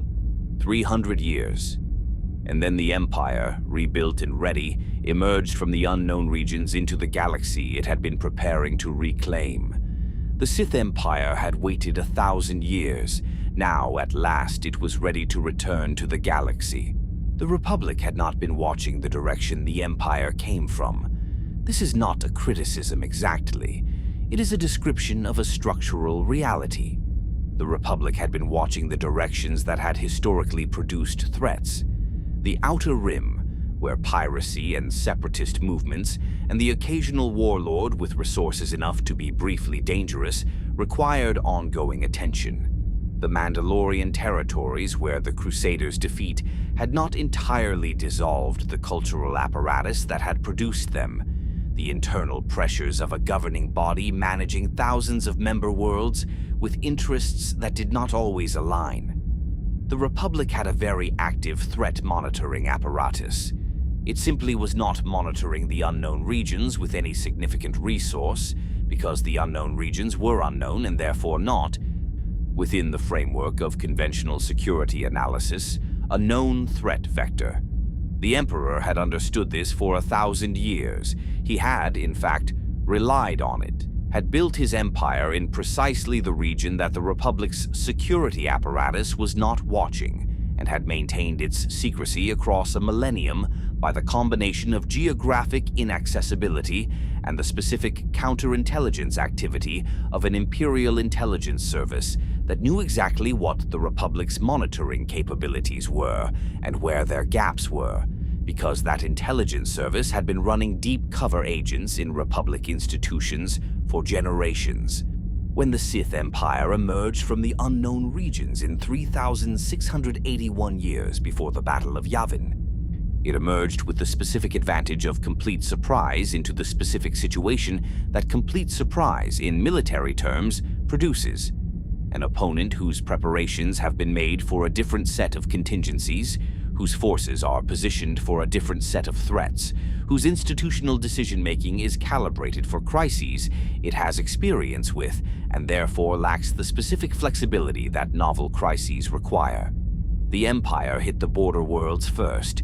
There was a particular quality to those initial encounters that the surviving accounts preserve with the specific clarity that very unexpected things leave in the minds of those who experience them. The Republic military forces on the outer borders were experienced, professional, not to be dismissed, They were the beneficiaries of a training tradition and an institutional culture that had been developed across tens of thousands of years of the Republic's existence, and they were good at what they did. What they were not prepared for was the quality of what the Sith Empire's forces represented. Sith-trained warriors, dark side-imbued equipment, a military doctrine that had been developed in isolation for 1,000 years with the specific purpose of defeating a republic whose capacities the Imperial Intelligence Service knew in considerable detail against forces that had no reciprocal knowledge of the Empire. The border worlds fell, not immediately. The Republic's border forces died with the quality that well-trained soldiers die, on making the cost of each position significant before surrendering it, but fell nonetheless, and fell in ways that the follow-on forces were not in position to prevent. The war that began at those border engagements would last 28 years, and 28 years is a long time in any war, long enough to reshape the civilizations involved at deep levels, long enough for children who were born in the war's first year to be adults in its last, long enough for the specific texture of prolonged conflict, the rationing, the recruitment, the gradual reorganization of every institution around the central fact of military need, to become the texture of daily life. It went badly for the Republic in the early years. This is not the entire story. And the Republic's eventual negotiated ending was not the outcome of a civilization that had been broken, but the early years were genuinely bad, with the specific quality of bad that occurs when an institution discovers that its existing capabilities are inadequate for the challenge it faces and must develop new capabilities in real time, under pressure, at the cost of territory and lives, and the accumulated confidence that long periods without existential threat produce. And that existential threat rapidly depletes. The Jedi fought. They had spent the years since the Civil War and the Triumvirate rebuilding, and the rebuild had produced a stronger and in some ways wiser order than what had existed before. An order that had processed the near extinction of the Triumvirate era and developed a more flexible doctrine for engaging the dark side in its various expressions, an order that had learned some lessons from its own history's pattern of internal schism.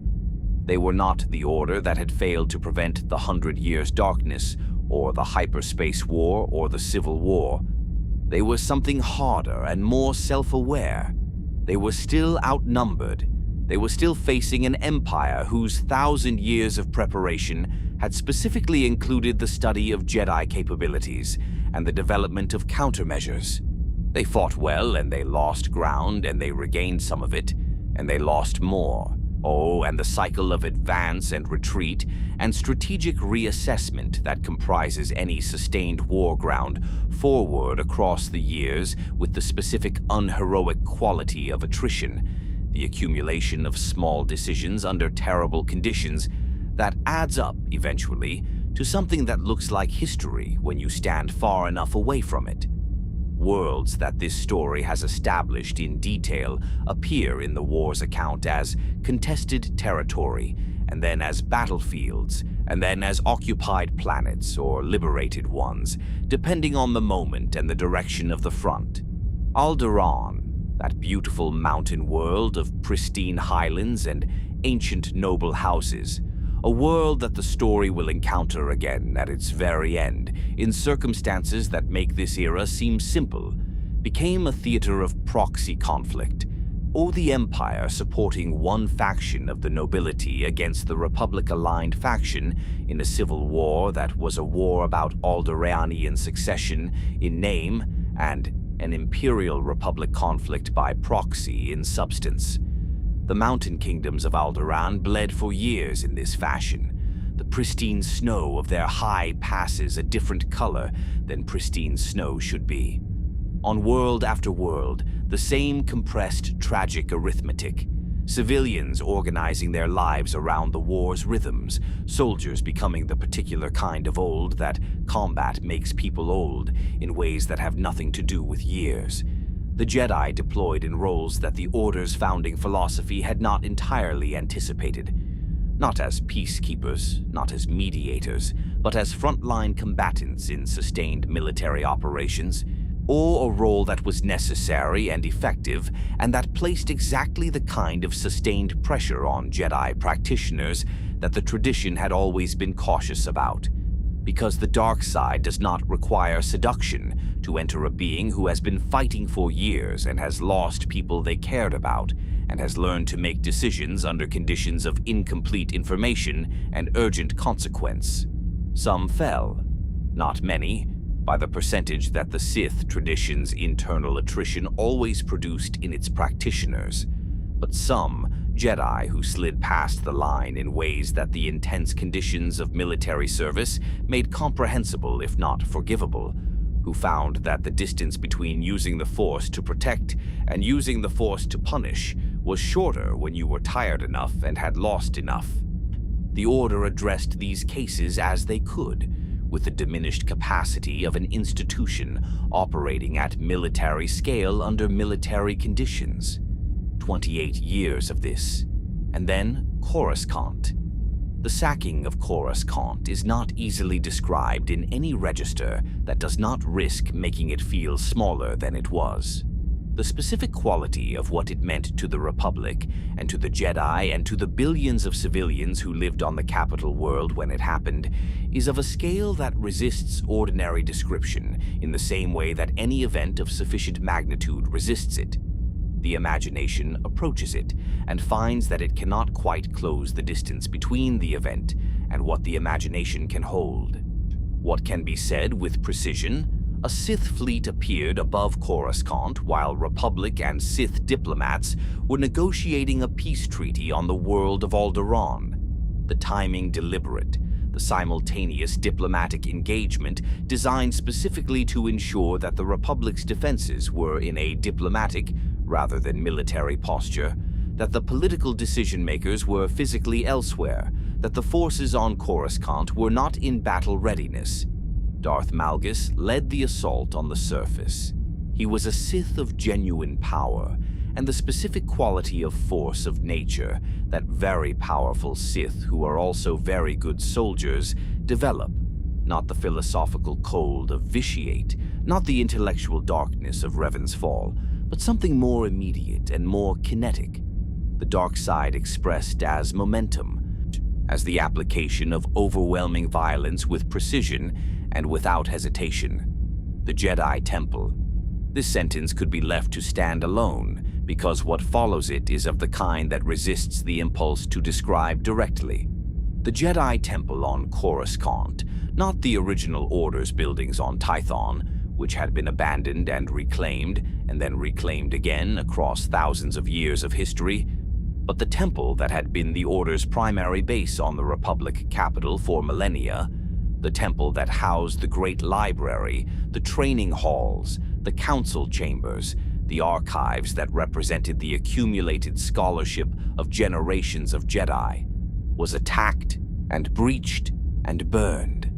The great columns of the entrance hall, which had been there for so long that the stone they were cut from had taken on the specific quality that very old stone acquires, a smoothness that is not the smoothness of polishing, but the smoothness of time and the accumulated touch of generations of hands.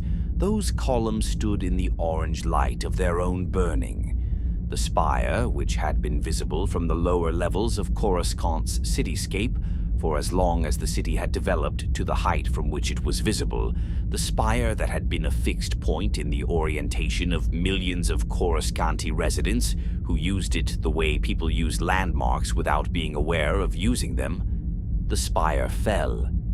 Not in a single dramatic collapse, but in stages. And the way large structures fail when their integrity has been compromised, not at the foundation, but at the load-bearing elements partway up, a progressive surrender of the structure to the forces it could no longer resist.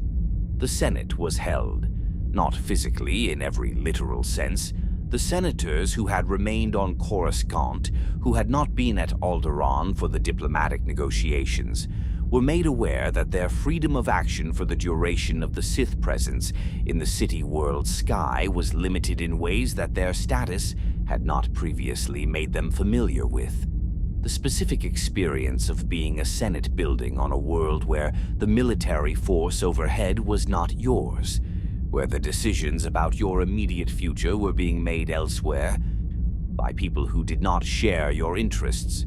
This was an experience that the Republic's political class had not had in a very long time, and the specific quality of it, the enforced waiting, the knowledge that you were a bargaining chip in negotiations you were not conducting, did something to the political culture of the Republic that the Treaty of Coruscant would formalize, and that the following decades would work to undo with incomplete success. The Treaty of Coruscant ended the Great Galactic War. It was not a peace of equals. It was the kind of settlement that one party accepts when the alternative to accepting it is worse than the settlement itself, the kind that the accepting party knows is temporary, even as they sign it, because what it requires of them is more than a sustainable arrangement and less than a final defeat. Oh, and unsustainable arrangements have a way of failing on their own schedule rather than the schedule of the parties who created them. The Republic surrendered half the galaxy, the worlds that fell within the Empire's new boundaries, worlds that had been part of the Republic for centuries, some for millennia, worlds whose populations had organized their political identity and their economic relationships around the fact of Republic membership. These worlds were handed to the Empire the way property is handed over when the debt collector arrives, with the specific combination of bitterness and resignation that transfer under duress produces. The Jedi withdrew to Tython. They went home, in the deepest sense, back to the world of mist-covered mountains where the tradition had begun, where the Force was strong enough to be felt as a physical warmth, where the ancient Jedi temples stood in the valleys, and the specific quality of Tython's Force resonance was available as a resource for healing and reflection that the Order desperately needed. They went home diminished and carrying the specific weight of having fought hard and lost significantly, and been asked to accept a peace whose terms were an insult to what they had fought for, and they were right to feel the weight of that. And they also needed time that was not spent in combat or in the political machinery of a Senate trying to manage an empire that held its capital at knife's edge. The galaxy was divided. The Jedi were on Tython. The temple on Coruscant stood in ruins, not demolished, not restored, simply left as it was. The ruins as a visible statement of what had been done and what the Republic had been forced to accept. The Senate debated whether to rebuild it immediately and concluded, with the specific kind of political caution that emerges from situations where any action feels like it could be a provocation, that the timing was not right, that the ruins should remain until the timing was better. Everyone understood that this peace was not an ending. It was merely the eye of the storm. Peace, when it is enforced rather than chosen, has a specific texture. It is not the texture of genuine peace, not the relaxed quality of an absence of conflict that both parties have chosen because they have found that cooperation serves them better than opposition. Enforced peace is the texture of suspended conflict, everything that produced the war still present, still generating the pressures and resentments and ambitions that led to fighting, simply not yet finding an outlet. It is the peace of a closed valve on a system still running at pressure. You cannot hear the pressure from the outside, but it is there. The Treaty of Coruscant produced exactly this kind of peace. Both sides knew it. All the diplomats who had signed the treaty had not done so under any illusion that they were producing a durable settlement. They had done so because both sides needed time, needed to reorganize and resupply and absorb the lessons of 28 years of war that had been, for the Republic, largely terrible, and for the Empire, largely successful but also costly in ways that the Empire's public communications preferred not to dwell on. The treaty gave both sides that time, at the cost of the pretense that what they were experiencing was genuine peace rather than a pause in genuine war. The decade that followed was, in the galaxy's common reckoning, the Cold War, a name that captured something essential about the quality of the period without capturing everything. Cold suggests the opposite of hot, suggests stillness and waiting. And there was that quality in the era. But there was also movement, constant movement of the kind that happens beneath surfaces, in the spaces between the things that official communications acknowledge. Intelligence operations, proxy conflicts conducted through intermediaries and in territories where the treaty's language was ambiguous enough to provide cover. The slow positioning of assets for a resumption of open conflict that both sides understood was coming even as both sides maintained the diplomatic fiction that it was not. Coruscant rebuilt. Not completely. Not in the way that rebuilding is complete when the will and the resources and the time all align. The lower levels of the city, the deep infrastructure that the war had disrupted, are recovered with the specific urgency that populations apply to the things they need to function. The upper levels, where the reconstruction had the quality of visible statement, of a civilization demonstrating to itself and to the watching galaxy what it could produce, these went more slowly, hampered by the political debates that any large visible project invites, and by the specific difficulty of rebuilding things that carry symbolic weight, where the decisions about what form the rebuilt thing should take carry meanings that the decision-makers understand without necessarily being able to articulate. The Jedi Temple remained in ruins. It remained in ruins for the entire decade of the Cold War, a choice that was initially practical and became, over time, something else, something more like a wound kept open. See a visible reminder in the heart of the Republic capital of what the sacking had meant and what the treaty had required the Republic to accept. The ruins were not cordoned off.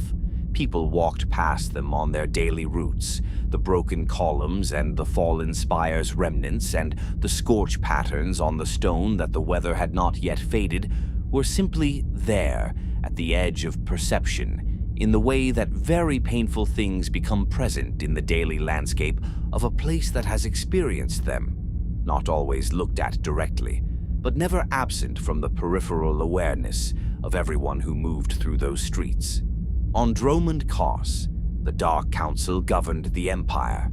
12 Sith Lords, each heading one of the spheres of imperial influence: military offense, intelligence, ancient knowledge, the biotic science, meeting in the council chamber of the Imperial Citadel under the perpetual lightning of Dromund Kos's storms, making the decisions that kept the Empire operational and expanding within its new borders, and preparing, with varying degrees of enthusiasm and varying assessments of the timeline, for the resumption of war that the treaty made inevitable. The Emperor was absent. Not unknown, the Council was aware of his existence and his location and the general nature of what he was doing, in the way that organizations are aware of their founder when the founder has been absent for generations. But functionally absent, his communications to the Council brief and infrequent and directed specifically, rather than providing the kind of ongoing strategic guidance that an active leader provides. The Council had learned to govern in this absence, had developed the institutional capability to make most decisions without reference to him, had in some ways developed the specific self-sufficiency of an institution that has been left to manage itself for long enough that management has become its own mode of existence. The Emperor was not managing the Empire, he was preparing. The distinction was not apparent to the Council, most of whose members had not been told, could not have been told given the nature of what was being prepared, the full extent of what the Emperor intended. They knew he was powerful. They knew he was old. They knew that his specific relationship to the Force was different from any Dark Council member's relationship to the Force, and that this difference was the source of the authority they deferred to. They did not know the shape of the plan. Beneath this macro-scale architecture of the Cold War, lives were being lived. This is perhaps the most important thing to understand about any era of large-scale political conflict, that the people living through it are not primarily experiencing it as a political event. They are experiencing it as the conditions of their particular existence, the sky and the ground of their daily reality, the thing that determines which options are available and which are closed, and what the ambient texture of risk and opportunity is in the specific life they are leading. The Great Galactic War had been experienced by the people inside it, not primarily as the Great Galactic War, but as the specific set of challenges and losses and demands that their personal version of it had presented to them. The Cold War was being experienced this way across the galaxy simultaneously, in millions of individual variations, each one a complete life with its own specific shape, each one inflected by the larger context without being reducible to it. A Jedi Knight, somewhere in the galaxy, was carrying out an assignment that their council had sent them on, one of the missions that the Cold War era produced in abundance, the investigations and negotiations and protective deployments that occupied the Order's operational capacity in the absence of open war. This Jedi had their own history, their own specific formation, and their own particular strengths, and the things they found difficult, and the relationships that mattered to them. They moved through the galaxy with the combination of competence and moral weight that the Jedi tradition had spent 25,000 years developing in its practitioners, and they were, in the specific way that being alive in a particular moment makes you part of that moment without your choosing, part of the age they were living through. Somewhere else, a Sith warrior was advancing through the Imperial hierarchy with the specific energy that dark side practice and Sith ambition combined to produce, working within the tradition's internal competition, seeking the assignments that would demonstrate the kind of power that advances careers in an empire whose primary currency was force capacity and the willingness to use it. The Sith warrior's daily reality was Dromund Kaas's storm-lit corridors and the specific calculations of advancement in an institution where advancement required the defeat of competitors and where the competitors were serious and the stakes were real. A smuggler ran cargo through the spaces between the treaty's lines, the gray zones where the official division of the galaxy into Republic and Imperial territories created opportunities for people willing to operate in the margins, willing to carry things that the official channels wouldn't carry, willing to navigate the specific risks of operating in a galaxy that had two serious governments, both of which would be unhappy to find you operating in ways that served their interests imperfectly. The smuggler's perspective on the Cold War was not strategic or philosophical, it was practical, expressed as the specific calculation of which runs were worth the risk and which weren't, and how to maintain the contacts on both sides of the line that made any of it possible. A bounty hunter tracked contracts across the galaxy with the specific professionalism of people who have made their peace with the fact that their work is morally uncomplicated only from a sufficient distance. The bounty hunter's era was the Cold War's proliferation of factions and sub-factions, and the specific complexity of a galaxy where the official alignment between the two major powers did not account for all the other groupings and rivalries that operated within and between and alongside those powers. There was work. There was always work. A trooper in the Republic military experienced the Cold War as the specific grinding quality of an institution that has been at war and is now at peace, but has not been at peace long enough to trust the peace, that has reorganized its posture towards something slightly less than full combat readiness, while maintaining the institutional memory of what combat readiness requires, that knows the resumption of the war it has been fighting is probably coming and does not know when. The trooper's daily reality was duty assignments and training exercises, and the specific relationship between soldiers who have been through the same things, which is one of the more enduring kinds of relationship the galaxy produces. or an Imperial agent worked in the specific darkness of intelligence operations, the collection and analysis of information that the Empire needed to maintain its position in the Cold War, the recruitment of sources inside Republic institutions, the identification of threats before they became crises, the specific kind of work that is necessary for an empire to function, and that requires of its practitioners the particular detachment of people who have learned to think about people as assets and threats rather than as people. The Imperial agent's relationship to the Cold War was closer to its actual texture than almost anyone else's. The intelligence work was the Cold War, was the sustained low-level conflict that the treaty's language called peace. A Sith Inquisitor sought power through the Empire's internal mechanisms, while also following the specific pull of the dark side's archaeology, the recovery and study of ancient Sith artifacts and texts and practices that the Empire's scholarly tradition preserved and developed, the long thread of the tradition that ran back through the SWTOR era to the original Sith civilization on Korriban, and further back to the dark Jedi exiles who had founded it. The Inquisitors' relationship to power was more explicitly connected to the tradition's history than most of their contemporaries, more aware perhaps of what the tradition had been and what it had done and what it was still capable of. A Jedi consular worked at the intersection of Force scholarship and the Order's diplomatic function, at the specific place where understanding the Force deeply met the practical requirement of applying that understanding in the service of the Republic's political objectives. The consular moved through the galaxy, engaging the kinds of problems that required more nuance than combat and less certainty than pure scholarship, the problems that the Cold War generated in abundance. Negotiations between parties who had been enemies and were not yet allies, communities damaged by war requiring not military force, but the specific kind of presence that said the Order had not abandoned them. 8 lives across the galaxy, experiencing the same Cold War in 8 different registers, each one a complete story in itself, each one inflected by the same underlying conditions without being determined by them. The galaxy in the Cold War era was not a place where the macro-scale movements of empires and orders were the only reality.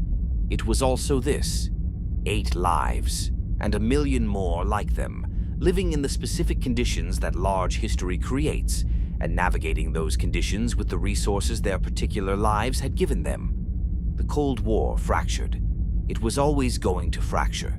The treaty's unsustainable terms were always going to fail to hold against the pressures that both sides continued to generate. The specific precipitating events varied across the different theaters where the fracture occurred simultaneously, border incidents that the treaty's language could not definitively classify, intelligence operations discovered before they were complete, proxy conflicts that escalated past the level of deniability that the fiction of peace required. The resumed war was not a single dramatic event, but a seeping failure of the Cold War's structural elements, beginning in one region and spreading to others as the failure of peace in one place removed the incentive to maintain it in adjacent places. The galaxy was at war again. It had not, in any deep sense, stopped being at war. Beneath all of it, the Emperor moved in his own darkness toward an older, vaster plan than any of them could perceive. On Dromund Kos, in the years of the Cold War, a cult had formed around a name. The Revanites did not know in any precise way who Revan was or what had actually happened to him. They knew the legend, the Jedi who had become a Sith, who had become something else, the figure who had defied 2 orders and ended 2 wars and disappeared into the unknown regions toward some purpose that the official historical record was either unable or unwilling to specify.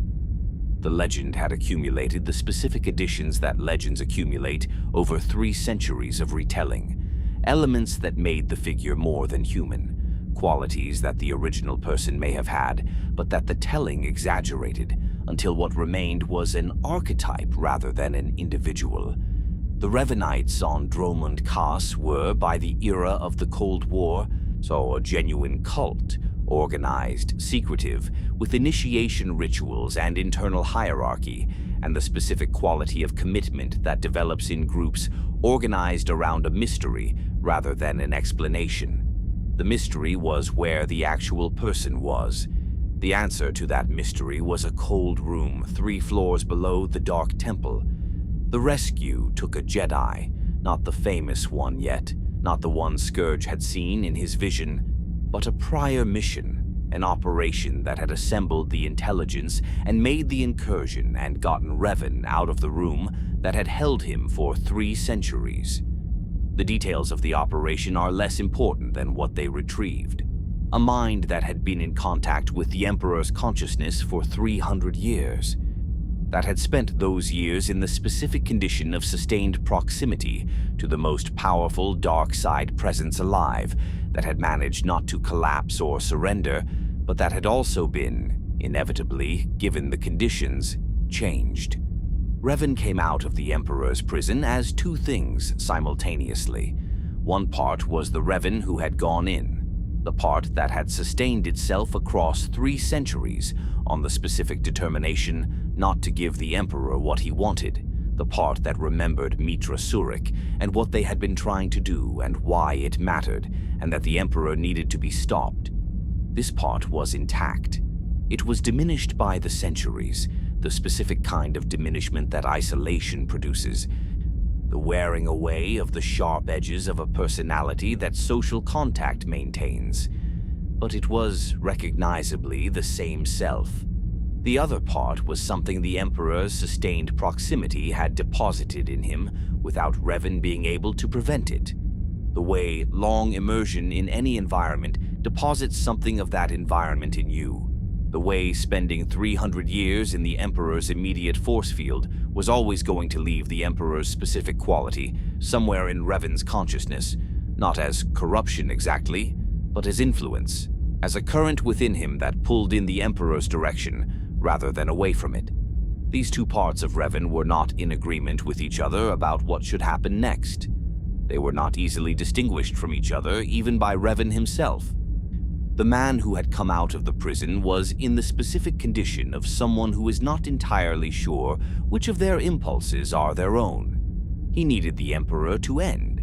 He also, in the part of himself he could not quite get clear access to, wanted to protect the Emperor, not from sentiment, but from the 3 centuries of proximity that had made the Emperor's continued existence feel, to some part of Revan, like something that should persist. This internal division would define his actions in the period that followed, and ultimately produce consequences that were more complicated than anyone who understood only one half of him could have predicted. The Emperor, meanwhile, had reached a threshold in his preparation. His ritual, the galaxy-consuming ritual that Nathema had been the prototype of, the expansion of that technique from a single world to the full galaxy, the drawing of all force-connected life into himself simultaneously, had been in preparation since before Dromund Kaas, had been the goal toward which the entire millennium of rebuilding had been pointed. The Cold War and the resumed war had served it by generating the dark side energy that his system of empire was designed to generate, and the quantity of dark side energy he had accumulated was approaching what the ritual required. He could not perform it directly. The ritual required him to be present in his own body, with his full consciousness engaged, and his full consciousness had been engaged in the specific work of managing the Empire, feeding on its generations, seeing and sustaining his own existence for so long that direct engagement with the galaxy-scale ritual was not something he could simply add to the current arrangement. He needed a proxy, a voice, in the specific meaning the Sith tradition gave to that term. A person whose body and will had been sufficiently subordinated to his own that they could act as an extension of him, could speak with his authority and, in some cases, channel his power, without the Emperor himself needing to be physically present. He had prepared a voice, a Jedi, one of the Order's most gifted, corrupted across a long operation, turned not through the dramatic confrontation of dark side seduction, but through the slower and more thorough process of sustained manipulation that the Emperor, with his particular expertise, preferred. Through his voice, the Emperor began the ritual, not on Nathema's scale, not all at once, but as a beginning, a priming, the initial steps of a process that would need to be completed, but that had, in its beginning, already demonstrated its viability. The Jedi Knight arrived on Dromund Kos at this moment. Scourge was there too. 300 years after the vision in the Emperor's sanctum that had led him to betray Revan and Mitra Surik, Lord Scourge was still alive, kept alive by the Emperor's curse, by the specific dark side manipulation that had been applied to him in the aftermath of the sanctum encounter. A preservation that was its own punishment, that had left him alive and Force-capable, but stripped of his ability to feel the Force with any of the pleasure or power that Force capacity is supposed to provide. He had been waiting, across 3 centuries, for the moment his vision had shown him. He recognized it when it came. The Jedi Knight who defeated the Emperor's voice on Dromund Kos is not named in this telling, because the telling is about patterns rather than individuals, about the shape of what happened rather than the specific person who shaped it. What matters is the function. The voice was defeated. The ritual was interrupted.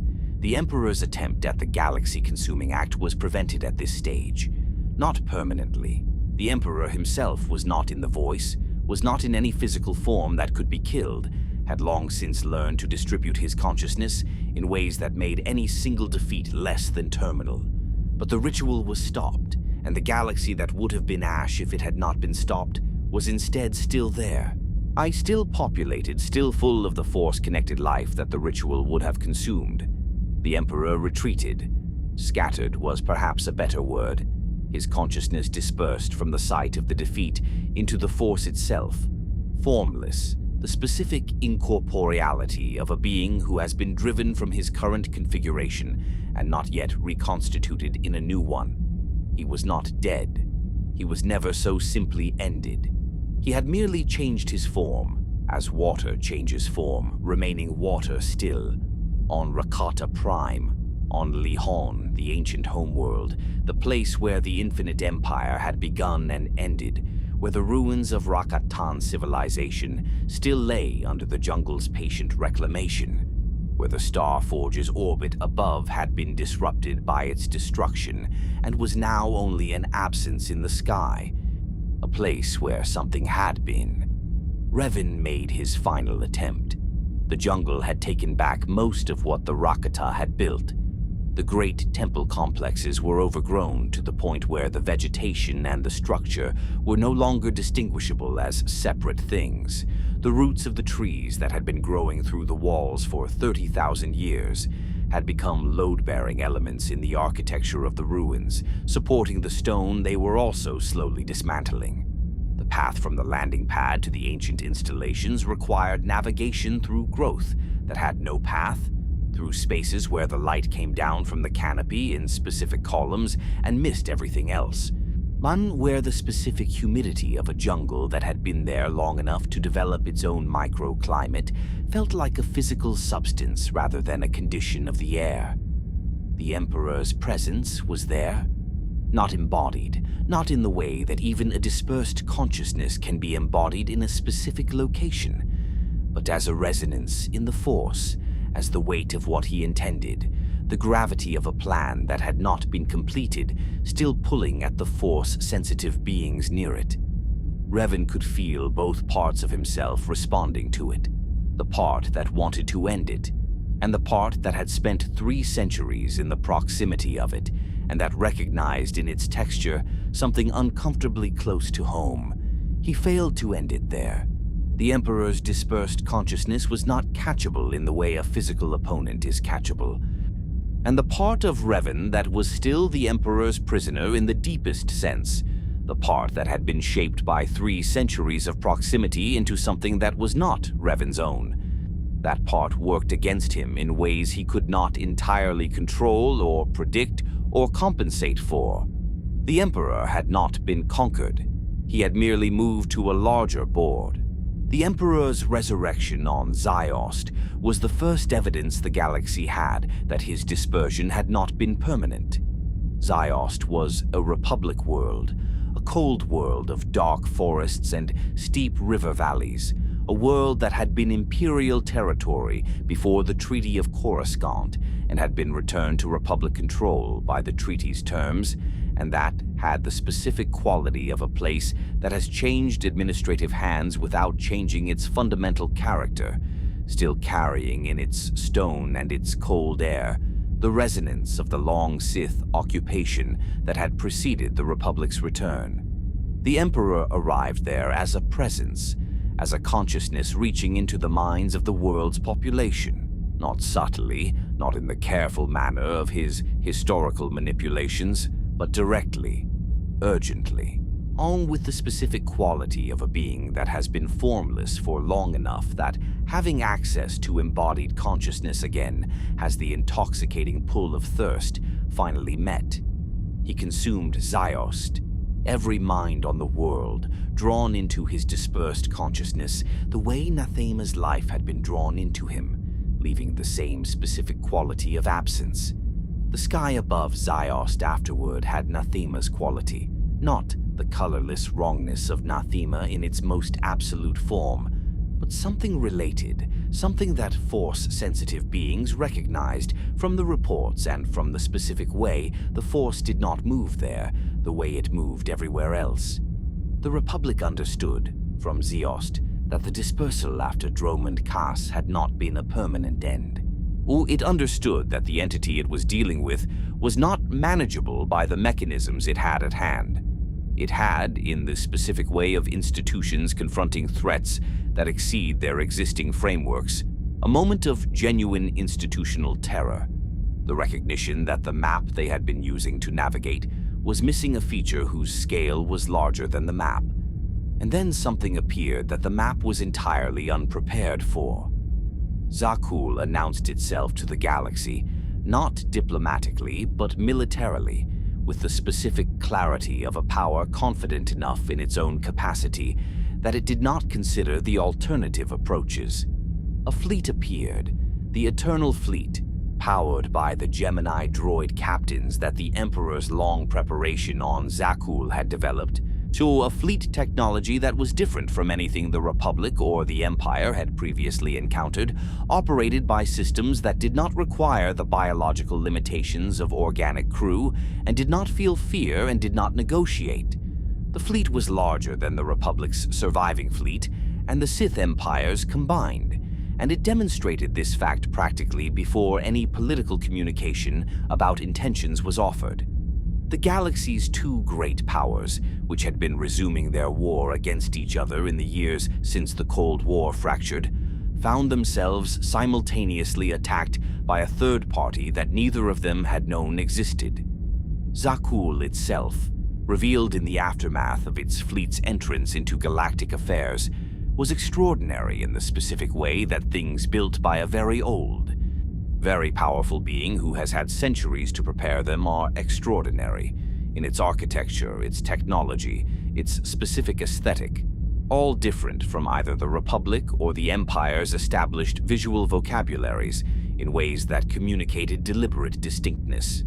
The world the Emperor had been nurturing in the unknown regions across the same centuries he had been feeding on Revan in his prison was not a Sith world in the architectural sense, not dark stone and pyramidal temples and the heavy aesthetic of dark side tradition. It was white spires rising from floating platforms connected by walkways that moved gracefully above the city's lower levels, the whole thing lit with a quality of light that was clean and almost ceremonially bright, a city that looked, from certain angles, like a temple to something that valued illumination.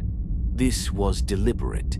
The persona Vitiate had developed for Zakuul was Valkorian, a different name, a different presentation, a ruler who was understood by his people as benevolent and wise, and genuinely present in the way that the Emperor had never been present on Dromund Kaas. Valkorion attended public events. Valkorion spoke to his people. Valkorion had children, twin sons named Arcane and Thexan, who were his heirs and who had been raised in the specific, complicated shadow of a father who was the most powerful being alive and who was present in the ways that mattered politically, but absent in the ways that matter personally, whose attention when it came was enormous and whose inattention was its own kind of crushing weight. The relationship between the Emperor and his sons is one of the more psychologically complex elements of this era, and it is worth dwelling on for a moment, even in a story moving at this pace, because it produced consequences whose scale matched the psychological damage at their source.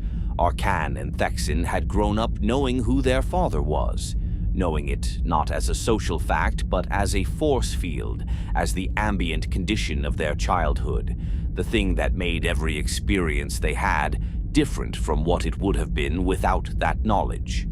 They had each developed in response to this specific childhood, specific responses. Thexan had made his peace with it, or something close to peace, had found a way to love his father that did not require his father to be different from what he was, had found in his relationship with his brother the warmth that his relationship with Valkorion could not quite provide, had organized his emotional life around what was available rather than grieving what was not. Arcane could not.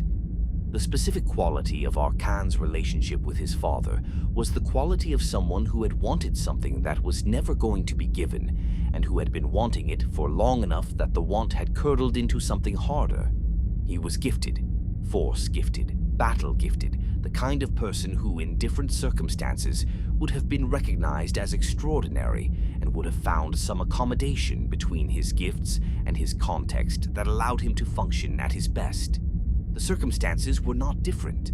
The context was Valkorion, and Valkorion did not look at his sons the way a father looks at children. The encounter that preceded Arcane's seizure of the Eternal Throne was an assault on Valkorion. Arcane attacking his own father in the direct, violence-mediated way that the Sith tradition had always held was the appropriate resolution of an unsatisfactory power relationship between a stronger and a weaker party. The assault killed Thexan in the accident of sibling proximity to a thing that was not meant for him. Valkorion was not killed, was not easily killable, had not been killable for a very long time, but was driven from his body in the specific way that a consciousness can be driven from a physical form, dispersing into the nearest available vessel. So the nearest available vessel was the Outlander, the person who had come to Zakuul on behalf of either the Republic or the Empire, depending on who the Outlander was, who had been present for the encounter and who now carried within them the consciousness of the most dangerous being in the galaxy. Arcane froze this person in carbonite before they could act on what had just happened, and took the Eternal Throne, and extended the Eternal Empire's reach across the galaxy in ways that his father had perhaps intended as a slower developing project, and that Arcane, in his grief and his rage and his specific psychology, executed with maximum force and minimum patience. The galaxy was brought to its knees. The Eternal Fleet was the instrument, and the fleet was very good at its function. The Republic and the Sith Empire, already damaged by their resumed war with each other and not yet recovered from its costs, found that their separate military capacities were inadequate individually and insufficiently coordinated to be effective collectively. Worlds submitted. Those that did not were demonstrated against in ways that made subsequent resistance less likely.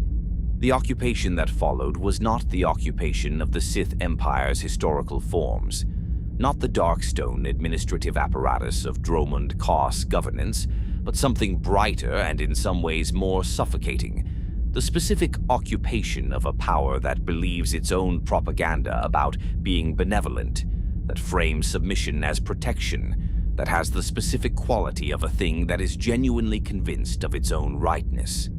In the swamps below Zakuul's White City, The ancient Sith ruins slept under centuries of accumulated water and vegetation. The structures the Emperor had built in his original development of the world before the gleaming white above became the primary reality, sleeping in the specific dark of deep swamp water where light from the surface was a faint rumor rather than an actual presence. They held in their stone the same quality that Korriban's tombs held, the same quality that Dromund Kaas's dark temple held. The accumulated resonance of dark side practice, the record of what the Emperor had been before he became Valkorian. The evidence preserved in deep water that the bright white above had been built on the same foundation as everything else he had ever built. The Eternal Alliance formed to resist the occupation. This is the nature of occupations. They produce alliances between parties who would not otherwise ally, between the Republic and the Sith Empire, and the various other groups whose primary shared quality was that they were not the Eternal Empire and were not interested in submission. The Outlander defrosted 5 years after the carbonite freezing, carrying within them the consciousness they had been carrying since the encounter with Valkorian, led this alliance with the specific authority that someone who has been through what the Outlander had been through and is still functioning tends to command, and with the specific additional authority of being the person inside whom the Emperor was attempting to establish his next permanent home. The Emperor had not been conquered. He had merely moved to a larger board, and the game, as always, continued. Vaylin. She requires her own introduction, separate from the narrative of her brother's reign and her mother's political maneuvering and the Eternal Alliance's campaign, because what she was is not fully captured by her function in events. She was the most force-powerful living being in the galaxy, by any measure that force power can be measured. More powerful than Arcan, more powerful than the Outlander, more powerful than anyone the Jedi Order or the Sith tradition had produced in the era. She was also a person who had been, since early childhood, the subject of an intervention by Valkorian that was as cold and as purposeful as anything else he had ever done, and that had the specific quality of what is done to people when their power is something to be managed rather than developed.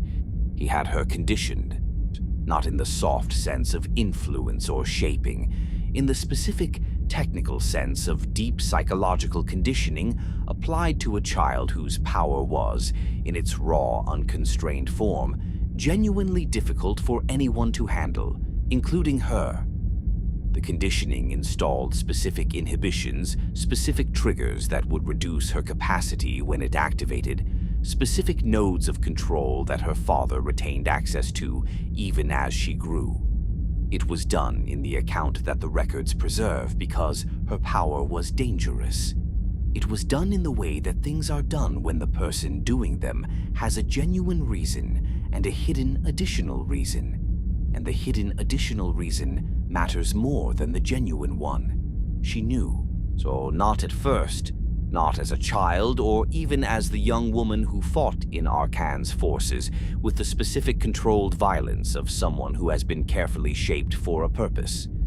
She knew eventually, and knowing changed the specific quality of what she felt about everything, including herself, in the way that discovering you have been contained rather than raised changes a person's relationship to the container and to the person who built it. Arcan's reign, in the years of the occupation, had the specific quality of someone governing from grief, making decisions that were tactically capable, but that carried in their texture the specific emotional signature of a person who has lost the one thing they genuinely loved and has been responding to that loss by extending control outward into a galaxy that cannot give back what was taken. He was not his father. He was not even the best version of himself. He was a person in pain, in possession of the most powerful fleet in the galaxy, and that combination produced the specific kind of governance that it always produces. The Eternal Alliance's campaign was not a single arc, but a sustained series of engagements across multiple theaters.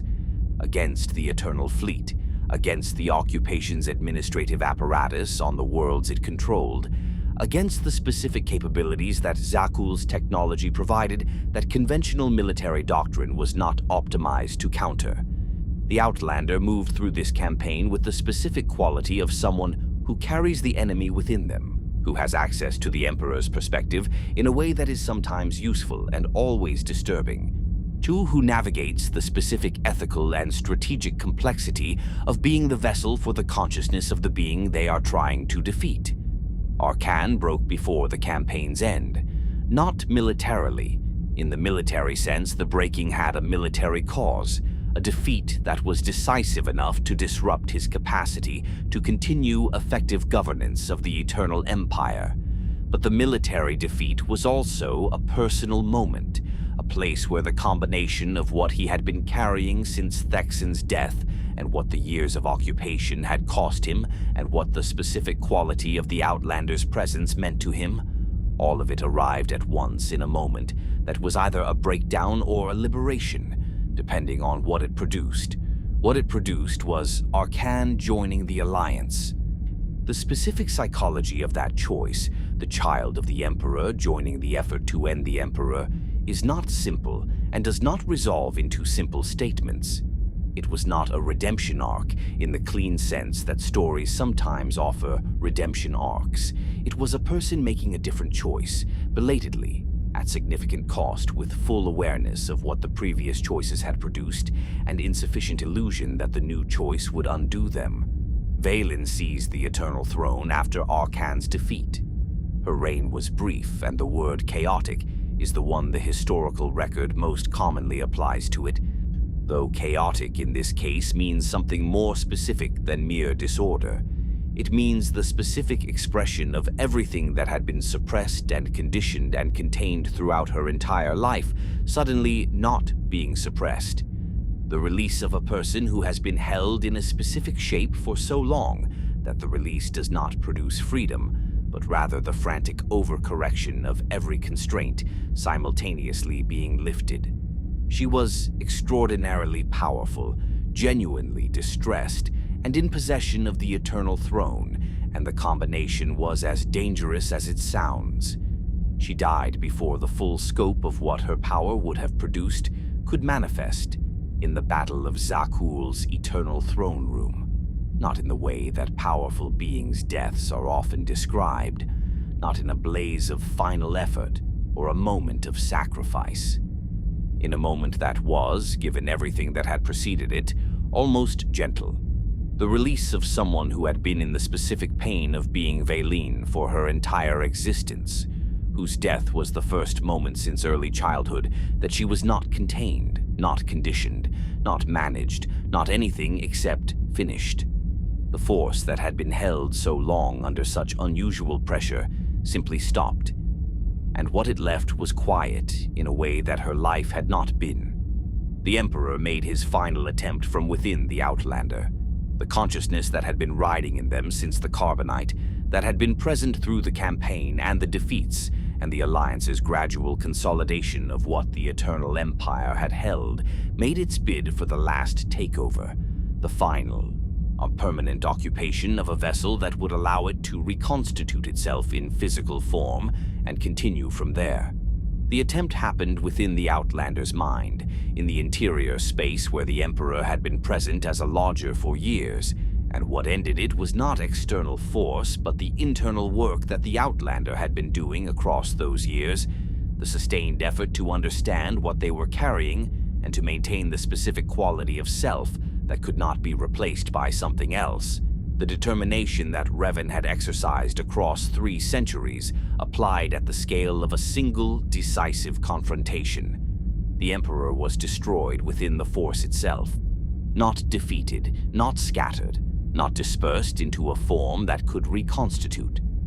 Destroyed, the specific finality that can only be achieved when the target is not merely prevented from acting, but unmade at the level of what they are.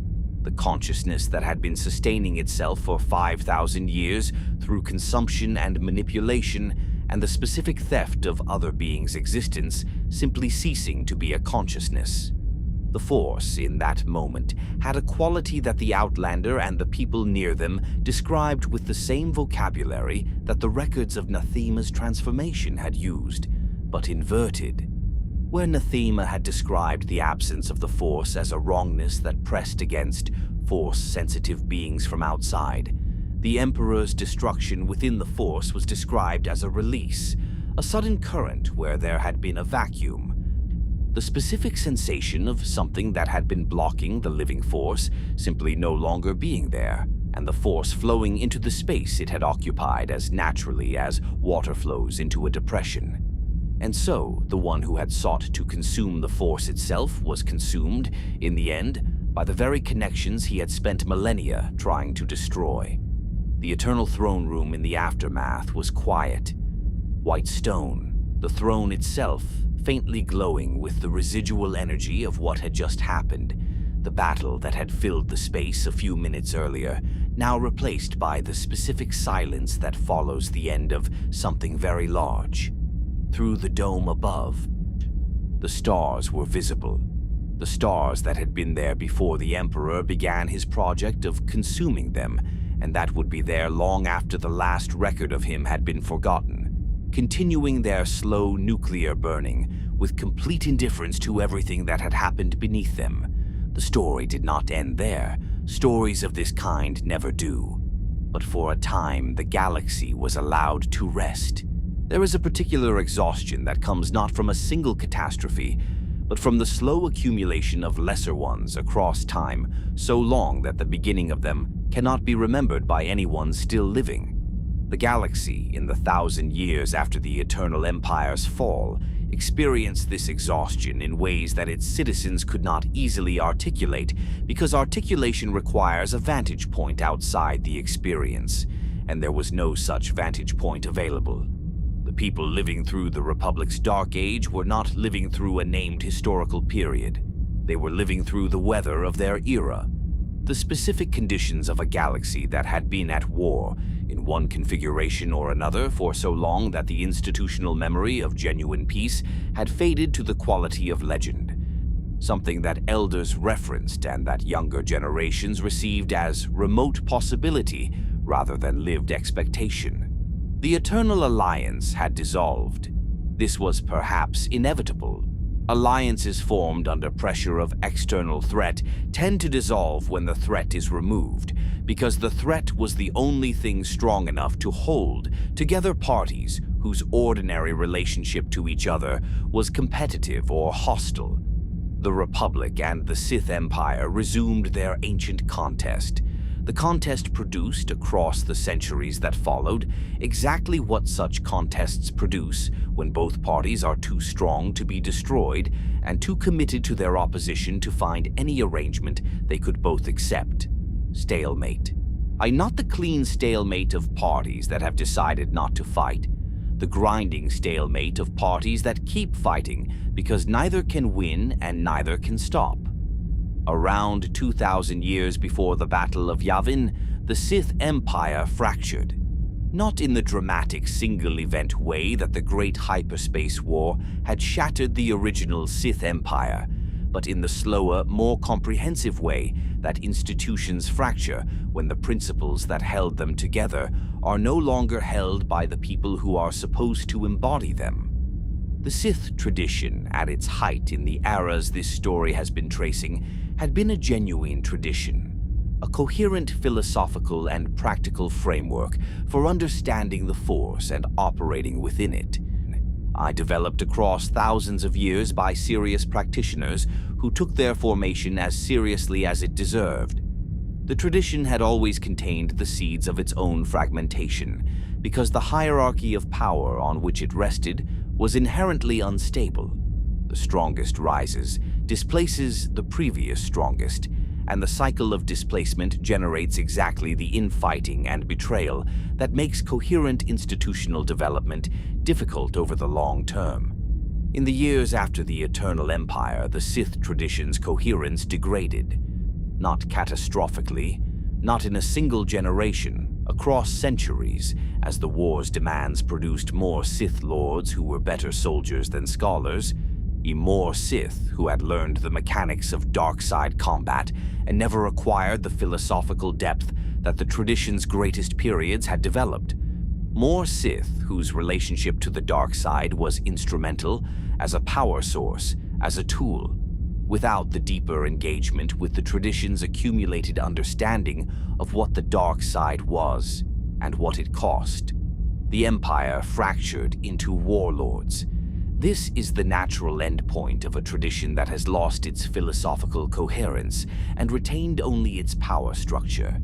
When the framework that justified who was in charge is no longer believed in by the people who are supposed to uphold it, what remains is pure competition for resources, and pure competition for resources produces warlordism. A dozen Sith lords ruling separate territories, 100. Each claiming the title of Dark Lord, which had once meant something precise and had become, in this era, merely an assertion. The loudest claim rather than the most legitimate one. The Republic, which had survived the previous millennia, partly by the coherence of its institutions and partly by the counterweight that a coherent Sith Empire provided, found itself facing something worse in some ways than a single powerful enemy. The distributed threat of a dozen warlords, each with genuine force-trained military capacity, none of them coordinated, all of them willing to raid Republic territory when the opportunity arose, and to retreat when the Republic's response was organized. The Senate struggled to maintain the kind of unified military response that distributed threats require. Because the Senate's governing structures had been designed for a galaxy in which the principal threats were large and identifiable, and the governance of a response to 100 small wars was a different and more exhausting problem than the governance of a single large one. The Jedi became something they had not been designed to be. The peacekeepers, the diplomats, the mediators, the Order that had spent 25,000 years developing a philosophy of service that was explicitly not military service, found that the conditions of the era did not permit the luxury of that distinction.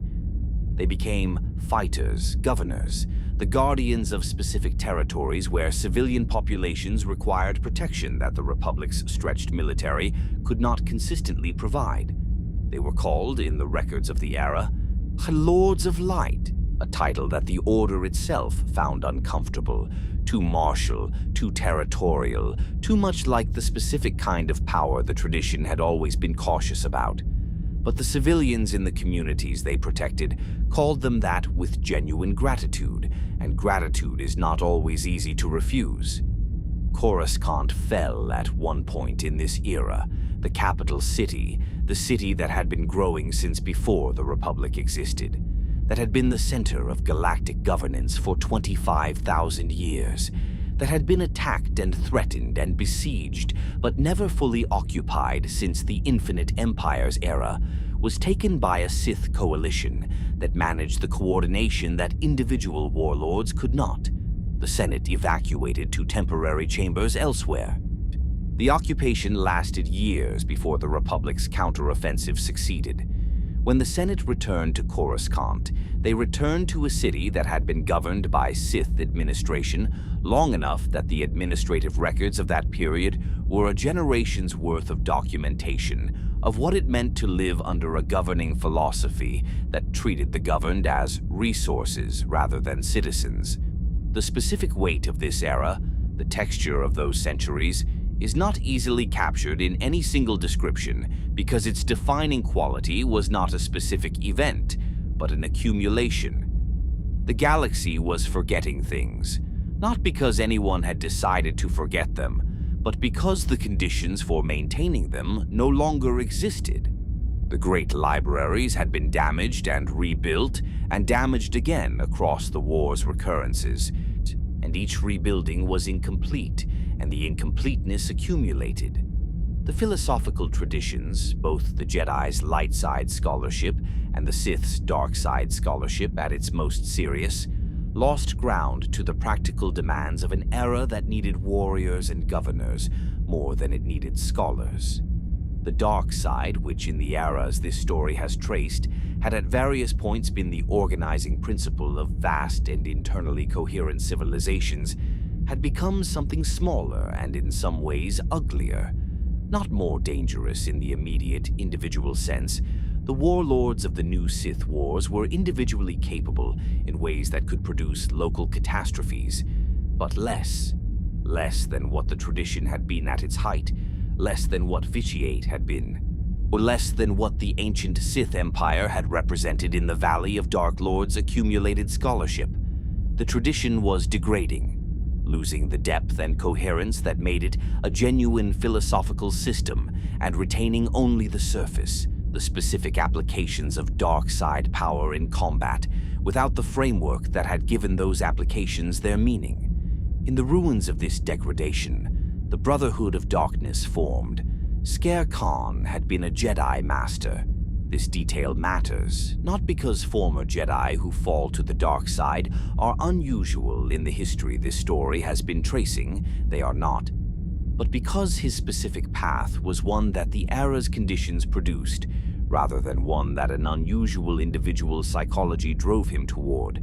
He had fallen not through seduction, not through the specific hunger that had marked Nad and Kun and the others, but through the slow erosion of the philosophical distinctions that a tradition maintains when it has the luxury of maintaining them, and that become harder to maintain when the conditions of daily existence make the pragmatic choice and the principled choice increasingly difficult to distinguish. He was charismatic. The Brotherhood he assembled from the era's scattered Sith warlords, perhaps 20,000 at its height, the largest organized Sith force in centuries, responded to his charisma and to the genuine appeal of what he offered. An end to the warlords' self-destructive competition, a unified Sith force that could finally resolve the ancient contest with the Republic. His proposal was radical in the context of Sith tradition: equality among the Dark Lords, no single ruler, the hierarchy of strength replaced by a council of peers. He called this the Brotherhood of Darkness, and he believed with the specific sincerity of a person who has not yet understood the depth of what they are trying to change, that it would work. At the Sith Academy on Korriban, the academy that had been there in various forms since before the original Sith Empire's collapse, the institution that had trained generations of Sith practitioners in the tradition's methods, a student named Dessel, who had grown up in a mining colony and fought his way to Sith, training with his fists, and the specific ferocity of someone who had never been given anything and had decided this was the most efficient way to take it, was beginning to understand something that none of his masters had grasped. The Brotherhood of Darkness was going to fail, not because it lacked power. It had power, not because its leader lacked intelligence or conviction. Khan had both. It was going to fail because it was organized against the fundamental principle that the dark side had been teaching the galaxy for 35,000 years, and that the Brotherhood had not yet grasped. Strength does not share. Power does not seek equals. The dark side, in its most essential expression, was not a philosophy of fellowship. It was a philosophy of singular dominance, of the one rising above all others, of the reduction of everything to a single point of sufficient will. 20,000 Sith, each one ambitious, each one trained to seek power, each one the product of a tradition that had always resolved competition through the defeat of the less powerful by the more powerful. 20,000 of these people, organized as equals, would not remain equals. They would destroy each other. It was not a prediction that required sophisticated analysis. It was arithmetic. Dessel took the name Darth Bane, and he began to wait. When the great empires finally fall, what comes next is not peace.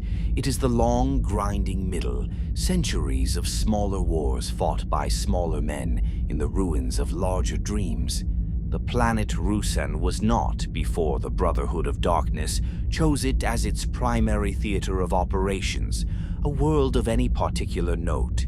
It was a mid-sized planet in the outer rim, inhabited, Force-sensitive in the specific way of worlds that have native beings with Force connection. Its indigenous people, the Bouncers and the humans who had settled its plains in earlier centuries. It was agrarian, its economies organized around the grasses and the seasonal harvests that a world of mild climate and reliable rainfall supports. Its communities of the size and character that agricultural worlds produce. Rooted, patient, oriented toward the long rhythms of growing things rather than the short rhythms of political events. The people of Ruusan, before the war arrived, had the specific quality of people who have been left alone long enough to build a life organized around something other than survival.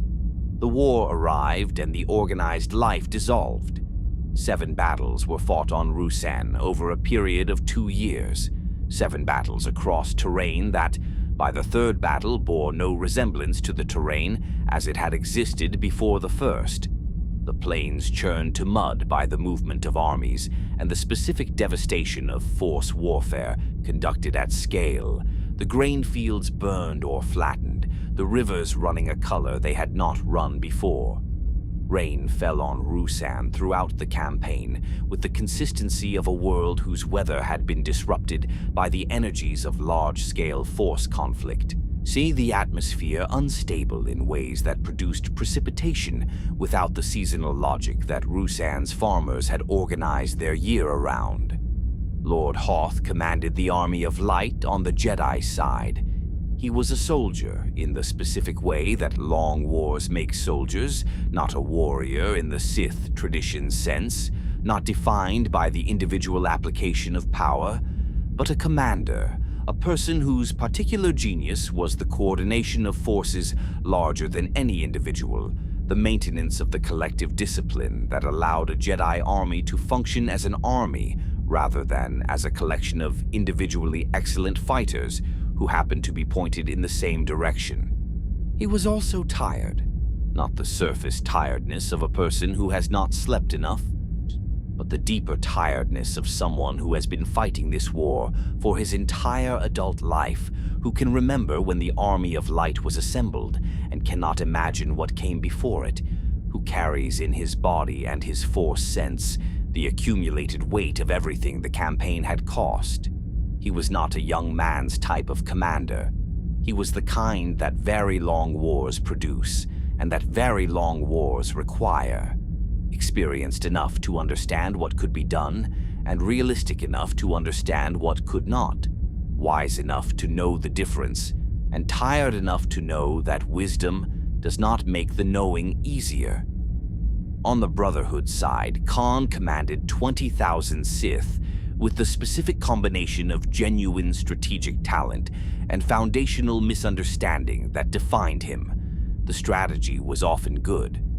The foundation was wrong. He had organized the Brotherhood as equals, and the equals were not remaining equal, and managing the constant internal competition of 20,000 dark side practitioners who believed that strength was the primary organizing principle of a tradition that had just been told strength was not the organizing principle consumed energy and attention that should have been directed at the Army of Light. Bane was watching from the periphery. He had left the academy at Korriban some time before the Ruusan campaign's conclusion, taking with him a level of contempt for the Brotherhood that the Brotherhood had earned by being exactly what he had predicted it would be. He had gone to Rakata Prime, to Lehon, to the ancient ruins that the Rakatan jungle had been reclaiming for 30,000 years, where the Starforge's absence was still a scar in the sky above the orbit where it had been, and he had found something there that the ruins preserved in fragmentary form. Revan had left records, not in a form that everyone could access, in holocrons, in the Sith tradition's archival technology, embedded in the ruins of the Rakatan installations that Revan had navigated during his amnesiac star map search. The records were incomplete. They were fragments of a larger archive, portions of the knowledge that Revan had accumulated across his complicated life, preserved in the places he had been. What Bane found in them was what he needed. the theoretical framework for a technique that the Sith tradition had developed and documented and then buried, because the scale of what it could do made even the Sith tradition nervous about formalizing it. The thought bomb. He brought back knowledge of it to the Brotherhood.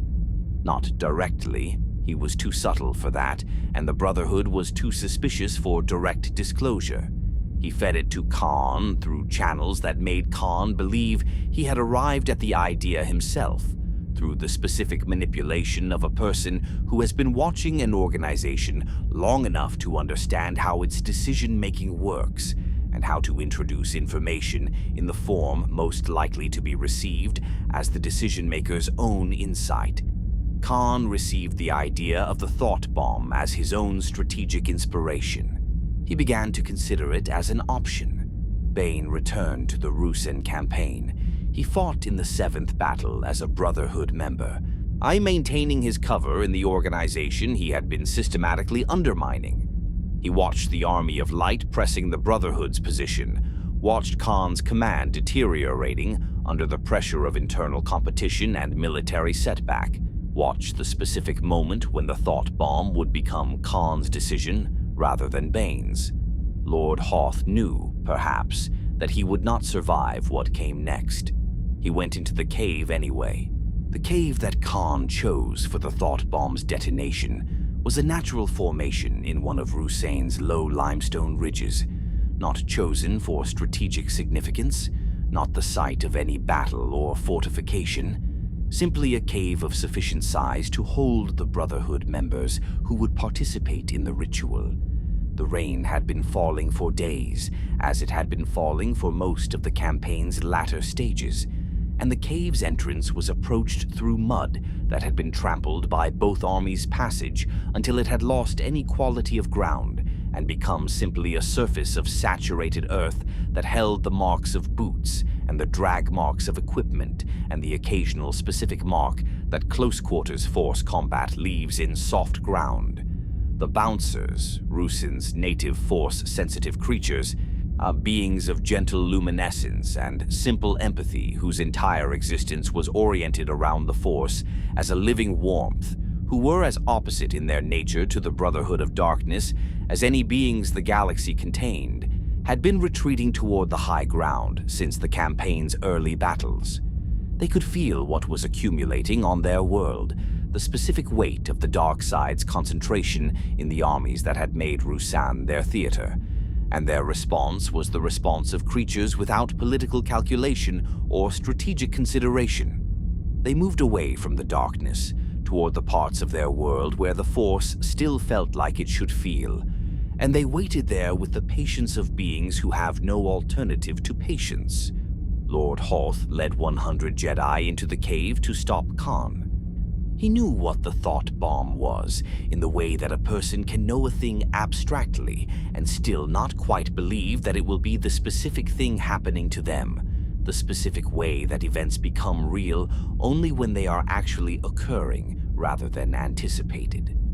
The theoretical understanding and the present tense experience of standing in a cave that was about to become the site of the most destructive Force event in living memory were not the same understanding, and he had both simultaneously, and both informed what he did with the time available to him.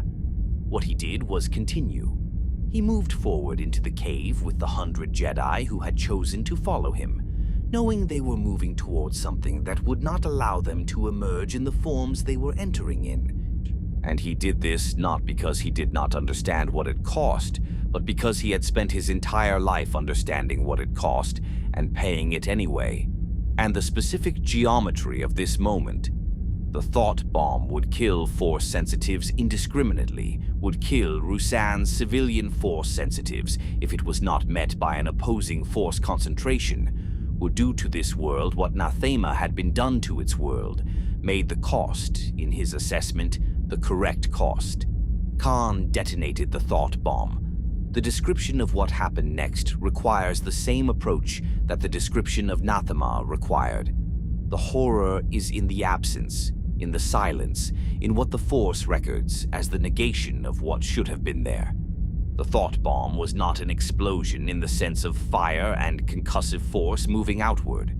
It was a collapse, a drawing in, the force energy of every force-sensitive being within the bomb's radius, Jedi and Sith alike, the participants in the Brotherhood's ritual, and the 100 Jedi who had come to face them, and the lingering force presences of the dead who had fallen on Ruusan over 7 battles, all of it drawn inward simultaneously, pulled toward a single point with the specific violence of a current reversing, of water flowing uphill, of something that should move in one direction, moving in another.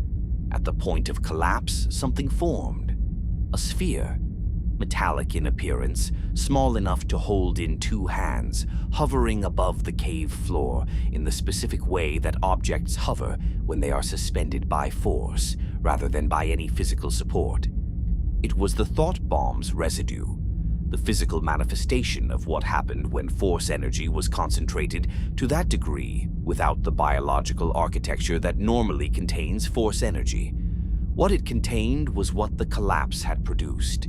The souls, or the force signatures, or the consciousness echoes, the records differ on the precise term, of every force-sensitive being who had been present when it detonated.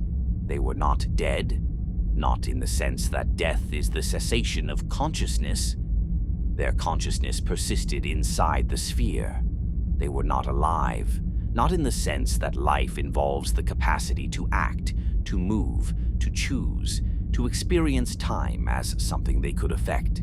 They were sealed, suspended in the specific condition between states that the dark side, at its most extreme application, all can produce. The whispers of them were audible if you stood close enough, in the specific way that sound carries through stone. Not as words, not as anything that could be transcribed, but as a quality in the air around the sphere that force-sensitive beings experienced as the awareness of presence. Lord Hoth was in there.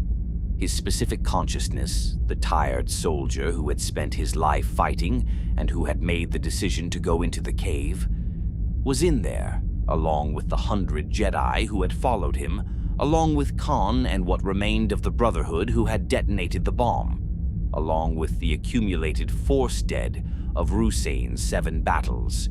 The valley of the cave became, in the aftermath, what it would be called for the rest of this story's era and beyond, the Valley of the Jedi. A place where the Force was neither light nor dark, but both simultaneously, the specific quality of a location where the boundary between living force and force beyond life had been dissolved. Outside the cave, in the rain, on the devastated landscape of Ruusan's plains, where grain fields had been and mud was now, and the specific desolation of a world that has been used as a battlefield stretched to the gray horizon, Darth Bane stood. He was the only Sith survivor. The thought bomb had taken everyone else, Brotherhood and Jedi alike, and the Army of Light's forces who had been outside the cave's radius were in sufficient disarray from the battle's conclusion that he was, for this moment, simply alone on a ruined world in the rain. The specific quality of that aloneness was not what aloneness usually feels like. It was what he had been working toward. It was, in his assessment of it, exactly right. He had won. Not in the way that generals win, not in the way that empires win. He had won in the way that a theory is vindicated, in the way that a calculation is confirmed, in the way that a person who has understood something that everyone around them has misunderstood experiences the specific satisfaction of the evidence finally aligning with the understanding. The Brotherhood of Darkness was gone. The 20,000 Sith who had organized themselves against the fundamental principle of the dark side were gone. The Army of Light was shattered. The Jedi Order would be told that the Sith had been destroyed, and would believe it. Would believe it because the evidence supported it, and because belief that the Sith were destroyed was a comfortable belief, and because the alternative required the belief that somewhere in the galaxy, in the rain, a single Sith Lord was standing and had arranged for exactly this to happen. In the ruins of the Brotherhood's camp, among the detritus of an army that no longer existed, a small shape moved. She was a child, force-sensitive. This was the first thing Bane registered about her, in the way that force-sensitive beings register other force-sensitive beings, as a quality in the current rather than as a visual identification. Orphaned by the battle, separated from any protection the Army of Light might have provided, existing in the specific vulnerability of a child in a place that had recently been a war zone. Her name was Zana. Bane looked at her for a long moment. Then he made the calculation that a man who has just destroyed an entire tradition and established a new one makes when he identifies the person who will carry that tradition forward. The calculation that this is correct, that this is right, that this small force-sensitive child is exactly what the rule of two requires as its first expression. He took her as his apprentice. The rule of two, one to embody power, one to crave it. Two Sith, always two, a master and an apprentice. The master holding the accumulated knowledge of the tradition, the apprentice growing in power until they could take that knowledge by force, becoming the new master and taking a new apprentice. And the line continuing with the knowledge deepening at each transfer until, eventually, in the fullness of the patience the rule required, the dark side would produce a being of sufficient power to accomplish what the Brotherhood of Darkness and the First Sith Empire and the Infinite Empire and every iteration of the dark side's expression had been pointing toward. The Rakata built an empire of billions. Vitiate built an empire of immortal silence. But Bane understood that the greatest empire requires only two. He walked away into the galaxy's indifference, invisible, patient, with a small girl beside him who would one day be the most dangerous person alive, and who was, for now, walking through the mud of Ruusan's ruined plains in the rain. The Jedi believed the Sith were destroyed. The galaxy believed the dark side had been ended. So Bane walked away into the quiet, satisfied. He would wait. He was very, very good at waiting. The Ruusan Reformation took 3 years to formally accomplish, and a generation to actually take effect. The formal elements were straightforward, as formal elements tend to be when there is sufficient political will behind them, and the events that prompted them are recent enough to be felt, rather than merely remembered. The Republic, which had been reorganizing itself around war-making for 1,000 years, demilitarized. Not completely. The Republic had never been without any military capacity, and a galaxy that had just come through the new Sith Wars required some defensive infrastructure. But the standing armies that had characterized the Republic's military posture for the era of the Sith Wars were disbanded. The defense of individual worlds returned to local forces. The centralized military apparatus of a great power at war, dismantled in favor of something lighter and more distributed. Something sized for the peacetime that everyone hoped had finally arrived. The Jedi Order dismantled its armor. This sentence is almost literal. The Jedi Lords, who had spent decades governing territories and commanding forces in the Army of Light, removed the armor they had been wearing and returned to the robes of the peacekeeping tradition that the Order had been before the wars, made it something else. The transformation was not purely symbolic. It required the dismantling of the specific habits of mind that governance and military command had built into the Order's recent generations. The habits of authority, of territory, of the quick assessment of force capacity that military necessity had made automatic. These habits did not dissolve immediately. They faded across the generation that followed the Reformation as the practitioners who had formed them aged, and the younger practitioners who had only ever known the new arrangements replaced them. The Sith artifacts and records were catalogued, then sealed, then in many cases destroyed or committed to archives so restricted that their effective destruction was the practical result.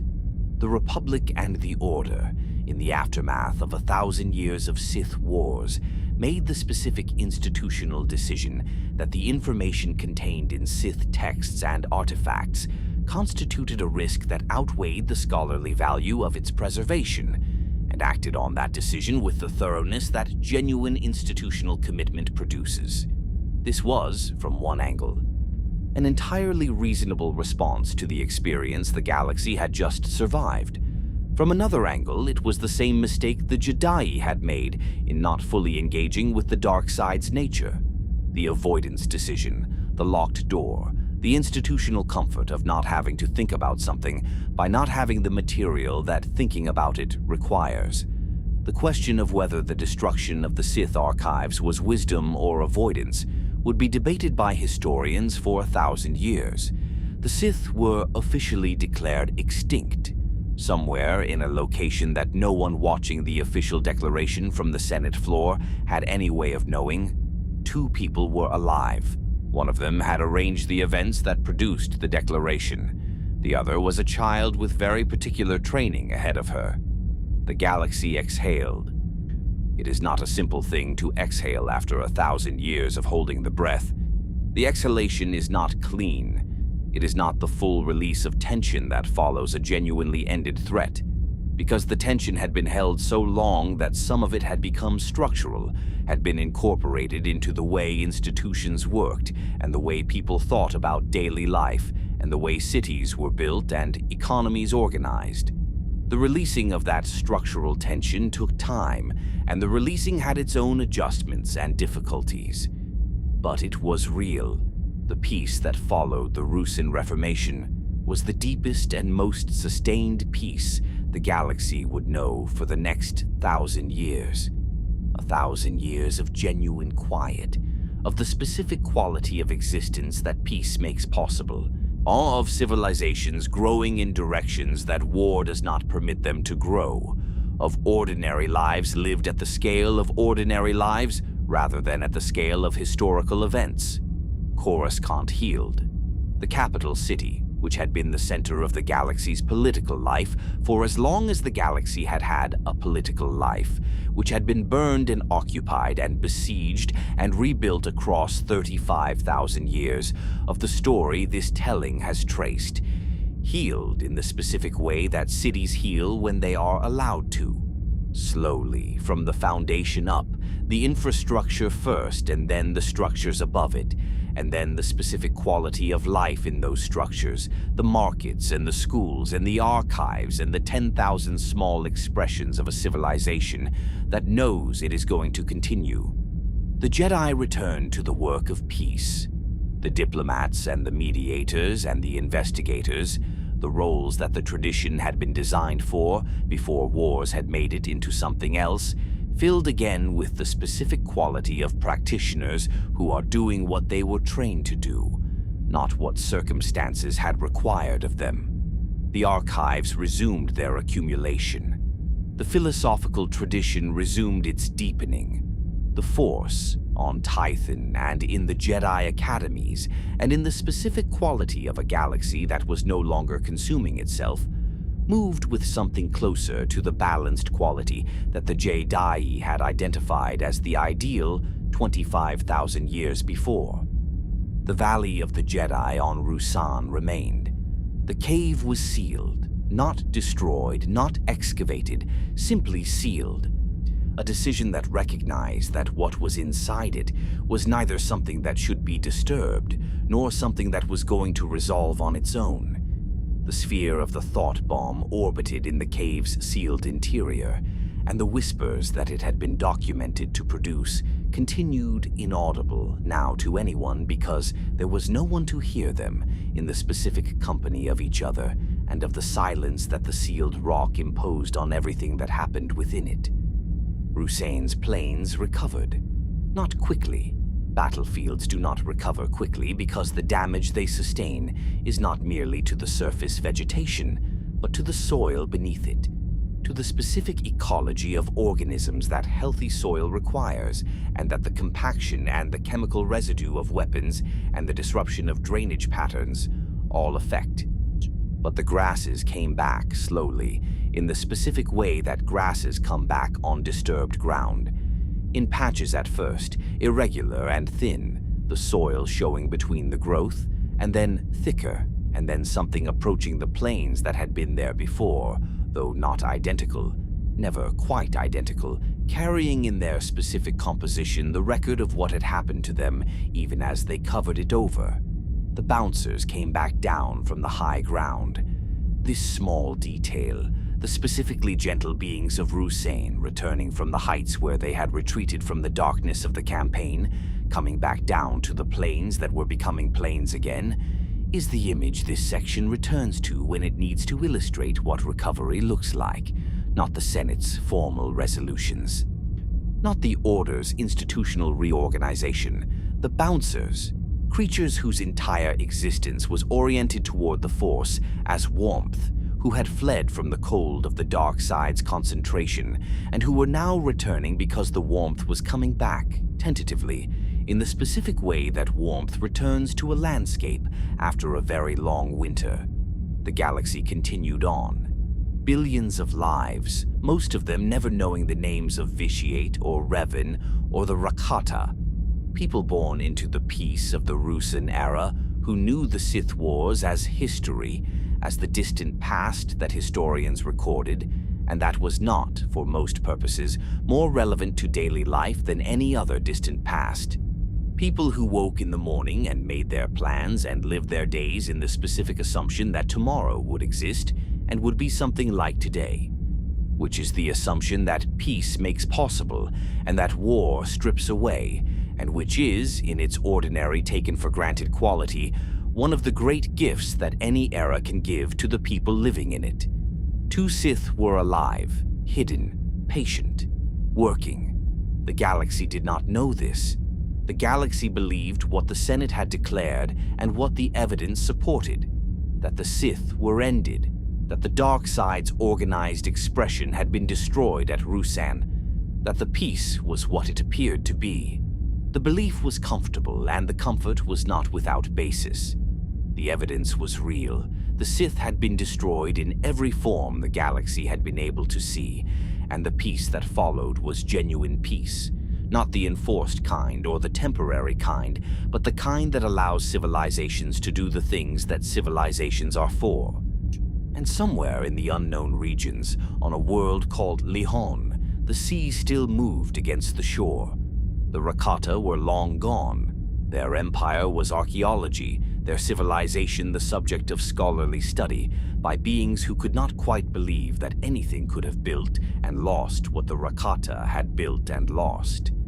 The turquoise ocean still pulsed with bioluminescence in the shallows at night. The twin moons still rose over the volcanic stone of the high terraces. The jungle had reclaimed most of what the Rakata had built, and what it had not reclaimed had been worn by 35,000 years of Lehon's weather into shapes that were more geological than architectural, suggestions of structures rather than structures, the outlines of a civilization rather than the civilization itself. Tython's mists still drifted across its ancient stones. The valleys where the Jedi had sat in the earliest centuries of this story were still the force-rich places they had been, still carrying the resonance of every generation of practitioners who had meditated there, the accumulated weight of 25,000 years of quiet, sitting in the presence of something vast. The mist moved through the ruins of the Jedi temples, the way mist moves through any ruins, finding the paths of least resistance, pooling in the low places, rising through the openings in roof lines that rain and time had opened.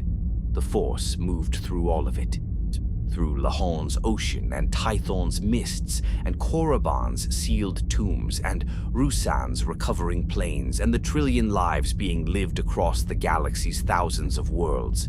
The living current that connected them all, that ran through the organisms and the soil and the accumulated history of every world in ways that the Force-sensitive could feel and the non-Force-sensitive could not feel directly, but were nonetheless part of, were nonetheless sustained by, were nonetheless expressions of.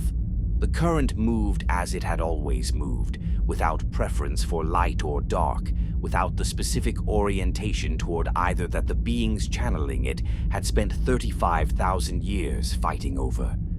It moved through the dark side tombs of Korriban with the same ease it moved through the light side academies on Ossus. It moved through the Thought Bomb's sphere in Ruusan's sealed cave and through the peaceful bouncer communities in Ruusan's high pastures. It did not know the history this story has been telling. It did not need to know the history. It was the current beneath the history, the thing that all the history had been, in one way or another, about. Two Sith, hidden, patient, 1,000 years of peace ahead of them, to wait in. And after the 1,000 years, after the peace that the galaxy was allowed, the rest that it had earned, the story would continue. The galaxy would wake slowly to the awareness that the darkness had not ended, but had only learned a new patience. The Sith rule of two would produce its culmination in Darth Sidious and Darth Vader. The Clone Wars would break the peace and the Jedi Order. The Death Star would demonstrate that the hunger the Rakata had first expressed, the desire to take from the galaxy everything it could give, had not died with any of the empires that had expressed it before. But that is a different story, and the night is long, and the stars outside your window have been burning for longer than any of what has been told here. Rest now. The stars will keep their watch.